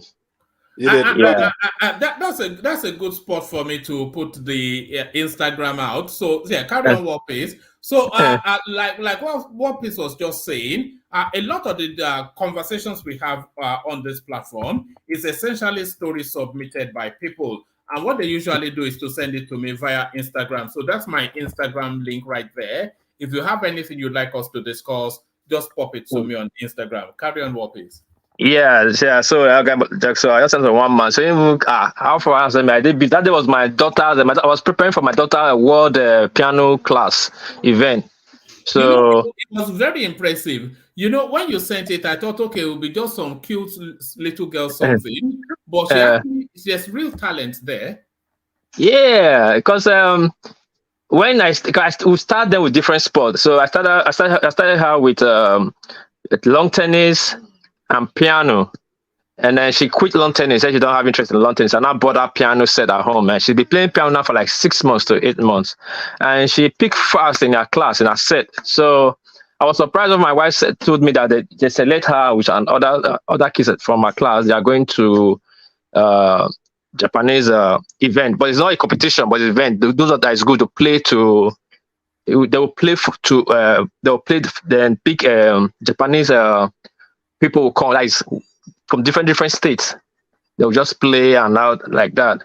I was surprised. Then I went there that day. Wow, it was a big hall, and I have to stay long. And she liked playing piano, and I like it. I just hope she continue it. Though her mom like it, and my mom's encouraging her a lot. So, and my second daughter, that one do ballet. And the third one now we are trying to figure out what she would do when she. But from next month, next year, supposed to start picking up a sport. So, one month, I just hope she pick up, and I pray she just continue like that. You know, I'll be very happy if she keep it up. But she's impressive, you know. I like her. That I was impressed that day. I was feeling like a father. I said, yeah. I was so impressed that day, you know. Were you telling everybody around you that that's my daughter, that's my daughter, that's my do you know in the crowd of all those kids, it was like about 50-something kids. Everybody play their turn one by one. My daughter was the only black, you know, so I was easy to be, you know, I was noticeable, very easy to. It was very easy to know who her father. Yeah, but all eyes was on my kid and me. Let's see what this black kid would do, half kid would do. You understand? And she didn't disappoint. So I was very happy, and she played well, and I was very happy. So you know, she might get picked up by somebody from that, you know. Yeah, I hope so. And then last I forget, the third girl, she was supposed to model for Michael Kors, but the only reason she lose the competition, the sport, they asked her if she liked dogs. She said yada. Yada mean no, hell no, and she need to hold a puppy. So she came out second runner, and I give the first. I would have sent that. The magazine just came out. My wife was showing me that one last week. This little girl, because she's the third girl. That one is tall, slim. Her hair is curly naturally, you know. So that's how you lost her spot. Is that the standard of measure in Japan? Slim? Is that what that? Yeah. It must be slim.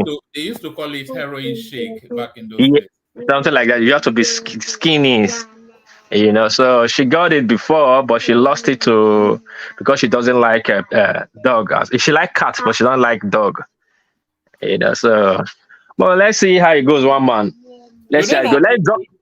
Do they What? not eat cats in Japan? No, maybe some side, but I don't know. The Japanese like cat a lot. Is China? I sent it to you now. Chinese. I sent you among the talking point I sent to you. I think 2 days ago. A Chinese official have to ban cats. They rescue about 1,000 cats. They are selling that as pork meat in China. I sent it to you too. There's nothing they don't eat in China anyway. Those people. If they catch you in a dark alley, you will be barbecue for the. And they say it's black, isn't he? Already looks like meat. You know, why don't we just cook him? Yeah. So let's dive into the police of it. Sorry, I don't want to go this. Ketesha, Upuzadima, and who again? Amechi, that is a typical politician. But I hope Adego is here. I sent you 2 messages. I sent you 2 links, one man about this Oshun Ogbomosho guy that got removed. Oh yeah, no, that was a couple of days ago. We dealt with it a couple of days ago. The Shon of Ogbomosho, but you can give us your take. Yeah, the Shon of Ogbomosho. Yes, I was following. I was reading about it, and I think the people. I don't know if they're your mates or some people that choose that install people in that position. They were saying that the guy didn't follow due process. That if he followed through the back door. So I wanted to ask Adeko, how can that be possible? And a pastor, for that matter, is supposed to be honest, coming to meet ancestors. You know, you're supposed to come with 2 double hand. They don't dabaru everything. Don't look one piece. No go that place. They know they follow ancestors. They know they do that. Why you for that? Dollar then they follow. Nah, dollar. When they throw the Ifa will show green back and say Ifa nike modola wa hello modola wa my God.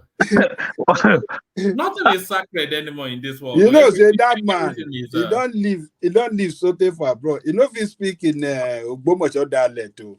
Really? Is it Ganawana? Is it Ganawana? Is going to Ogbomoso to do Ganawana? Because Yoruba they speak. You know oh my God. But again, the court was so swift too. I didn't know that there was a tussle for it. It was very fast. Next I saw they took him to court and of course I've sacked him. I said, when did they install this guy that they're taking him to court? No. The court is sacking him right now too. You know, it's really funny, and I think it's hard time the Your Messi or the Yoruba kings. They should really that one is not handled by Your Messi. Or Your Messi is Oyo. Is for the Alaf. That one is for the Alaf. But but I still send something to you, but that Your Messi, they're taking they're accusing Mark by delaying the Alaf installation because he wants his own candidate. Some people are warning him that if you play game, if you should go and I'm sure Makinde will not do that because he knows all your people, they have a way of doing their own thing. So he cannot, if he do some guru or some manipulation, they will fight or they will demonstrate. They won't accept it. So yeah, you should not get involved in it now. You should just leave it traditional for traditional rulers. Let them handle who they want, good or bad. You're gonna learn from it. What people don't understand, any decision the kingmakers take, it is for them to learn from it, good or bad. It's for the future. They might take a decision we think is bad now, but the gods have the way of doing things, so that next time they will make another decision, so that same decision will not happen again next time. You understand? If you don't fix your fault or your mistake or realize your mistake, how will you know it's a mistake? We think everybody has been living before us, they all had a perfect decision. No, so at least from their mistakes they learn and they make amendment. So let the Your Messi pick who they want to pick, but I'm very sure they'll not pick that guy that is saying he's going to change his name to Sultan of waiting Olowo Abi whatever. Oluwo. That one, that guy. the next time they will not pick anybody like that. That one, ganja. If you hear ganja. What is that they operate all those traditional institutions for Yoruba land? They don't turn things upside down. They don't turn them upside down. Now, all this thing is politicians. These politicians, they are destroying every fabric on which our culture, our tradition, our historical value, everything, they are destroying it. Everything. Just because of their own political interest. That's it. And it's very bad. It's very bad. Because that day me and Baba talking, I could see the pain. That was because whenever we were saying we talked for like 1 hour plus, people were thinking we were talking about who have time for that. We were talking about the things that's affecting our culture. I could see the pain in Oga Baba. You know, he makes some point. You know, how can you just wake up and pick somebody that don't even had no historical connection because you want modality or civility? It's not like that now. And when you appoint new, you create a new crown and just appoint that person, that means you are creating a big problem, because that person you give title to wants to write his own history. Then he has to erase somebody's history. You understand, Oga Jalikoko? So it's hard time. I agree with you. It's that time they really stop all this. In short, just one article I was reading from 1999 to now. The Southwest traditional ruler, they have make 5,000 obas. The Olobo of that guy. They are political king. Yes, I know, but it has effect. It has effect. Some of them don't have anything. I don't have to say. They don't have. I know when you appoint Oba, they have. What is? Some of them now political talks. Look. Do you know how many those that we call Bale? No, they are just like they are like lesser king. They are not king, but they are head of community. Yes. You understand? Head of, but not king. Yeah. These politicians, they manipulated the system and installed them as king. Which is bad. They were not king. They were just head of their community, responsible to the higher king in that state. You understand? We had that in my own homestead. What we used to have is the Oluawo of Akimoni, which was a Bale position, but it's now been elevated to an Obashi. Yeah, they elevated them to king. It's not good. It's not good at all, because when you elevate that person, that means you have to give him a history. You have to give him land. That's why you see community crisis everywhere. People start rewriting history. No, they already have land now. They already have a dominion. They have land now. And at least if that title has created land for him. What are you saying? No, that land is created for him. It's not for him. It's for fraud. That is the fraud we are talking about. Everything is based on fraud, and it doesn't give the true picture, and true picture of what it really represents, because it's based on fraud. Vale, just the head of community, and they elevated them to king, and you will see all those ones terrorizing people, carrying. They will give them this, and they will, because themselves, they know that they don't merit that position, but were political rewarded. You understand? So yes. What are they going to do? They'll be responsible. They turn to politicians.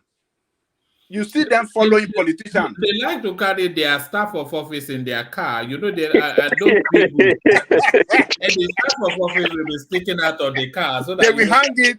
They will hang it by the window. They will roll down the glass, and you will see something of something. They will be terrorized and they will be bullying people everywhere. It's not good at all. That is going to cause problems for the higher authorities. Something like this wanted to happen in those states recently, and it's not the way the people resisted them.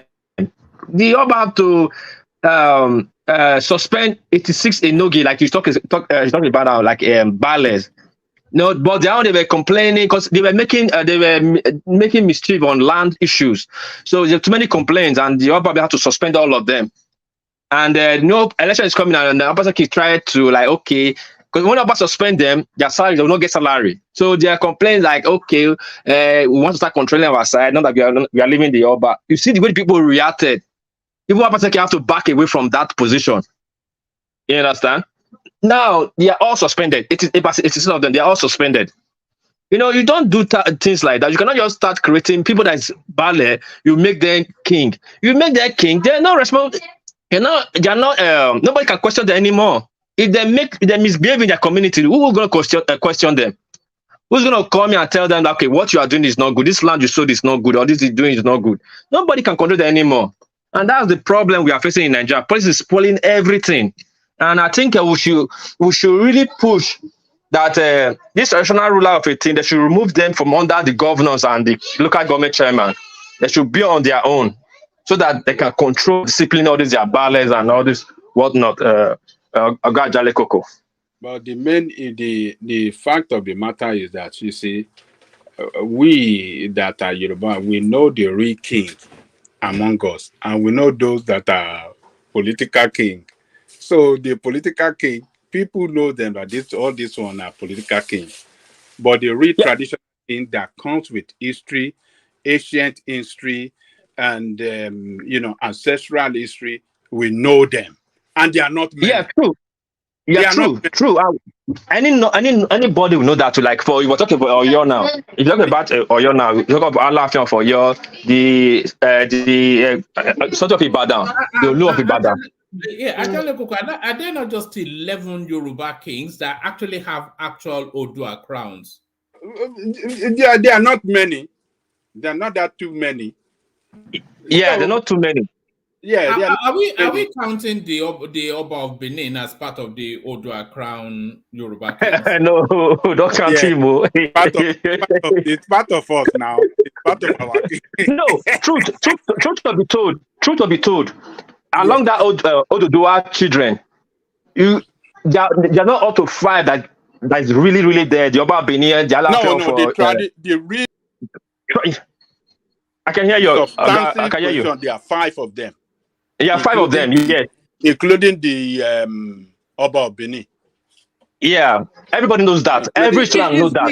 Is the Iwo crown? Is it not an Odua crown? The Iwo crown? It's an Odua crown, but it's a small. It's a small town. It's not. It's responsible to. Alaafin. Okay, so it's a subsect of. It's a subset. It's responsible to. If Alaafin, where Alaafin is talking, Oluwo will never talk there. He will keep calm. He will bow his head. So he is responsible. There are a lot of kings in that Oyo that are responsible to Alaafin. You know. So if not that the military created state by state, and therefore they have traditional king state by state, those that are first class, those are distinct. The empire or the territory of Alaafin is beyond Oyo, beyond Ibadan. It got even to Ogun State and it doesn't go. Yes, I was going to say Benin Republic. Yes. So the Alaafin power is stopped. Then it was Oba Benin and the Alaafin. The Alaafin power stopped at for it stopped at Ado Ekiti, and this thing was the demarcation was Otun, I don't know what I'm saying anywhere near Kwara. That was the demarcation. From that place to Benin was under the Alaafin or your control. Then from Kwara, this Ilori was under Alaafin. Alaafin. There are many parts of that Ilori and those Kwara State and Kogi State today. They are all under back then. They were under Alaafin then. Yes. You know that they used to bury the dead Alaafins in Ilorin. You know that was the original burial ground for Alaafins or for your. And you know the first Oyole is around the Kogi and the Kwara State. It was when this war between us and the Hausa people and the what do you call that? Nupe people. Kwara State. Yeah, there were too many wars. So that dismantled that Oyole and they extended it. They moved out of there, and then they came down to where we have Oyo today. So it was formerly up closer to, around the Nupe, around that Kogi, the Kwara State. That is where we had the first, Oyole. The first, that's true. Yes, I read about it a lot. Oyole, it was down Ilori side, then that side, before it was moved upward. So I don't know why the things. For me, I feel this trouble start from what time he started changing all these things. If not, because before 52, Alaafin Oyo was very powerful. Very powerful. They were controlling all those things. But when policy started, they started changing it. Because it's supposed to be very easy by now. Because there are only 5 of them in that South. If we want to really fix it. 5 of them, the Oduduwa children. Then the rest is supposed to be Bale or chief priest or whatever. But I think you guys will find a way to sort it out, Sha. Because if we continue like this, it won't be good at all. It won't be good continue like this. Is the Olu of Wari, is it a Bale as well? It's effectively no, Olu of Wari is Bale. It can never be. See, the Olu of Wari, they are Bale. Is a glorified Bale now. It's a Bale, but it's a Bale now. It was Awolowo's and all the rest that power that man. They gave him that strong political recognition and made him,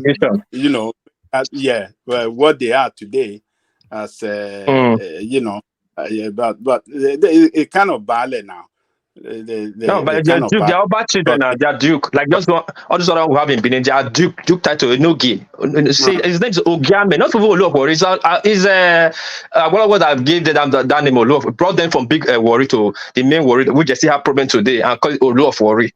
Yeah, his name is Ogiame. So Ogiame. To Ashe the second. So they are all Ogi under. They are all Ogi.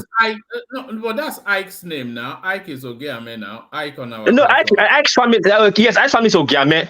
No, Ike's family is the one contesting with Oromia since Oromia came to Benin. Ike's family is the one that didn't allow Oromia stay in the Benin. Ogiame. Yeah, the Ogiame family.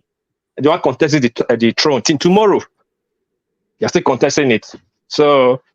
Ogie and Ogiame is two different things. Ogie means Duke. Ogiame means he's telling Oromia that you can't come to Benin. In Benin is Ogiso, that's Ogiso. That's Ogiso, that we have Ogiso, not foreigner. That's what Ogiame means. Ogiame means. His coronation struck me. For somebody that is just a ballet, watch this.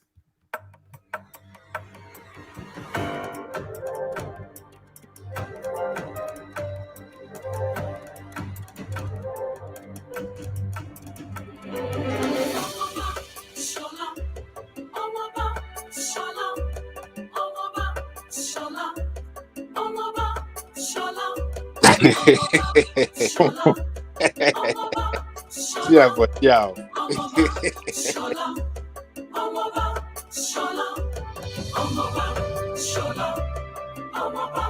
Shola, Amaba, Shola, Amaba, Shola, Amaba, Shola, Amaba, Shola, Amaba, Shola, Amaba, Shola. Tamu Jenoluwe, Tamu Jenoluwe, Tamu Jenoluwe, Oma Iwere, Tamu Jenoluwe, Tamu Jenoluwe, Tamu Jenoluwe, Oma Iwere, Onetumu Asawa, Onetumu Asawa, Onetumu Asawa, Onetumu Asawa, Onetumu Asawa, Asawa, Asawa, Asawa, Onetumu Asawa, Asawa, Asawa, Asawa, Asawa. So there it is. If you have that much ceremony for a Bwala, what would you have for a proper king? I mean, Yeah, but like Gajako just said, is what that elevating. But now he's not a king. Now he's a real majesty now. So you enjoy those. If they don't empower him politically, he don't get that strong recognition now. Now, yeah. So you will get all those entitlement now. You will get all those things in. But those that in worry now, that's the problem. Not only him that is majesty, they have other majesties there, almost like 20. is he not the one marrying 3 sisters at the same time or No, something? it's our bow. My God. That man, they enjoy life. Oh. I enjoy it. Who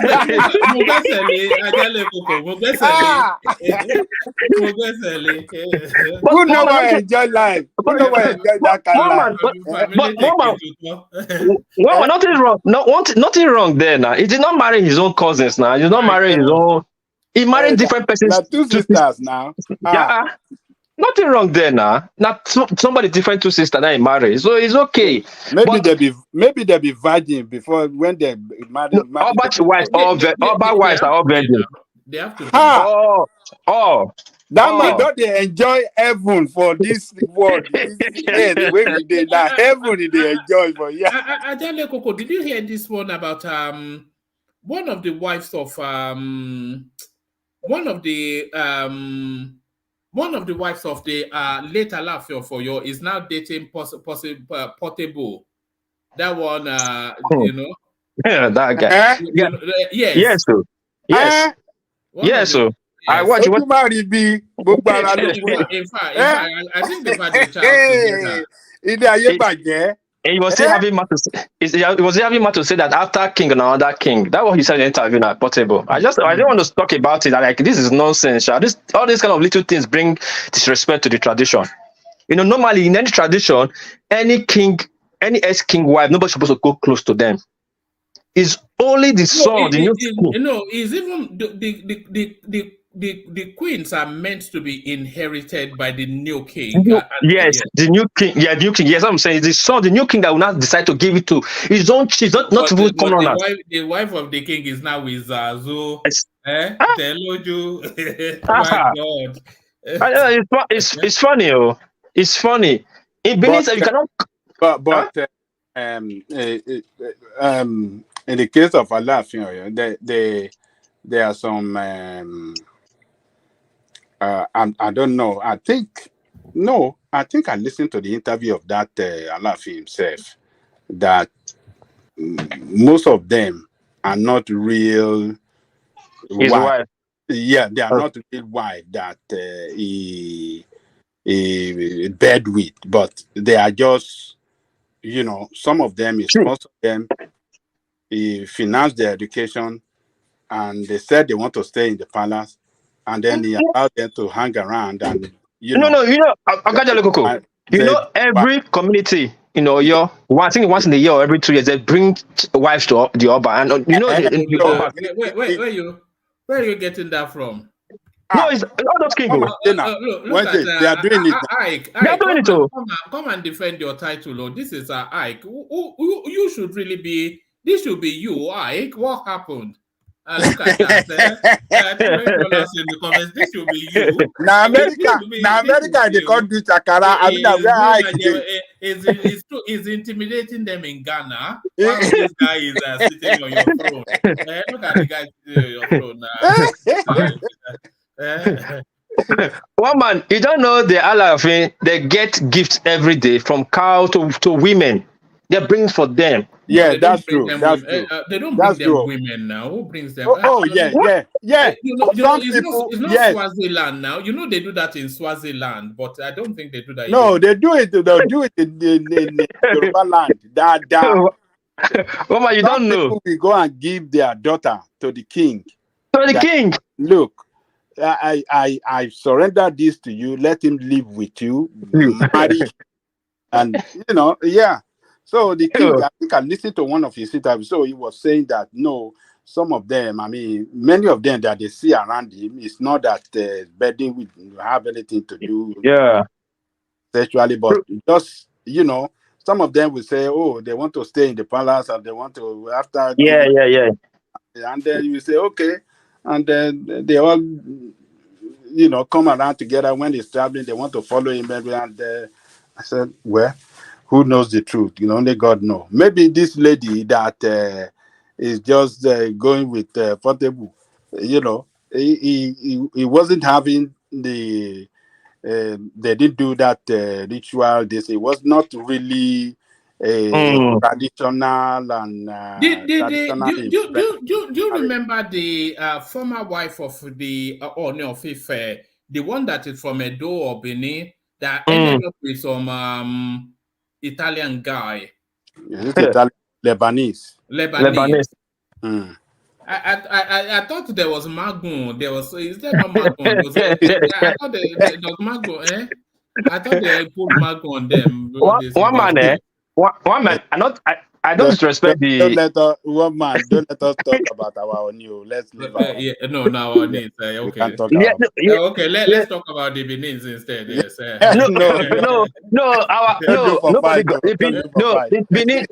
The Benin king, when you don't even know them, you can't even see them. You can't. They don't dress. You don't dress fashion. No. Once a big queen, all you dress is like Benin traditional dress. Tie wrapper to chest. You can't even see her teeth. Where the other wife touch you, your leg touch there, they'll cut that leg off now. It's very restricted. But that over they enjoy life, twins. Of course. Of course. Because there's a saying Benin that and it's not just na yellow pawpaw twins, pawpaw now real pawpaw. I go chop if who want chop this pawpaw, you go say na me. But you know all these kings and pawpaw. But all these kings, you have to cut them slack, it's not easy to stay in one place every day. They stay in one place. They'll be in the palace every day. They can't go out like we normal people go out now. You can't see them going to party. You can't see, So they have to give them everything they want in that palace. Enjoyment. If not me, I go enjoy myself well. I go enjoy myself well. Because I wouldn't mind being a prince, which I am on both sides of but I wouldn't want to be a king. Who wants to be a king? I mean, if you be a king, one man, you become very restricted. You have to carry, because you are the one that people are looking up to. And I don't like all those rituals as well. So I wouldn't. The ritual is not the problem. It is the maintaining of the culture, because you are the symbol of authority of that state. So whatever you say becomes law, even though it's not a written law on written law, because you are the custodian of that state. Because people look up to you. So you have to be very careful things you do. If you stay in your house now, what you're doing now, you're here sitting 8 hours. It's not easy. But imagine people sitting on that throne for 20 years, not leaving that house every day. Think about it, one man. It's not easy for these people. So they have to enjoy themselves to the full extent that palace. Although I wouldn't mind knowing, because there are certain secrets to life that they know that you don't know. I wouldn't mind knowing some of those secrets, those traditional secrets. True. I've always felt that there's a world that we're not aware of. Because all this like our Oba or the Alafin, they are head of every day thing that your land. And they're only the one that can question those deities. You go ask yourself why. Deities don't worry them. They are the one questioning the deity. They can stop the deity. I believe it happened I believe it happened in Oyo too. The All African say go and lock that mass shrine up. Like in Benin, they'll go with some kind of chalk and this. They'll lock the shrine up. That deity will not be active. How do you have that? How do you have the? Oh God, Jale Coco. You broke off. Oh, did I break up? Sorry, can you hear me now? And yeah, we can now. Yeah. I said, like the Obas or the Alafin, they are head of deities in their community. How is that one possible? And sometimes they can lock deity shrine, like in Benin, the Obas. They are not head of deities. They are custodians of deities. Oh, yes, custodian, yeah, the right word. And they can search some deity shrine. They'll say, go and lock that shrine up. If the chief misbehaves, they will lock it up, and that deity will not perform his duty. How did the Alafin job? You know there are hierarchies in deities as well. I don't think anybody can lock up the shrine of Shango, but otherwise that person will. No, the Allah. If something happened, the chief priest misbehave. The Allah can say, okay, go lock that shrine up. Shango is still don't know that he left, but he cannot perform any duty till they sort out the problem. They have it. Go. Maybe I'm not going to close to them. They can do it. Like if you know, use something called Omo. Once they come, they'll log his shrine up. It's okay. This chief priest misbehaved. He did this. He did this. They'll log his shrine up, so he can never enter. Nobody can serve that thing. The problem is rectified, and then they will not worry the king or the Allah, and we will obey too.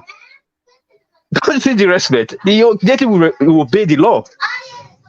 How do they know that? How do they have that knowledge? You know, there's so many things that we don't know, but we thank God we're still keeping it, one man. And let me little bit digress and come into a little bit of politics.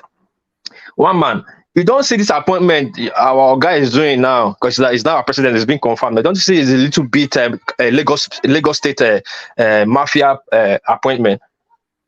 No, he has to go with what he knows now, does he not? Yeah, I understand you have to go with what he knows, but you're making head of service now. Like the farmer guy now that removed, he replaced it on that Lagos Mafia. Some new appointment he make is a Lagos Mafia. You cannot say every other tribe now, 560 tribes, the other people are not there. You must not know everybody now. That's the only person really that was nationalistic in his appointment was probably Obasanjo. There's always been an ethnic leanings in governance in Nigeria apart from the Obasanjo administration. True, but it's not really helping us. Because we have seen it from the past two, from Jonathan to Buhari, what did that thing take us to, what it took us to, or what it cost for the country. It's not really too good because the ministry they will not be happy. At least since Nigeria is so divided now, at least put somebody there that will make people come out to work with you.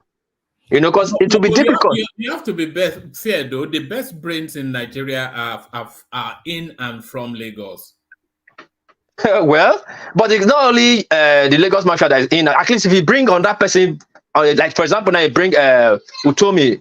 Is from South, is a Lagos Mafia. At least South people won't take it like, okay, they'll be happy that they have one of their own there, But what I'm saying is we want the community to work. Where did we came from? That is how will I say, those are the appointments you must make. We are talking about this new appointment that people are looking up to, like head of service, this farm, all these things. At least see shuffle it a little bit. You put your people on the major side, this chief security officer, and this guy Rubadu. Sorry, I forgot this Rubadu guy. Do you think this guy knows his job, his duty at NSA? I don't think either Ribadu or Gbajabe Amila, I don't think they know what they are doing. They're just there to do fine boy, and that's you mean the body that is following them to all political meeting? Yes, sir. Imagine that. When did you ever see Yusuf Bichi at anything? In fact, I've only ever seen one picture of Yusuf Bichi, online. Just the same picture. I don't understand. He follow Ganduje to court, Supreme Court, the very first day. If it's the same country, that would be problem. Every wedding but hold on, no. We have to recognize one thing, that he's a politician. He's not a professional. He's not How do you describe them? But it's a policeman now. He's not no. He has retired long. It's been around with Tinubu for a very long time. I mean, it's not. How do you describe people from what do you call them? A serviceman. No. What do you call them? People that are not politicians that are giving what's the name they call it? Technocrat is not a man that is not an officer that just retired, that are just, I mean, based on his profession as a intelligence officer and given an appointment. So he's not a retired intelligence officer or retired. He's been in politics with them for how many years? For over 16 years. So a politician that have base, you understand? I believe he's nothing an ambition to be governor of his state. So yes, I agree with that. So you should accept him to play politics while holding that office as well. So that is what he's doing. He doesn't want to be in that what do you call that position they offer. He knows that one is 4 years. At the end of 4 years, first time of this office, first time of Tinubu, you will see him. He want to go and contest for governorship of Adamawa State. You know, true. But that position is not political position. NSA is not political position. He could be a politician, but the position is not a political position. He at least balance it. Yeah, but he has. I think that job is too big for him. He has professionals in key position in that institution running it. He's just playing an like oversight or just the boss there to to be there and represent the president interest, but to take him out of politics completely, not to be part of the game. No, he know his fellow politician. They can cut him off completely. If he focus, if he sit down there alone and doesn't want to participate in politics, oh, forget it. Forget it.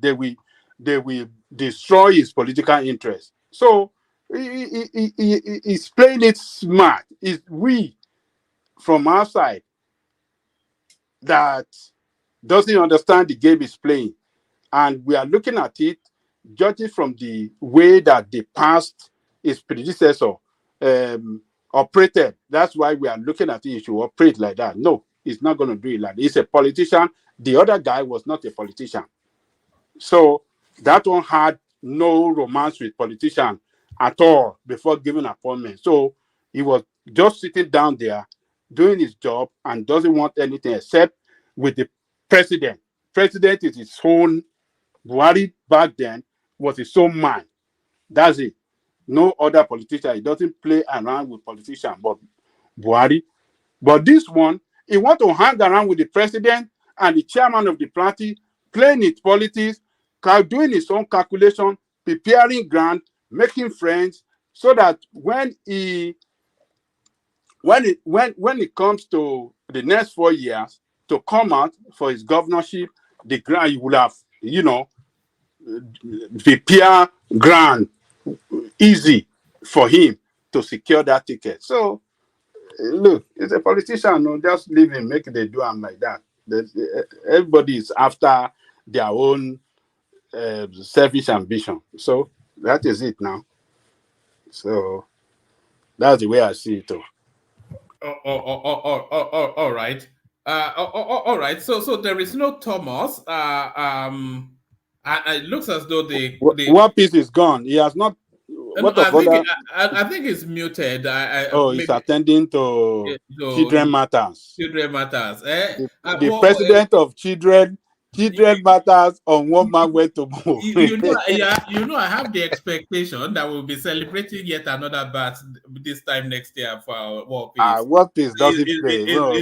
He's dropping it one every year. War Peace does not play at all. My goodness me. Back on B.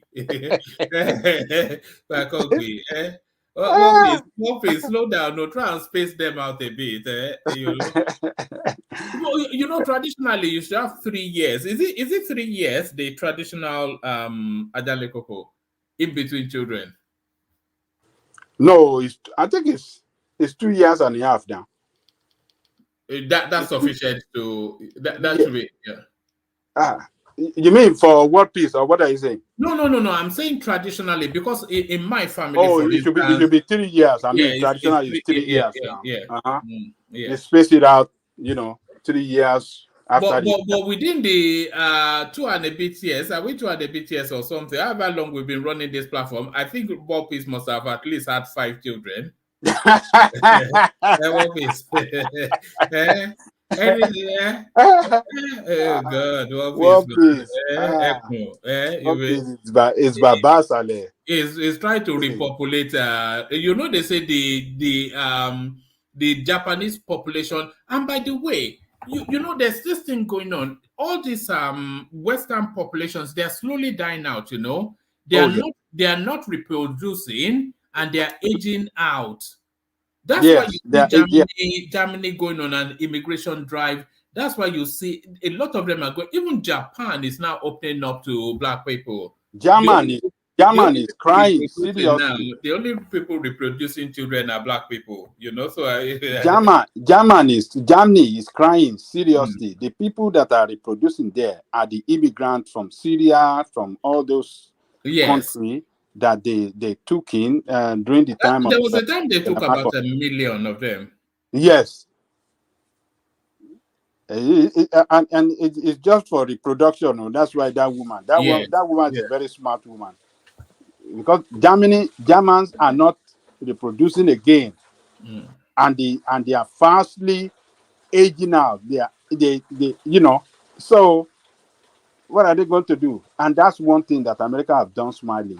America that invite taking immigrant and your country there that bring in immigrant all the time in their thousands. They know what they are doing about them. They bring them in and then complain about them. My goodness. So it's you see, like in America now, all this the Mexican and all the Spanish people that are trooping in through the border that are coming in. Oh man, those people are average. What are people going to do about that? They're really becoming a pandemic in that border wahala. The way they are trooping into that place. Look. But the only thing I don't like is the language that you use to refer to them. You almost like pest.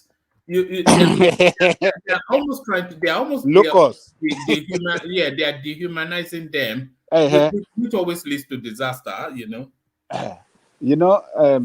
see what we are seeing is failure of their country that is responsible for them leaving their country and running down to America. And they are lucky that they have America close to them that they can run to, that can absorb them.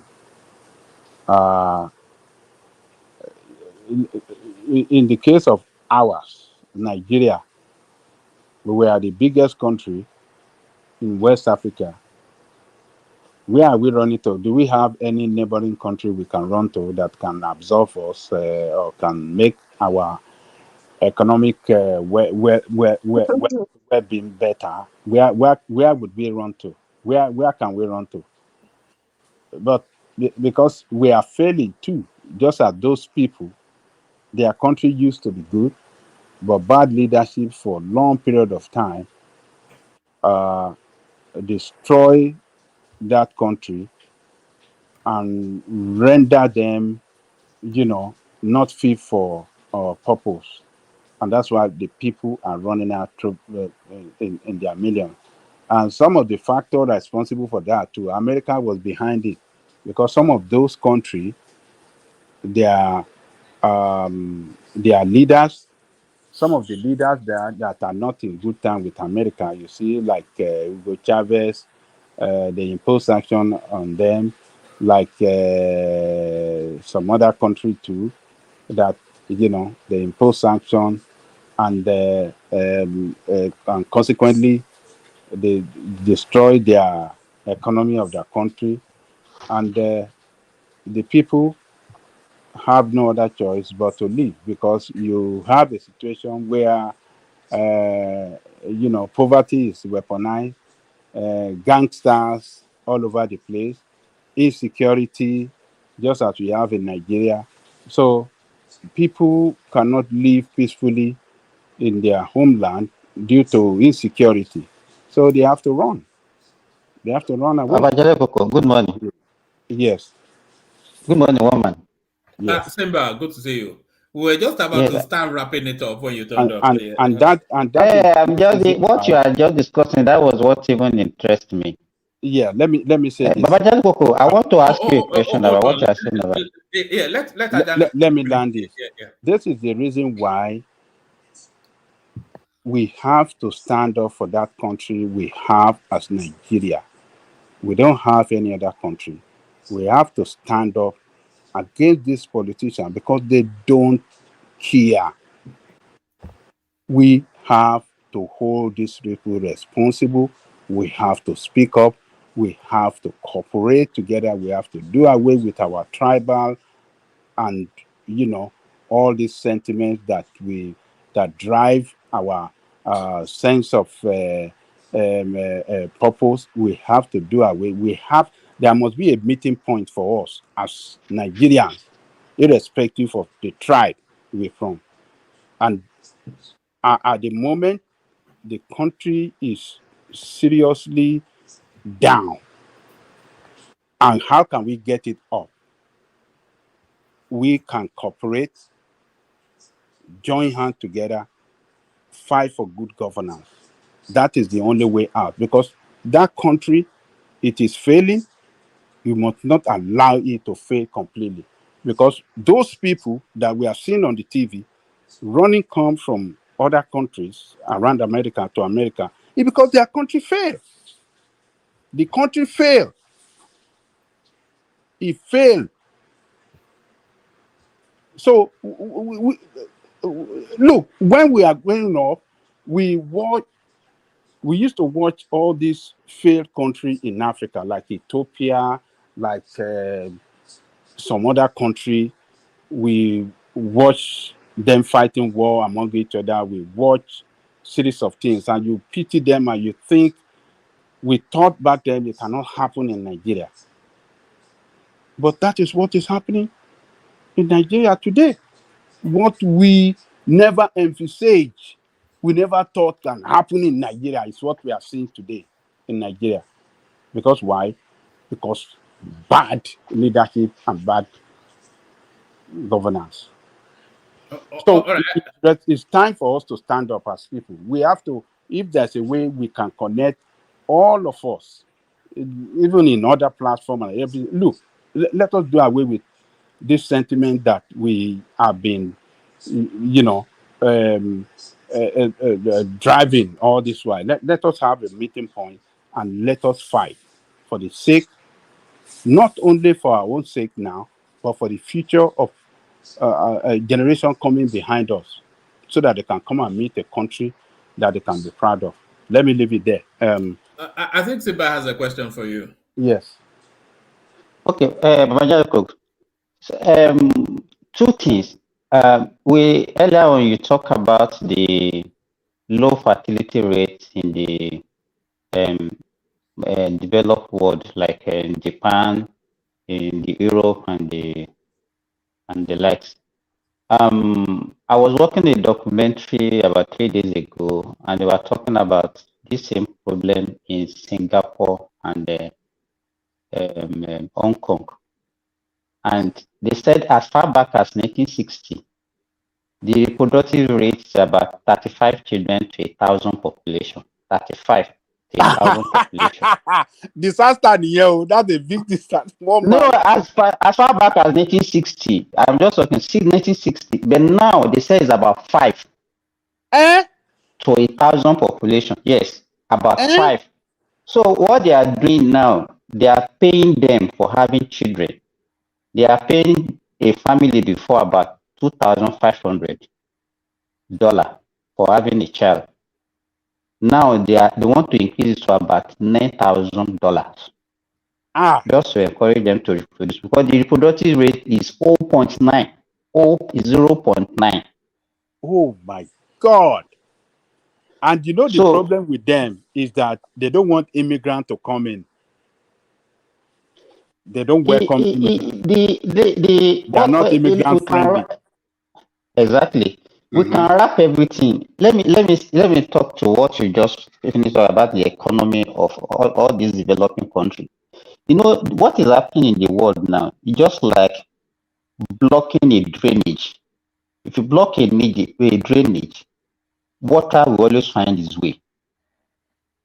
The policy of the so-called developed world, America, the Europe, and the rest, is not favoring the developing country. And they are not helping the developing country at all. They contributed, whether we like it or not, they contributed to the economy menace of all these countries. They encourage corruption in those countries. All the money looted in those countries were being developed world. But at the same time, they will say they should not come to their country. Abajayoko, is what we are awaiting in the world is like a bomb. Let me tell you, even if they are killing people, people will always find their way, because when they are pushing the world, I agree with you. they will go to where you understand what I'm saying. So I think this is high time the United Nations or whatever, whoever is championing the world, have a rethink and make every other place conducive for people. But if they think that they can be in their enclave and have peace, where they are encouraging war and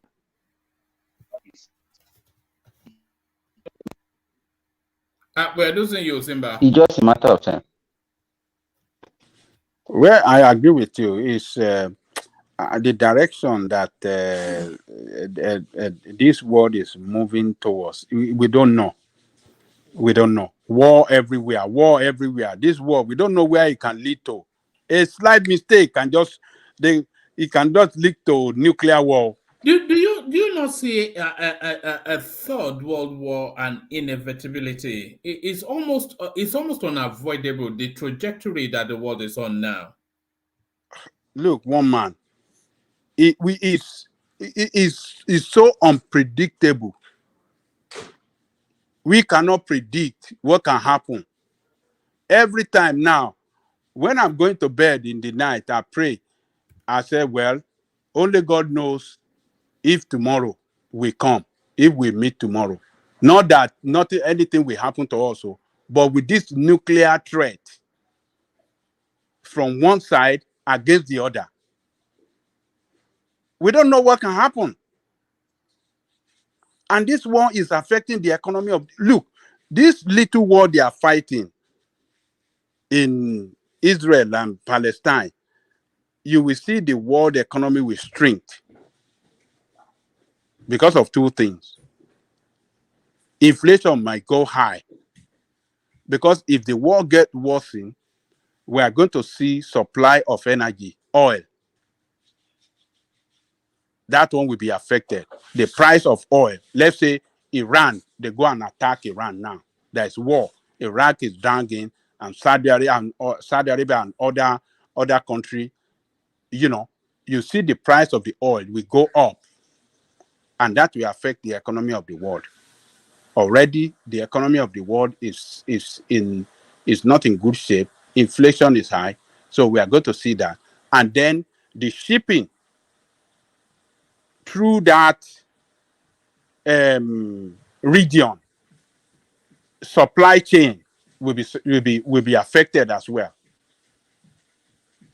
So we should be ready for long time economic hardship all over the world.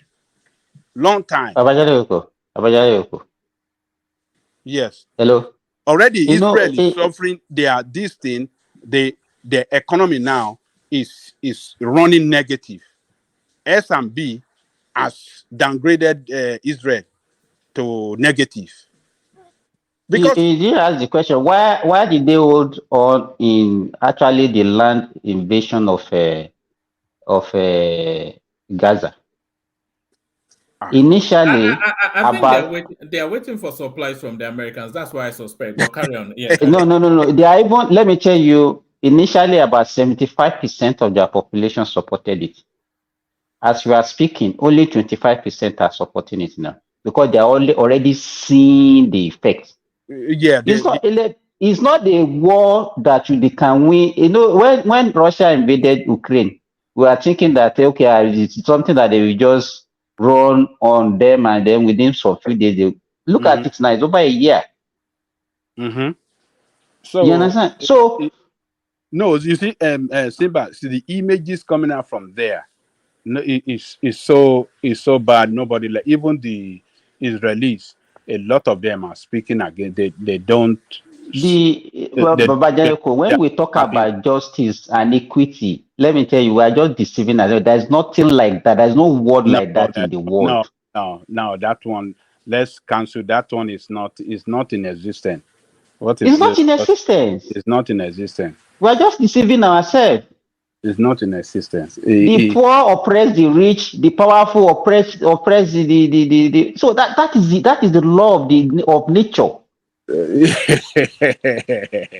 But I said you to what Elena, and then it's just unbelievable that this can be happening in this modern world. What we are seeing, I mean, look, one man. There is no day. I'm telling you, and I'm telling you the truth. When I watch what is coming out from there, particularly, do you know the size of Gaza? Cry. I'm telling you, Gaza, the whole length of Gaza is about 41 kilometers, just 41 kilometers. It's a very small space now, and you have almost 3 million populated. People. Is it not 3 million people? You decide when to give them water. You decide what to give them electricity. You decide when to give them food. But you know what happened now? Simba, do you know the latest thing that is happening there? They are cut off the what do you call it? Telecommunication. Telecommunication. So what is happening now as a result of that is that when there is a bombing in a particular place, usually they will report it. They will call ambulance.